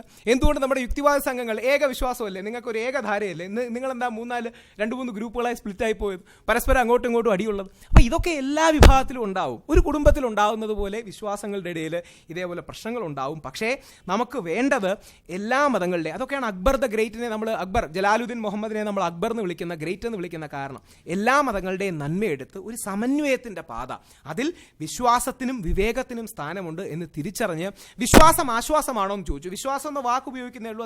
അദ്ദേഹത്തിന്റെ അല്ല, എല്ലാ നിരീശ്വരവാദികളും ടാർഗറ്റ് മതമാണ്. മതം മോശം, മതം തൊലയണം എന്ന് പറയുന്നതാണ്. വിശ്വാസം ആശ്വാസം മാത്രമല്ല, വിശ്വാസം ആശ്വാസം തന്നെയാണ്. പക്ഷേ വിശ്വാസം വിവേകവും കൂടെയാണ്, വിശ്വാസം അന്വേഷണം കൂടെയാണ്. അങ്ങനെ വിശ്വാസം അന്വേഷണം കൂടി ആകുമ്പോഴേ അതിന് അർത്ഥപൂർത്തി ഉണ്ടാകും. നമുക്ക് ഹെഡും ഹാർട്ടും ഉണ്ട്. സിംബോളിക് ആയിട്ടാണ്, ഹാർട്ട് ഇവിടെ ഒന്നുമല്ല, അതെല്ലാം സിംബോളിക് ആയിട്ട് പറയുന്നത്. ഇനി വേണമെങ്കിൽ പറയാം എൻ്റെ ഹാർട്ടിൽ യാതൊരു വിശ്വാസവും ഇല്ലെന്ന്. അങ്ങനെയല്ല, നമുക്ക് ഹെഡും ഹാർട്ടും ഉണ്ട്, നമുക്ക് ഇന്റലിജൻസും ഇമോഷനും ഉണ്ട്, ഐക്യവും ഇക്യൂവും ഉണ്ട്. നമുക്ക് വേണ്ടത് അത് തമ്മിലൊരു ബാലൻസ് ആണ്, ഹെഡും ഹാർട്ടും തമ്മിൽ, വിശ്വാസവും വിവേകവും തമ്മിൽ. കാര്യം നമ്മുടെ ഏറ്റവും വലിയ തത്വജ്ഞാനിയുടെ പേര് വിശ്വാസാനന്ദൻ എന്നല്ല, വിവേകാനന്ദൻ എന്നാണ്. നമ്മുടെ ഏറ്റവും വലിയ സയന്റിസ്റ്റുകൾ ഒന്നിന്റെ പേര് ആൽബർട്ട് ഐൻസ്റ്റീൻ എന്നാണ്. And I would like to end by quoting Einstein not Dinkan, where Einstein says even science ends in a cosmic spirituality അല്ലെങ്കിൽ റിലീജിയസ്നെസ്. ബിക്കോസ് ആ പ്രകൃതിയുടെ അഭൗമമായ അനന്തമായ സീമകൾ മനസ്സിലാക്കുന്ന മനുഷ്യന്റെ ത്വര, അത് മനുഷ്യ നന്മയ്ക്കും ആത്മീയ വളർച്ചയ്ക്കും ഫിലോസോഫിക്കൽ എൻക്വയറിക്കും വിശ്വാസിക്കും അവിശ്വാസിക്കും നിരീശ്വരവാദിക്കും ഈശ്വരവിശ്വാസിക്കും ഒരുമിച്ച് നിന്ന് സമൂഹത്തിന്റെ മുഖ്യധാരയിലേക്ക് എങ്ങനെ കൊണ്ടുവരാൻ കഴിയും, വിശ്വാസത്തിന്റെ ചൂഷണങ്ങളെ എങ്ങനെ തടയാൻ കഴിയും, അതിലൂടെ നല്ലതിനെ സംരക്ഷിക്കുകയും ചീത്തതയെ ഇല്ലാതാക്കുകയും ശ്രമിക്കണം. 30 സെക്കൻഡ് കൂടുതൽ എടുത്തിട്ടുണ്ട്, അതിന് സമയം പറഞ്ഞുകൊണ്ട് അങ്ങനെ ഒരുമിച്ച് നിൽക്കാൻ ഒരു വേദിയാകട്ടെ ഇത് എന്ന് പ്രാർത്ഥിക്കും. മനുഷ്യന്റെ ഈ ബലഹീനത അവന്റെ കയ്യെത്താത്തതിനെ ഒക്കെ കാണിച്ചു കൊടുത്തുകൊണ്ട് അവനെ പേടിപ്പിക്കുകയും അവനെ മുതലെടുക്കുകയും അവന്റെ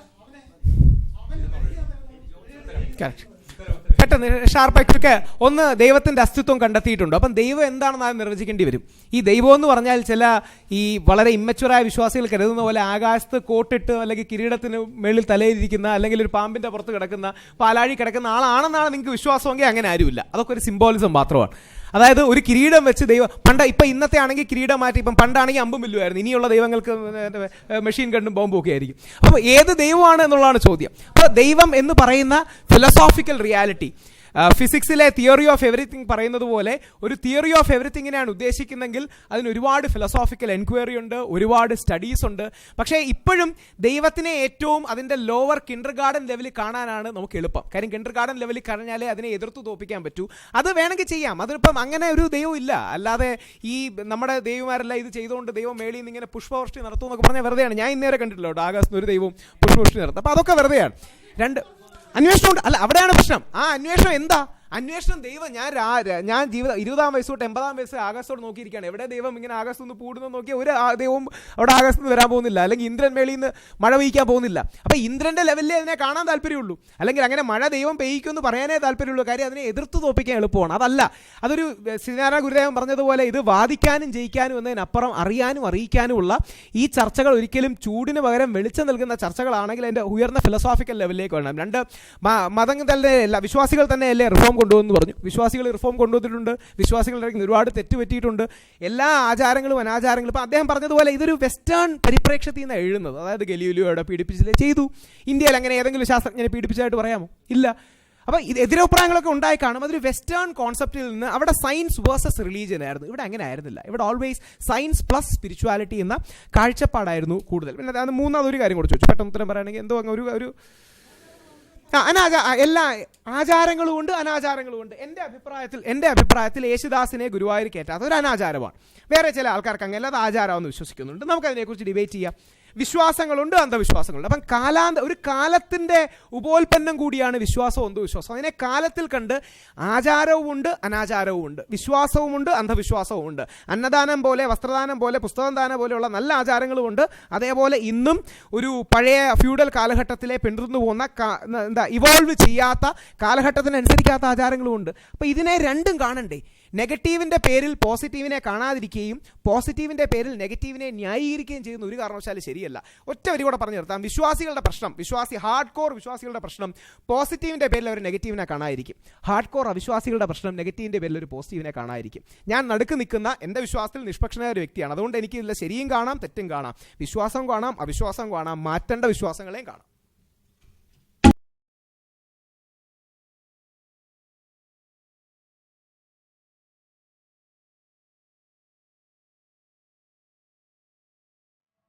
മതത്തിൻ്റെ പേരിൽ നമ്മൾ ആളുകളെ വേർതിരിച്ച് കാണുന്നതിൽ ഒരു ന്യായവുമില്ല എന്നുള്ളതാണ് കാരണം.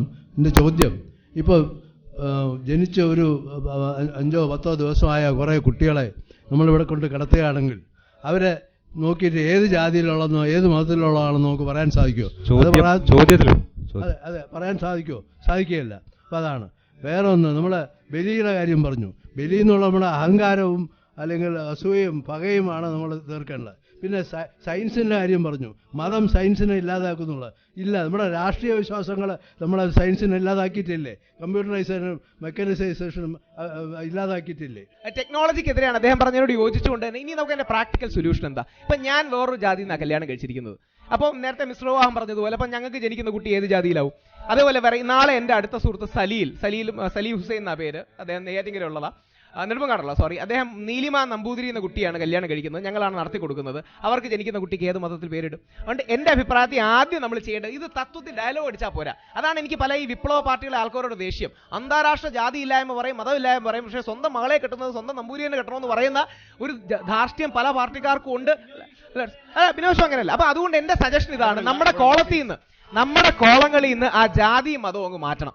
ഇന്ത്യയിലെ നമ്മുടെ സ്കൂളിൽ ചേർക്കാനുള്ള, കോളേജിൽ ചേർക്കാനുള്ള കോളത്തിൽ നിന്ന് ജാതി മതം മാറ്റണം. നിങ്ങൾക്ക് ജാതി പ്രാക്ടീസ് ചെയ്യണമെങ്കിൽ വ്യക്തിപരമായി പ്രാക്ടീസ് ചെയ്തോ, മതം പ്രാക്ടീസ് ചെയ്യണമെങ്കിൽ സ്വന്തം വീട്ടിനകത്ത് പ്രാക്ടീസ് ചെയ്തോ.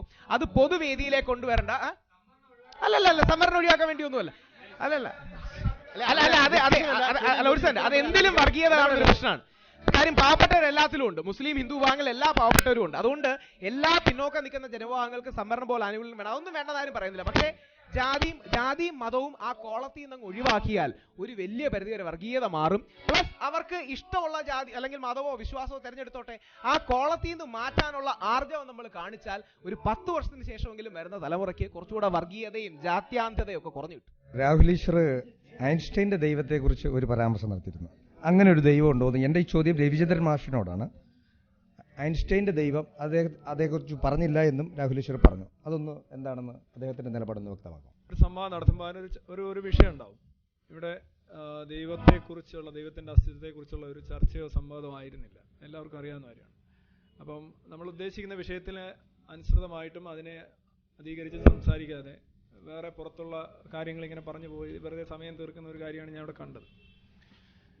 ഐൻസ്റ്റീൻ്റെ ദൈവം എന്ന് പറയുന്നത്, ഞാൻ നാസ്തികനായ ദൈവത്തിൽ തന്നെ 4-5 പേജ് അതിനെക്കുറിച്ചാണ് നമ്മൾ പറയുന്നത്. അതായത് ഈ നമ്മൾ അടിസ്ഥാനപരമായിട്ട് ദൈവം എന്ന് പറയുന്നത് മതം മുന്നോട്ട് വെക്കുന്ന ദൈവമാണ്. അതാണ് ഒരു 99%. ബാക്കി ഫിലോസഫിക്കൽ തലത്തിലോ, ഞാനിപ്പോൾ തന്നെ എൻ്റെ ഫേസ്ബുക്കിൻ്റെ ടൈം ലൈനിൽ അദ്വൈതമാണ് ചർച്ച ചെയ്യുന്നത്.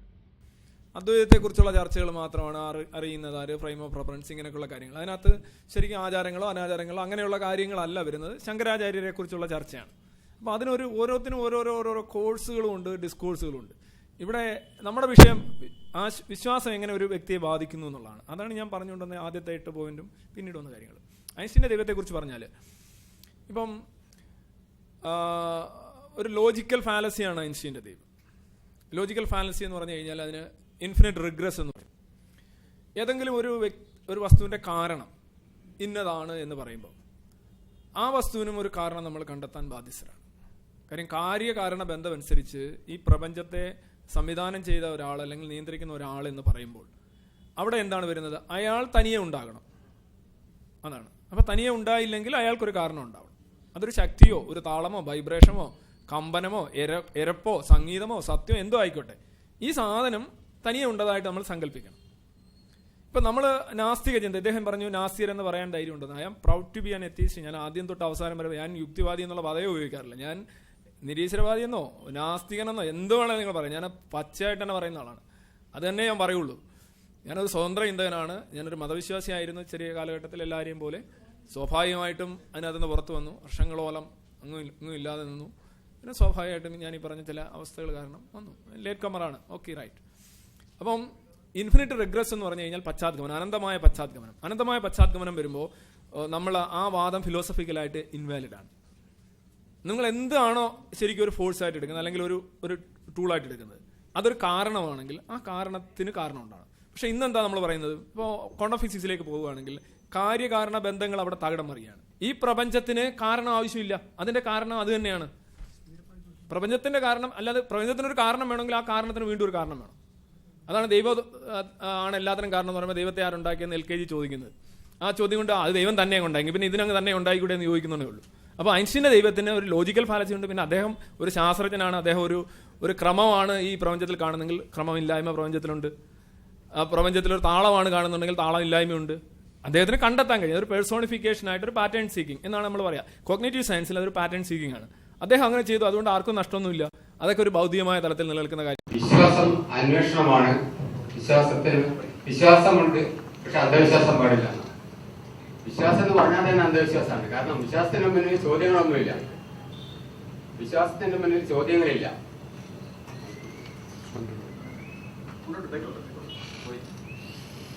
അതുപോലെ ഭക്തി ഉയരത്തിലേക്കുള്ള വഴിയാണെന്നാണ്. നമ്മൾ ഉയർന്ന തലത്തിലേക്ക് എത്തുമ്പോൾ ഇതെല്ലാം പോയി വലിയ വേറെ തലത്തിലേക്ക് മാറും. അപ്പൊ അതിന്റെ ആ ചുവടുപടി ഫസ്റ്റ് സ്റ്റെപ്പുകളാണ് നമ്മൾ പറയുന്നത്. ഒരിക്കലുമല്ല. കാരണം ഇംഗ്ലീഷ് പഠിക്കുന്നതിന്റെ ആദ്യം പഠിക്കുന്നത് എന്താണ്? ABC ആണ്, അല്ലാണ്ട് ആ ഈ അല്ല പഠിക്കുന്നത്. ഇംഗ്ലീഷ് പഠിക്കണമെങ്കിൽ ഇംഗ്ലീഷ് തന്നെ പഠിച്ചു തുടങ്ങണം. അപ്പൊ ഭക്തി നമ്മൾ ഉയർന്ന ജ്ഞാന മാർഗത്തിലേക്ക് പോകുന്നതിനുള്ള വഴിയാണെന്ന് പറഞ്ഞാൽ അത് ശരിയാണെന്ന് എനിക്ക് തോന്നുന്നില്ല. അതിന് ന്യായീകരിച്ച് ഉള്ള ഭാഷ എന്താണെന്ന് കിട്ടണം. അതുകൊണ്ട് ഉത്തരം സ്പെസിഫിക് ആയിരിക്കണം താല്പര്യമുണ്ട്. കാരണം ഈ വാചാടാപം ഒഴിവാക്കിയിട്ട് നമ്മുടെ വിഷയം പോലെ തന്നെ മറുപടി വ്യാഖ്യാനങ്ങൾ കൊടുക്കാം. റാഷണലിസം എന്ന റീസൺ ആണ് നോളജിന്റെ അടിസ്ഥാനം എന്ന ഇന്നത്തെ ഫിലോസഫിയുടെ കഴിഞ്ഞ 300-350 വർഷങ്ങളായുള്ള ചിന്തയുടെ എംപിരിസിസ്റ്റ് തോട്ടിന്റെ തുടക്കക്കാരായ ഡേകാർട്ടും ലേബിനോസും സ്പിനോസയും പറയുന്നത് ഇവര് ഏറ്റവും വലിയ ദൈവവിശ്വാസികളാണ്. അപ്പൊ ഇവരുടെ ദൈവം എന്താ? ഉറപ്പായിട്ട് ഇവർ ഡിങ്കനെ ആരാധിച്ചിരുന്നില്ല. പക്ഷേ ഇവരുടെ ദൈവം നേരത്തെ പറയുന്നത് പോലെ ഉയർന്ന ഫിലോസോഫിക്കൽ ഹൈറ്റ്സ് ഉള്ളൊരു ദൈവമാണ്. ആ ദൈവത്തിലേക്ക് ഇവരെ നമ്മുടെ ജനങ്ങളെ ഉയർത്താൻ ശ്രമിക്കുന്നതിന് പകരം ഡിങ്കനിലേക്ക് താഴ്ത്താൻ ശ്രമിക്കരുതെന്നും ഐൻസ്റ്റീൻ, അതുകൊണ്ട് ഐൻസ്റ്റീൻ നിരീശ്വരവാദത്തെ കാറ്റഗറിക്കലി തള്ളിപ്പറയുക. I am against fanatical atheism. കൃത്യം വാക്ക്, എൻ്റെ വാക്കുകളല്ല. ഞാൻ ഈ തീവ്രവാദപരമായ ഫാനറ്റിക്കലായ നിരീശ്വരവാദത്തിന് എത്രമാത്രം അന്ധവിശ്വാസിയെ എതിർക്കുന്നോ അത്രമാത്രം ഞാൻ അന്ധനായ നിരീശ്വരവാദിയെ എതിർക്കുന്നു എന്ന് ആ ശാസ്ത്രജ്ഞൻ പറയുന്നത് ഈ ലോഫ്റ്റി ഹൈറ്റ്സിലേക്ക് ജനങ്ങളെ കൈപിടിച്ചുയർത്തണം. പിന്നെ അദ്ദേഹം അതിവിദഗ്ധമായി പറഞ്ഞു. നേരത്തെ ഞാൻ പറഞ്ഞു ഞാൻ നിരീശ്വരവാദി എന്ന് പറയുന്നൊക്കെ ഒരു തന്ത്രമായിരുന്നു. അത് തന്നെയല്ലേ അദ്ദേഹം ഇപ്പം പറഞ്ഞത്. ഞാൻ ഈശ്വരവിശ്വാസിയായിരുന്നു, ഇപ്പം അതൊക്കെ മാറി വന്നതാണ്. അപ്പം നമ്മുടെ എല്ലാ ലൈഫിൽ ഈ സ്റ്റേജസ് വരും. ആദ്യം പഠിച്ചു വെച്ച വിശ്വാസമാണെങ്കിൽ വിശ്വാസിയായിരിക്കും, പിന്നീട് അത് ചോദ്യം ചെയ്ത് നിരീശ്വരവാദിയാവും, പിന്നീട് വീണ്ടും വിശ്വാസിയാവും, പിന്നീട് ഇതെല്ലാം അർത്ഥശൂന്യമാണെന്ന് തോന്നും, ഒരു അന്വേഷകനാകും, സാധകനാകും. അങ്ങനെ പല സ്റ്റേജിലൂടെയാണ്, ഈ ക്രമത്തിലല്ല, പല ആൾക്കാരുടെ ലൈഫ് കടന്നു പോകുന്നു. പക്ഷേ എൻ്റെ ഏക request, let us be open eyed. ഇതൊന്നും തെള്ളിക്കളയരുത്. സയൻസിൻ്റെ ഏറ്റവും അടിസ്ഥാന കാര്യം let us be open minded. അത് എന്തിനെ കുറിച്ചാണെങ്കിൽ ഞങ്ങൾ ഒരിക്കൽ രസകരമായ ഏഷ്യാനെറ്റിൽ ചർച്ച ചെയ്തിരുന്ന റീഇൻകാർണേഷനെ കുറിച്ചും ബ്രെയിൻ വേവ്സിനെ കുറിച്ചും ഇയാൻ സ്റ്റീവൻസിനെ കുറിച്ചൊക്കെ സംസാരിച്ചു. ഇന്ന് ശാസ്ത്രലോകം, ഇവർ പറയുന്ന സയൻസ് ശാസ്ത്ര പ്രചാരകർ എന്ന് പറയുന്ന ഈ ലോകത്തെ ഏറ്റവും പ്രമുഖരായ 2 ശാസ്ത്രജ്ഞരായ, ഇവർ വിശ്വാസികളൊന്നുമല്ല, ഏറ്റവും കൂടുതൽ റീഇൻകാർണേഷനെ കുറിച്ചും അദ്ദേഹത്തിൻ്റെ 20 കേസ് ഓഫ് സജസ്റ്റീവ് റീഇൻകാർണേഷൻ ഒക്കെ ഉണ്ട്. ഇത് ആണെന്നോ ഇല്ലയോ എന്ന് എനിക്കറിയില്ല കേട്ടോ, പക്ഷേ പഠിക്കേണ്ട പുസ്തകങ്ങളാണ്. ഒരു പക്ഷേ വരുന്ന നൂറ്റാണ്ടിൽ കുറച്ചുകൂടെ ഓപ്പൺ മൈൻഡഡ് ആകാൻ ഒറ്റ വരി നിർത്താം. വിശ്വാസി പലപ്പോഴും ഡോഗ്മാറ്റിക്കും അന്ധനും കണ്ണടച്ചിരിക്കുന്നവരുമാണ്. അതുപോലെ ആവരുത് യുക്തിവാദികൾ എന്നൊരു അഭ്യർത്ഥന എനിക്കുണ്ട്. അവരും കണ്ണടച്ച് ഞങ്ങൾ പഠിച്ചു വെച്ച ശാസ്ത്രത്തിനപ്പുറം ഒന്നുമില്ല എന്നുള്ള അന്ധമായ ഡോഗ്മാറ്റിക് മനസ്ഥിതി ആവരുത്. Let us be open minded and let us be open towards truth. Sir, എനിക്ക് പ്രധാനമായിട്ട് 2 ചോദ്യങ്ങളാണുള്ളത്. അതിൽ ഒന്നെന്ന് പറഞ്ഞാൽ, ഇപ്പോൾ ഒരു ന്യൂട്രൽ ആയിട്ടുള്ള ഒരു വ്യക്തിയെ സംബന്ധിച്ച്, പേഴ്സണൽ ലൈഫിൽ പ്രശ്നങ്ങളൊന്നും ഇല്ലാത്തൊരു വ്യക്തിയെ സംബന്ധിച്ച് അയാൾക്കൊരു യുക്തിവാദിയാകാനോ ദൈവത്തെ വിശ്വസിക്കാതിരിക്കാനോ വളരെ എളുപ്പമാണ്. പക്ഷേ ഒരു വളരെ വലിയൊരു പ്രശ്നത്തിലേക്ക് പെട്ടെന്ന് എത്തിപ്പെട്ട ഒരു കുട്ടിയെ സംബന്ധിച്ച്, ഉദാഹരണത്തിന് ഒരു അച്ഛനും അമ്മയും ആക്സിഡൻറ്റിൽ നഷ്ടപ്പെട്ട ഒരു കുട്ടി, ആ കുട്ടിക്ക് ശരിക്കും ഒരു ആത്മീയതയല്ലേ അതിന് രക്ഷപ്പെടാനുള്ള, അതിൻ്റെ മനസ്സിന് സാന്ത്വനം കിട്ടാനുള്ള ഏറ്റവും നല്ല മാർഗം. രണ്ടാമത്, രാഹുൽ ഈശ്വർ നേരത്തെ പറയുകയുണ്ടായി വിശ്വാസവും വിവേകവും ഉണ്ടാവണമെന്ന് പറയുകയുണ്ടായി. ഇന്നത്തെ വിശ്വാസികളിൽ 99.9% ആൾക്കാർക്കും വിശ്വാസം മാത്രമേ ഉള്ളൂ, വിവേകമില്ല. അപ്പോൾ അതാണ് അന്ധവിശ്വാസം ഇത്രയും കൂടാനുള്ള ഒരു കാരണം. അപ്പോൾ അവരെ എങ്ങനെ നമുക്ക് മാറ്റിയെടുക്കാം എന്നതിനെക്കുറിച്ചാണ് എനിക്കറിയാനുള്ളത്. പിന്നെ ഞാൻ ആദ്യം മതവിശ്വാസിയാണെന്ന് പറയാൻ കാര്യം, ഒരു മതാധിഷ്ഠിത സമൂഹത്തിലെ ഡിഫോൾട്ട് സെറ്റിംഗ് മതവിശ്വാസമാണ്. നാസ്തികത എന്നൊക്കെ പറയുന്ന ഒരു ലിബറേഷനാണ്, ഒരു മോചനമാണ്, ഒരു തിരിച്ചറിവാണ്. അതില്ല എന്നുണ്ടെങ്കിൽ എല്ലാവരും മതവിശ്വാസികളായിട്ട് തുടരും. മറ്റേതൊരു ഇൻ്റലക്ച്വൽ ഹൈ ഗ്രൗണ്ട് സാധാരണ ഇതിൽ ആൾക്കാർ ക്ലെയിം ചെയ്യാനായിട്ട് ഇങ്ങനെ ഞാൻ പണ്ട് നിരീശ്വരവാദി ആയിരുന്നു എന്ന് പറയാറുണ്ടെന്നാണ് ഞാൻ സൂചിപ്പിച്ചത്. ബാക്കി ഓക്കെ റൈറ്റ്. ഈ ചോദ്യം, ഇപ്പോൾ നിങ്ങളൊരു കോടാലി എടുത്ത് നിങ്ങളുടെ കാലിലിടുക, എന്നിട്ട് നിങ്ങൾ നന്നായിട്ട് അത് സ്റ്റിച്ച് ചെയ്തിട്ട് അത് ചികിത്സിച്ച് ഭേദമാക്കിയെടുക്കുക. ഇവിടെ നിങ്ങൾ ശരിക്കും സംഭവിക്കുന്നതെന്ന് പറഞ്ഞു കഴിഞ്ഞാൽ, നിങ്ങളൊരു മുറിവുണ്ടാക്കിയിട്ട് നിങ്ങളത് ചികിത്സിച്ച് ഭേദമാക്കിയെടുക്കുകയാണ് ചെയ്യുന്നത്. ഒരു മതവിശ്വാസം അല്ലെങ്കിൽ ഇല്ലത്ര ഏതെങ്കിലും രീതിയിലുള്ള വിശ്വാസം, ജ്യോതിഷ വിശ്വാസം, എന്തോ ആയിക്കോട്ടെ, ഈ വിശ്വാസമുള്ള ഒരാൾക്ക് ആണ് വിശ്വാസപരമായ ഒരു ആശ്വാസം കിട്ടുന്നത്. ഇപ്പോൾ ബാധ, ഫോർ എക്സാമ്പിൾ, ഞാൻ എപ്പോഴും പറയുന്നുണ്ട്, ബാധയുള്ള സ്ത്രീകൾക്ക് തിരുമേനിമാരും മറ്റേ മന്ത്രവാദികരും വന്ന് കളം വരച്ചിട്ട് ചൂരലിനടിക്കുക, കൈവെള്ള പൊള്ളിക്കുകയൊക്കെ ചെയ്യും. അപ്പോൾ അവർ അടിയൊക്കെ കഴിഞ്ഞിട്ട് പിറ്റേന്ന് രാവിലെ പറയും എൻ്റെ ബാധ പോയി. സ്ത്രീകൾക്കാണ് പൊതുവിൽ ബാധ വരുന്നത്, പുരുഷന്മാർക്ക് എന്തുകൊണ്ടോ വരാറില്ല. Technical reasons I don't know actually.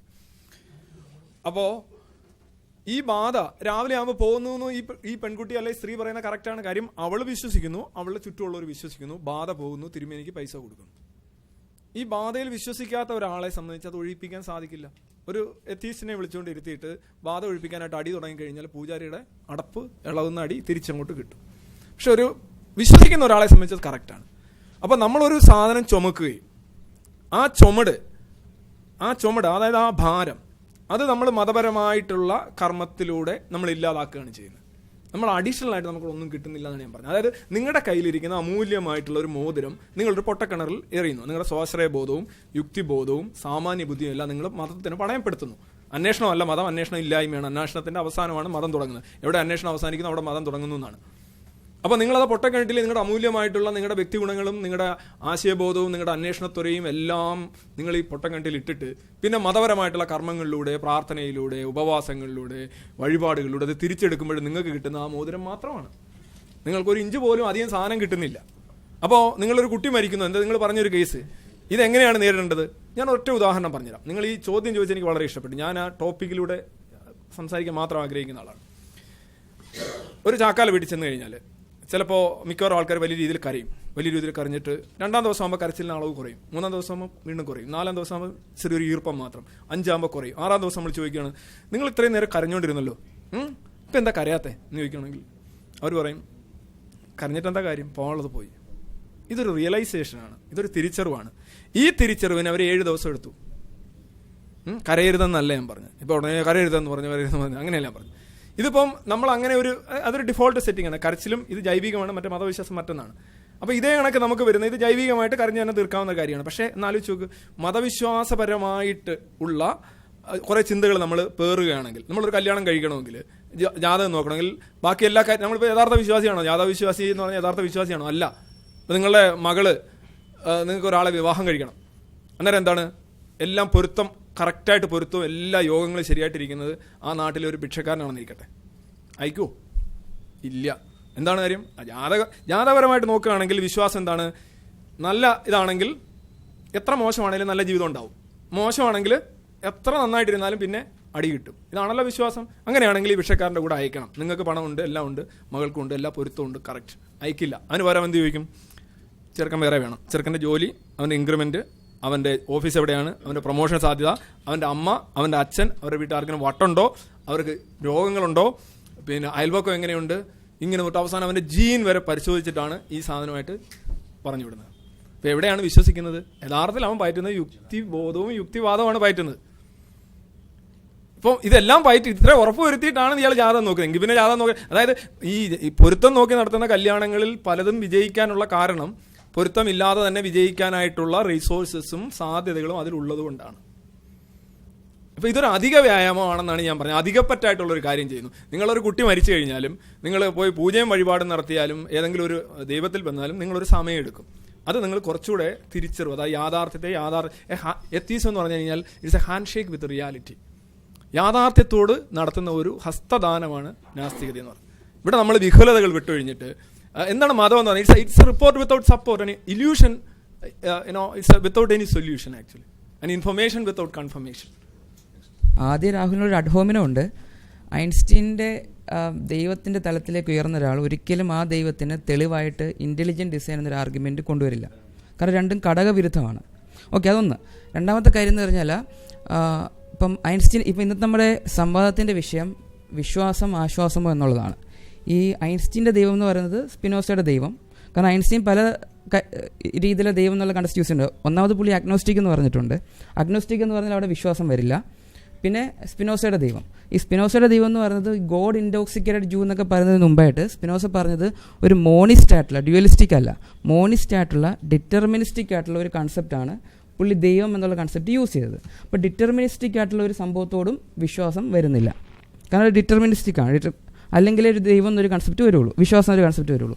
അപ്പം രാഹുൽ ഇന്ന് ഉന്നയിച്ചിട്ടുള്ള പ്രധാനപ്പെട്ട എല്ലാ ആർഗ്യുമെൻറ്റുകളും നമ്മൾ ഐൻസ്റ്റീൻ്റെ ലെവലിലേക്ക് ഉയരണം, ഐൻസ്റ്റീൻ്റെ ദൈവത്തിൽ വിശ്വസിക്കണം എന്നാണ്. അപ്പോൾ ഐൻസ്റ്റീൻ്റെ ദൈവത്തിൽ തന്നെ വിശ്വാസം ഒരു കൺസെപ്റ്റ് ഇല്ല. അപ്പോൾ ഈ വിശ്വാസം ആശ്വാസമോ എന്നുള്ള ഡിബേറ്റ് സബ്ജക്റ്റിന് വെളിയിലായിട്ടുള്ള കുറച്ച് ഓഫ് ടോപ്പിക്കായിട്ടുള്ള കുറച്ച് കാര്യങ്ങളാണ് രാഹുൽ അവിടെ പറഞ്ഞത്. അപ്പം ഈ ടോപ്പിക്കിൽ അതും തമ്മിലുള്ളൊരു ബന്ധം ഒന്ന് എക്സ്പ്ലെയിൻ ചെയ്താൽ കൊള്ളായിരുന്നു. വിശ്വാസം എന്ന് പറഞ്ഞാൽ എന്തിനുള്ള വിശ്വാസം നിങ്ങൾ ഉദ്ദേശിക്കുന്നത്? മതവിശ്വാസം തന്നെയല്ലേ, ദൈവവിശ്വാസം തന്നെയല്ലേ? ആ പേര് വെക്കുന്നില്ലെന്നല്ലേ ഉള്ളൂ, അതിനെ തന്നെയല്ലേ ടാർഗറ്റ് ചെയ്യുന്നത്. അതുകൊണ്ട് ആർക്കും മനസ്സിലാവത്തൊന്നുമല്ലോ. അപ്പോൾ ഇതിന്റെ പ്രശ്നം ഇതാണ്. അതായത് നമുക്ക് ഇഷ്ടമില്ലാത്ത വാദഗതിയുള്ള ഒരാൾ പറഞ്ഞാൽ അല്ലെങ്കിൽ സമർത്ഥിക്കുകയാണെങ്കിൽ അതിനെ കാറ്റഗറൈസ് ചെയ്ത് ബന്ധമില്ലാത്ത കാര്യങ്ങൾ സംസാരിച്ച് ഇതെല്ലാം ബന്ധപ്പെട്ട വിഷയങ്ങളല്ലേ?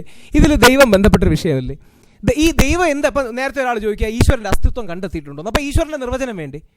ഈ വിശ്വാസം എന്ന് പറഞ്ഞാൽ എന്തിലുള്ള വിശ്വാസം? തേങ്ങാക്കൊലയുള്ള വിശ്വാസമാണോ? അല്ല. മതവിശ്വാസം ഈശ്വര വിശ്വാസം അല്ല, മതവിശ്വാസം ഈശ്വര വിശ്വാസം തന്നെയാണ് വരുന്നത്. രണ്ട് സ്ട്രോമാനും ആഡ്ഹോമിനും അടക്കമുള്ള തർക്കങ്ങൾ ഉപയോഗിക്കുന്നുണ്ട്. ഇപ്പം നേരത്തെ ഈ സുഹൃത്ത് ചോദിച്ചു, ആ കുട്ടിക്ക് അച്ഛനും അമ്മയും മരിച്ചു പോയതിനെ കുറിച്ച് പറഞ്ഞു. സാർ ഒരു വരി അതിനെക്കുറിച്ച് പറഞ്ഞുള്ളൂ, ബാക്കി വരികളെല്ലാം വേറെ ഇതിനെക്കുറിച്ചാണ് പറഞ്ഞത്. അപ്പോൾ എന്തുകൊണ്ടാണ് ഇതിന്? കാര്യം ഇതെല്ലാം റിലേറ്റഡാണ്. ഞാൻ ഒരിക്കലും അദ്ദേഹത്തെ എതിർക്കില്ല, കാരണം അദ്ദേഹം പറഞ്ഞതേ അങ്ങനെ പറയാൻ പറ്റൂ. കാര്യം ഇത് റിലേറ്റഡ് ആണ്. ഇതൊന്നും ഈ ഏറ്റവും മനുഷ്യൻ്റെ ബുദ്ധിയെ ആദ്യകാലം തൊട്ട് മതിച്ച ഏറ്റവും ഡെപ്തുള്ള ടോപ്പിക്കാണ്. ഈ ടോപ്പിക്കിലെ ഏത് പോയിന്റ് തൊടണമെങ്കിലും സർവ്വതലസ്പർശിയായി പല പോയിന്റ്സ് തൊട്ടാലേ ഇതിൻ്റെ ക്രക്സിലേക്ക് വരാൻ പറ്റും. അതുകൊണ്ടാണ് ഈശ്വരനുണ്ടോ എന്ന് ചോദിക്കുമ്പോൾ ബുദ്ധനെ രസകരം അതൊക്കെ അറിഞ്ഞിരിക്കുക. ബുദ്ധനോട് കൃത്യ ഉത്തരവാണിത്. ബുദ്ധനോട് ചോദിക്കുന്നുണ്ട് ഈശ്വരനുണ്ടോ എന്ന്. ബുദ്ധൻ കണ്ണടച്ചിരിക്കുക. അപ്പം ബുദ്ധൻ ശിഷ്യൻ പോയി കഴിഞ്ഞ് ആനന്ദം വന്ന് ചോദിക്കും, നിങ്ങൾ എന്താ കണ്ണടച്ചിരുന്നത്? ഒരാൾ വന്ന് ചോദിക്കുകയല്ലേ ദൈവം ഉണ്ടോ? ഇതിന് ഉത്തരം പറഞ്ഞൂടെ? ഒന്നെങ്കിൽ ഉണ്ട്. നമ്മുടെ ലോജിക്ക് അതാണ്. ഇപ്പോൾ ആ ചോദിച്ച ലോജിക്ക് അതാ, ഒന്നെങ്കിൽ ഉണ്ട് അല്ലെങ്കിൽ ഇല്ല. ഡയറക്റ്റായിട്ട് മറുപടി പറഞ്ഞൂടെ? ബുദ്ധൻ പറഞ്ഞ മറുപടി എന്താ അറിയോ? ഞാൻ കണ്ണടച്ചിരുന്നത് ചില ചോദ്യങ്ങൾ അങ്ങനെയാണ്, വളരെ കോംപ്ലക്സ് ആണ്. അതുകൊണ്ട് അദ്ദേഹത്തിൻ്റെ വിശ്വാസത്തിലെ കണക്ട് ചെയ്യുന്നതിൻ്റെ ഉദ്ദേശം, ആ സ്പിനോസയ്ക്കും വിശ്വാസം ഉണ്ടായിരുന്നു. ആ സ്പിനോസയുടെ മോണിസവും അദ്വൈതവും എല്ലാം സ്പിനോസയുടെ ഫിലോസോഫിക്കൽ റിയാലിറ്റി തന്നെയാണ്. അതിനെ പ്രാസം ചേർത്ത് ഇല്യൂഷനും കൊല്യൂഷനും ഇൻഫർമേഷനും കൺഫർമേഷനും എന്ന് പറഞ്ഞാൽ സത്യം മാറാൻ പോകുന്നില്ല. പിന്നെ അദ്ദേഹം എന്നോട് ചോദിച്ച ചോദ്യം, 99% വിശ്വാസികൾ എന്ന് പറഞ്ഞാൽ എനിക്ക് 99 കടുപ്പം കൂടുതലാണ്. 50% വിശ്വാസികളിൽ ബേസ് ഇല്ലാതെ വിശ്വസിക്കുന്നവരുണ്ട്, 50% ബേസോടെ വിശ്വസിക്കുന്നവരുണ്ട്. അപ്പോൾ ആ ബേസ് ഏതാണ് എന്ന് നോക്കി ഐൻസ്റ്റീൻ്റെ അടക്കമുള്ള വിശ്വാസങ്ങൾ പരിശോധിച്ച് വ്യത്യസ്ത ജനങ്ങളിൽ നിൽക്കുന്ന ദൈവത്തെ ആ ലെവലിലേക്ക് ഉയർത്താൻ കഴിയുന്ന ഒരു പരിപ്രേക്ഷ്യം നമുക്കുണ്ടെങ്കിൽ മാത്രമേ നമുക്ക് ഞാൻ ഇൻ്റലിജൻറ്റ് ഡിസൈൻ എന്ന വാക്കുപോലും ഇവിടെ ഉപയോഗിച്ചില്ല. ഞാൻ പറഞ്ഞ മുമ്പത്തെ ചർച്ചകളാണ്. അതെ, ഇൻ്റലിജൻറ്റ് ഡിസൈൻ എന്ന വാക്കുപോലും ഉപയോഗിച്ചില്ല. അത് മറ്റൊരു ഡിബേറ്റാണ്. ഞാൻ ഈ ഡിബേറ്റിലേക്ക് തന്നെ ചർച്ച ചുരുക്കാൻ ശ്രമിച്ചുകൊണ്ടാണ് ഇൻ്റലിജൻറ്റ് ഡിസൈൻ എന്ന വളരെ സ്ട്രോങ് ആയ ആർഗ്യുമെൻറ്റ് റേസ് പോലും ചെയ്യാത്തത്. അതുകൊണ്ട് ഇതിൻ്റെ പ്രശ്നം എൻ്റെ അഭിപ്രായത്തിൽ ഇതെല്ലാം നമ്മുടെ കുട്ടികളെ പഠിപ്പിക്കണം. നമ്മുടെ കുട്ടികളെ ചെറിയ പ്രായം മുതൽ ഈ വ്യത്യസ്ത സങ്കല്പങ്ങൾ പഠിപ്പിക്കണം. അവർക്ക് ഇഷ്ടമുള്ളത് ചൂസ് ചെയ്തോട്ടെ, അവർക്ക് കണ്ടെത്താനുള്ള സ്പേസ് ഉണ്ടാകട്ടെ. ഇത് ഒരു കാര്യം കൂടി, പിന്നെ ഒറ്റ വരി കൂടി, അച്ഛനും അമ്മയും മരിച്ചുപോയ കുട്ടിയോട് മോളെ we have A hand shake with reality, ചത്തുപോയി പോട്ടെ കള എന്ന് പറയാൻ മനുഷ്യത്തുള്ള ഒരാൾക്ക് പറ്റില്ല. അപ്പോൾ അവിടെ ദൈവത്തെ കൊണ്ടുവരുന്നത് ഞാൻ ഈശ്വരവിശ്വാസി ആയതൊന്നും അല്ല, പോട്ടെ എന്തെങ്കിലും പറഞ്ഞവരെന്ന് സമാധാനിക്കട്ടെ എന്ന് വിചാരിച്ചാണ്. ദൈവം എടുത്തു, ദൈവത്തിന് ഭഗവാൻ കെ പ്യാരേ ഹോ ഗയാ എന്ന് ഹിന്ദി പറയും, അതായത് ദൈവത്തിന് പ്രിയപ്പെട്ടതായിരുന്നു. എന്നാൽ പിന്നെ ഇത്രയും കാലം വിട്ടെന്തിനാ, നേരത്തെ കൊന്നാ പോരെ. അപ്പോൾ എന്ന് പറയുന്നതിൻ്റെ അന്തരാർത്ഥം ഓൾവേസ് റിമെമ്പർ, ഒരു സ്പിരിച്വാലിറ്റി, വിശ്വാസം, മതമെല്ലാം ഒരുപാട് ഇന്നർ മീനിങ്സിൽ കളിക്കുന്നവരാണ്, അന്തരാർത്ഥത്തിലുള്ളവരാണ്. Robert Frost, I have travelled in a way less travelled and that has made me great എന്ന് പറയുന്നത് അദ്ദേഹം റോഡിലൂടെ പോയി എന്നല്ല. ഇന്നർ മീനിങ് മനസ്സിലാക്കാതെ സർഫസിലുള്ള മീനിങ് എടുത്ത് അതിനെ വിമർശിക്കാനാണെങ്കിൽ സ്കോപ്പ് ഒരുപാട് കൂടുതലാണ്, രാവണന്റെ 10 തല പോലെ. പക്ഷേ ഇന്നർ മീനിങ് കണ്ടെത്തി അതിൻ്റെ ഔന്നത്യങ്ങളിലേക്ക് എത്താൻ ശ്രമിക്കുക. ചന്ദ്രൻ സാറോട് ഞാൻ ചോദ്യം ചോദിക്കുന്നത്, വ്യക്തിവിശ്വാസങ്ങൾ നഷ്ടപ്പെട്ടത് കൊണ്ടാണല്ലോ ജ്യോതിഷത്തിൻ്റെ പിന്നിലേക്ക് പോകുന്നത്, ഒന്ന്. രണ്ടാമത്തെ ചോദ്യം, പരശുരാമൻ മാതാവിനെ തലകണ്ടിക്കുന്ന ഒരു സംഗതി സാർ ഇവിടെ സൂചിപ്പിക്കുകയുണ്ടായി. അതേപോലെ തന്നെ നമ്മളെ ത്രിമൂർത്തികൾ ശിവനും ബ്രഹ്മാവും വിഷ്ണു, അവർ തമ്മിൽ പ്രാർത്ഥിച്ചിട്ടാണ് ഐക്യം കാണിക്കുന്നത്. നമ്മുടെ ഈ കാലഘട്ടത്തിൽ ഇവിടുത്തെ ഏതൊരു സംഘടനയ്ക്കും ആവശ്യമുള്ളതാണ് സെക്രട്ടറി, ട്രഷറർ, പ്രസിഡന്റ് സ്ഥാനങ്ങൾ. അവരെന്തുകൊണ്ട് ഇവരെ അനുകരിക്കുന്നില്ല? അങ്ങനെ അനുകരിച്ചിട്ടുണ്ടെങ്കിൽ, ആ വിശ്വാസം ഉണ്ടെങ്കിൽ നമ്മളുടെ നാട് ഒരുവിധം നന്നാവില്ലേ? ഇപ്പോൾ ദൈവം വിളിച്ചു എന്ന് പറയുകയാണെങ്കിൽ, സത്യം പറയുന്നതിൽ ദൈവം എന്ന് പറയുന്ന കൺസെപ്റ്റിനോട് ചെയ്യാവുന്ന ഏറ്റവും മോശമായിട്ടുള്ള ഒരു സംബോധനയാണ്. കാര്യം ഇപ്പോൾ സോമാലിയയിലെ ജനങ്ങൾക്ക് 90% പട്ടിണി എന്ന് പറയുമ്പോൾ അത് ദൈവത്തിൻ്റെ വരദാനമാണെന്നും അന്തരെയെല്ലാം അന്തരാക്കിയത് ദൈവമാണെന്നും ആക്സിഡന്റ് ഉണ്ടാകുമ്പം അതെല്ലാം ദൈവമാണെന്നും ഇങ്ങനെ മനുഷ്യനുണ്ടാകുന്ന പരിതാവസ്ഥകൾക്കെല്ലാം കാരണമായിട്ട് ദൈവത്തെ അവതരിപ്പിക്കേണ്ടി വരും. അപ്പം മാനഭംഗം ഇപ്പോൾ സൗമ്യയ്ക്ക് എന്തുകൊണ്ട് അങ്ങനെ വന്നു, ദൈവം അങ്ങനെ ആഗ്രഹിച്ചു എന്ന് പറയേണ്ടി വരും അല്ലേ? ഇപ്പൊ ഇത്തരത്തിലുള്ള നമ്മളുടെ പ്രശ്നങ്ങൾ വരുമ്പോൾ ദൈവം അങ്ങനെ ആഗ്രഹിച്ചു, ദൈവം വിളിച്ചു എന്നൊക്കെ പറയുന്നത് ചപലമായ, ബാലിശമായ, വികലമായ, വികൃതമായ ഒരു മതവാദം മാത്രമാണ്. അതൊരു യഥാർത്ഥ വാദമല്ല, മതവാദം മാത്രമാണ്. പിന്നെ ടീച്ചർ ചോദിച്ചൊരു ചോദ്യം പരശുരാമന്റെ കാര്യത്തിൽ, ഞാനത് വിട്ടുപോയി രാഹുൽ പറഞ്ഞത്. പരശുരാമൻ അമ്മയെ കൊന്നിട്ട് തിരിച്ച് എടുത്തല്ലോ എന്ന് ചോദിക്കും. ഞാൻ ചോദിക്കട്ടെ, നിങ്ങളെ തൂക്കിക്കൊല്ലാൻ വിധിക്കുന്നു എന്ന് പേപ്പറിനകത്ത് എഴുതി തരുന്നു. പക്ഷേ നിങ്ങളെ തൂക്കിക്കൊല്ലാൻ വിധിക്കുന്നു എന്ന് പറയുന്നെങ്കിലും അടുത്ത മിനിറ്റിൽ അവസാന നിമിഷം ആകുമ്പോൾ നിങ്ങളെ വെറുതെ വിടുമെന്ന് നിങ്ങൾ ഒരു മുന്നറിയിപ്പ് ഇവിടെ തരുന്നു. നിങ്ങൾ റെഡി ആവത്തില്ലേ തൂക്കി കൊല്ലപ്പെടാൻ? ഒരു പ്രശ്നമില്ലല്ലോ. ഇവിടെ ഇയാൾ അനുഭവിക്കുന്ന ഇപ്പോൾ ഇബ്രാഹാമിന്റെ മകനെ കൊല്ലാൻ പോകുമ്പോഴും പരശുരാമൻ അവന്റെ അമ്മയെ കൊല്ലാൻ പോകുമ്പോഴും അനുഭവിക്കുന്ന വ്യഥ, സംഘർഷം, ദുഃഖം, അമ്മയെ കൊല്ലുകയാണ്. അതിന് ശേഷം ഉണ്ടാകുന്ന കാര്യം ഇയാൾക്ക് അറിയില്ലല്ലോ. അറിയാണെങ്കിൽ അവിടെ കഥയില്ലല്ലോ. അപ്പൊ അങ്ങനെ ആ കഥയുടെ ബാക്കി ഭാഗം പറയേണ്ട കാര്യമില്ല. അങ്ങനെ ആവശ്യപ്പെട്ടു, ഒരു മകനോട് ആവശ്യപ്പെടുകയാണ് അച്ഛൻ ആവശ്യപ്പെടുകയാണ് അമ്മയെ കൊല്ലാൻ. അല്ല, നീ കൊല്ലടാ, എന്നിട്ട് നിന്നെ ഞാൻ അമ്മയെ തിരിച്ചു തരാമെന്ന് പറഞ്ഞുകൊണ്ടല്ല വരുന്നത്. അപ്പൊ അതിനകത്തൊന്നും ഒരു കഥയില്ല. പിന്നെ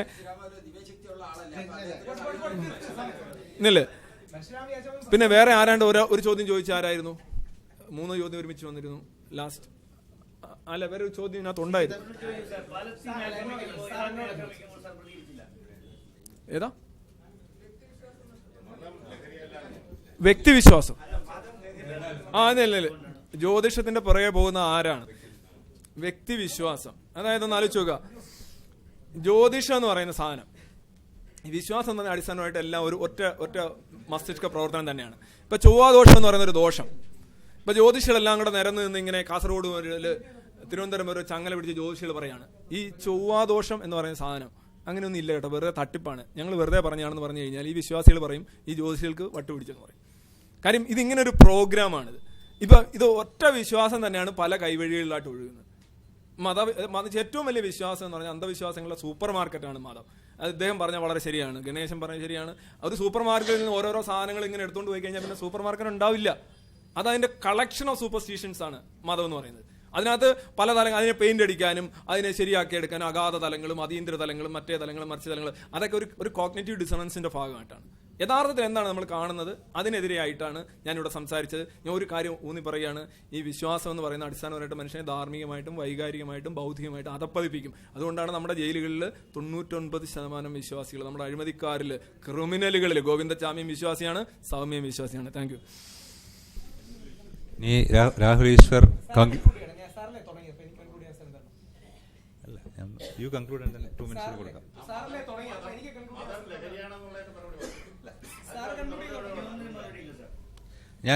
ഇനി നമുക്ക് കൺക്ലൂഷനാണ്. ആയിക്കോട്ടെ, അപ്പോൾ നമുക്ക് കൺക്ലൂഷനാണ്. ഇത്രയും നേരം ഇത് കേട്ടിരുന്ന് വളരെ ആവേശകരമായിട്ട് പങ്കെടുത്ത എല്ലാവരോടും ഞാൻ ഒന്ന് നന്ദി പറയുന്നു. ഈ 2 മിനിറ്റിൽ രണ്ടുപേരും കൺക്ലൂഡ് ചെയ്യും. അതോടുകൂടി നമ്മുടെ ഈ പരിപാടി അവസാനിപ്പിക്കും. രവിചന്ദ്രൻ സാറിന് കൺക്ലൂഡ് ചെയ്യാം. ഞാൻ ആദ്യം 8 പോയിന്റ് പറഞ്ഞു. എങ്ങനെയാണ് മതം അത് നമ്മളെ വിഭജിക്കുന്നു, അത് നമ്മളുടെ മിക്കവാറും ഞാൻ പറഞ്ഞ മൊറാലിറ്റി അധപ്പതിപ്പിക്കുന്നു, നമ്മളെ യാചകരാക്കി മാറ്റുന്നു, നമ്മളുടെ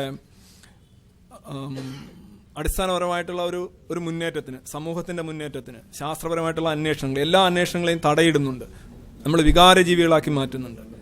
നമ്മൾ യഥാർത്ഥത്തിൽ വിശ്വാസം പലപ്പോഴും ദൈവം എന്ന് പറയുന്ന കൺസെപ്റ്റിനെതിരാണെന്ന് ഞാൻ പറഞ്ഞു. ദൈവം എന്ന് പറയുന്ന ഒരു വിധത്തിൽ വിശ്വസിക്കുകയും അയാളോട് യാചിക്കുകയും അയാളോട് തീരുമാനം മാറ്റാൻ പറയുകയും ഒക്കെ ചെയ്യുന്ന ദൈവം എന്നുള്ള കൺസെപ്റ്റിനെതിരായിട്ട് ആണെന്ന് ഞാൻ പറഞ്ഞു കഴിഞ്ഞു. ഇനി ജ്യോതിഷമായാലും മറ്റെന്ത് ബന്ധങ്ങളായാലും ഇത് അടിസ്ഥാനപരമായിട്ടൊരു മസ്തിഷ്ക പ്രോഗ്രാമാണ്. ഇത് നമ്മളെ കൂടുതൽ ചപലമാക്കി, നമ്മളെ പലപ്പോഴും ഈ കൗൺസിലിങ്ങും ഇതൊക്കെ ആവശ്യമായിട്ട് വരുന്ന ആർക്കാണ്? അമേരിക്കയിലാണ് ഏറ്റവും കൂടുതൽ ശക്തം കോർപ്പറേറ്റ് തലത്തിൽ മതം ശക്തമായിട്ടുള്ളത്. അവിടെയാണ് ഏറ്റവും കൂടുതൽ കൗൺസിലിംഗ് സെന്റേഴ്സ് ഉള്ളത്, ഏറ്റവും കൂടുതൽ ആരോഗ്യ കേന്ദ്രങ്ങളുള്ളത് അവിടെയാണ്. അപ്പം ഈ വിശ്വാസം മനുഷ്യനെ രക്ഷിക്കുമായിരുന്നെങ്കിൽ, അവന് ആശ്വാസം കൊടുക്കുമായിരുന്നെങ്കിൽ ഇത്രയധികം ഈ പറയുന്ന ആധുനിക ലോകത്തെ ടെൻഷനും മറ്റു കാര്യങ്ങളും ഒക്കെ വളരെയധികം കുറയേണ്ടതാണ്. അങ്ങനെയല്ല, നേരെ തിരിച്ചാണ് വരുന്നത്. ഏറ്റവും കൂടുതൽ ടെൻഷനും സമ്മർദ്ദവും വൈകാരികത നിയന്ത്രണവും ഇല്ലാതെ നടക്കുന്നത് വിശ്വാസികളാണ്. അതെന്ന് വെച്ച് കഴിഞ്ഞാൽ വിശ്വാസം ഉള്ളത് കൊണ്ടാണെന്ന് ഞാൻ ഒരു പരിധിവരെ അങ്ങനെ തന്നെയാണ്. പക്ഷേ വിശ്വാസം അവരെ രക്ഷിക്കുന്നില്ല എന്നുള്ളതാണ് നമ്മൾ കാണുന്നത്. Okay, thank you. മതം വിഭജിക്കുന്നു എന്ന് പറഞ്ഞാണ് അദ്ദേഹം വിശ്വാസം ആശ്വാസമാണെന്നുള്ള ചർച്ച തുടങ്ങിയത്. ഞാൻ സ്വാഗതം ചെയ്യുന്നു. കാര്യം സർവ്വതല സ്പർശിയായി ഈ ചർച്ചയ്ക്ക് പോകാൻ കഴിഞ്ഞു. ചർച്ച സംഘടിപ്പിച്ച എല്ലാവരെയും അഭിനന്ദിക്കുന്നു. അദ്ദേഹം വിശ്വാസം ഡീഫോൾട്ടായ ഒരു സമൂഹത്തിൽ നിന്നാണ് വരുന്നതെന്ന് പറഞ്ഞു. എത്ര പേർക്ക് അറിയാമെന്നറിയില്ല, 51 ഏറ്റവും സെക്കുലറായ, ഏറ്റവും ലോകത്തിലെ മതേതരത്വമുള്ള ശബരിമല തീ വെച്ചപ്പോൾ ചില ആൾക്കാർ ശബരിമല തീടുകയുണ്ടായി. അന്ന് നമ്മുടെ മുഖ്യമന്ത്രി പറഞ്ഞത് ഒരമ്പലം നശിച്ചാൽ അത്രയും അന്ധവിശ്വാസം നശിച്ചു എന്നാണ്. ആ കാലഘട്ടത്തിൽ നിന്ന് മുഖ്യമന്ത്രിമാരടക്കം അമ്പലങ്ങളിൽ കയറിയിടങ്ങുന്ന, ലോകത്തിലെ ഏറ്റവും അധികം സ്ത്രീകൾ സമ്മേളിക്കുന്ന ആറ്റുകാൽ പൊങ്കാലയും ലോകത്തെ ഏറ്റവും വലിയ വാർഷിക തീർത്ഥാടനമായി മാറുന്ന ശബരിമലയും ആയിരക്കണക്കിന്, പതിനായിരക്കണക്കിന്, ലക്ഷക്കണക്കിന് ആൾക്കാർ അമ്പലത്തിലേക്കും പള്ളിയിലേക്കും പ്രവഹിക്കുമ്പോൾ വിശ്വാസം വർദ്ധിച്ചു വരുന്നതായിട്ടാണ് കാണുന്നത്. പക്ഷേ അതുകൊണ്ട് മാത്രം വിശ്വാസത്തിന് വിശ്വാസ്യത ഉണ്ടാകില്ല. വിശ്വാസത്തിന് വിവേകത്തോടെ നമ്മൾ കാണണം, ചോദ്യം ചെയ്യണം. ആ ചോദ്യം ചെയ്യലിൽ തെറിച്ചു പോകുന്ന മൂക്കുകളാണെങ്കിൽ ആ മൂക്കുകൾ അങ്ങ് പോട്ടെ. ചോദ്യം ചെയ്ത്, സ്ഫുടം ചെയ്ത്, ഫിൽറ്റർ ചെയ്ത് വിശ്വാസത്തെ വിവേകവുമായി ഇഴക്കി ചേർക്കാനും ആൾദൈവങ്ങളെയല്ല, ആളിലുള്ള ദൈവത്തെ, ദൈവീകതയെ കണ്ടെത്തുന്ന, ആത്മീയ ഗുരുക്കന്മാരെ സൃഷ്ടിക്കുന്ന, ആത്മീയത സൃഷ്ടിക്കുന്ന, ഫിലോസോഫിക്കൽ എൻക്വയറി സൃഷ്ടിക്കുന്ന ഒരു നാട്ടിലേക്ക് ഈ നാട്ടിലെ വിശ്വാസികളായ ഹിന്ദുവും ക്രിസ്ത്യാനിയും മുസ്ലിമും അവരുടെ തീവ്ര സ്വരക്കാരെ മാറ്റി ദൈവവിശ്വാസത്തെ മുൻനിർത്തി ഡിങ്കനിൽ നിന്ന് ഐൻസ്റ്റീനിലേക്ക് ഒരുപാട് ദൂരമുണ്ട്. ആ ഡിങ്കനെ നമുക്ക് ഒരുമിച്ച് എതിർക്കാം. പക്ഷേ ഐൻസ്റ്റീനെ ജനമധ്യത്തേക്ക് എത്തിക്കാൻ, വിശ്വാസത്തോടൊപ്പം വിവേകാനന്ദനെ ജനങ്ങളിലേക്ക് എത്തിക്കാൻ ഒരുമിച്ച് പ്രയത്നിക്കാം. അതിനുവേണ്ടിയാകട്ടെ നമ്മുടെ യുക്തിയും ഭക്തിയും ചേരുന്ന ഇത്തരം സംവാദങ്ങൾ പ്രാർത്ഥിച്ചുകൊണ്ട് നിർത്തുന്നു. ജയ് ഹിന്ദ്.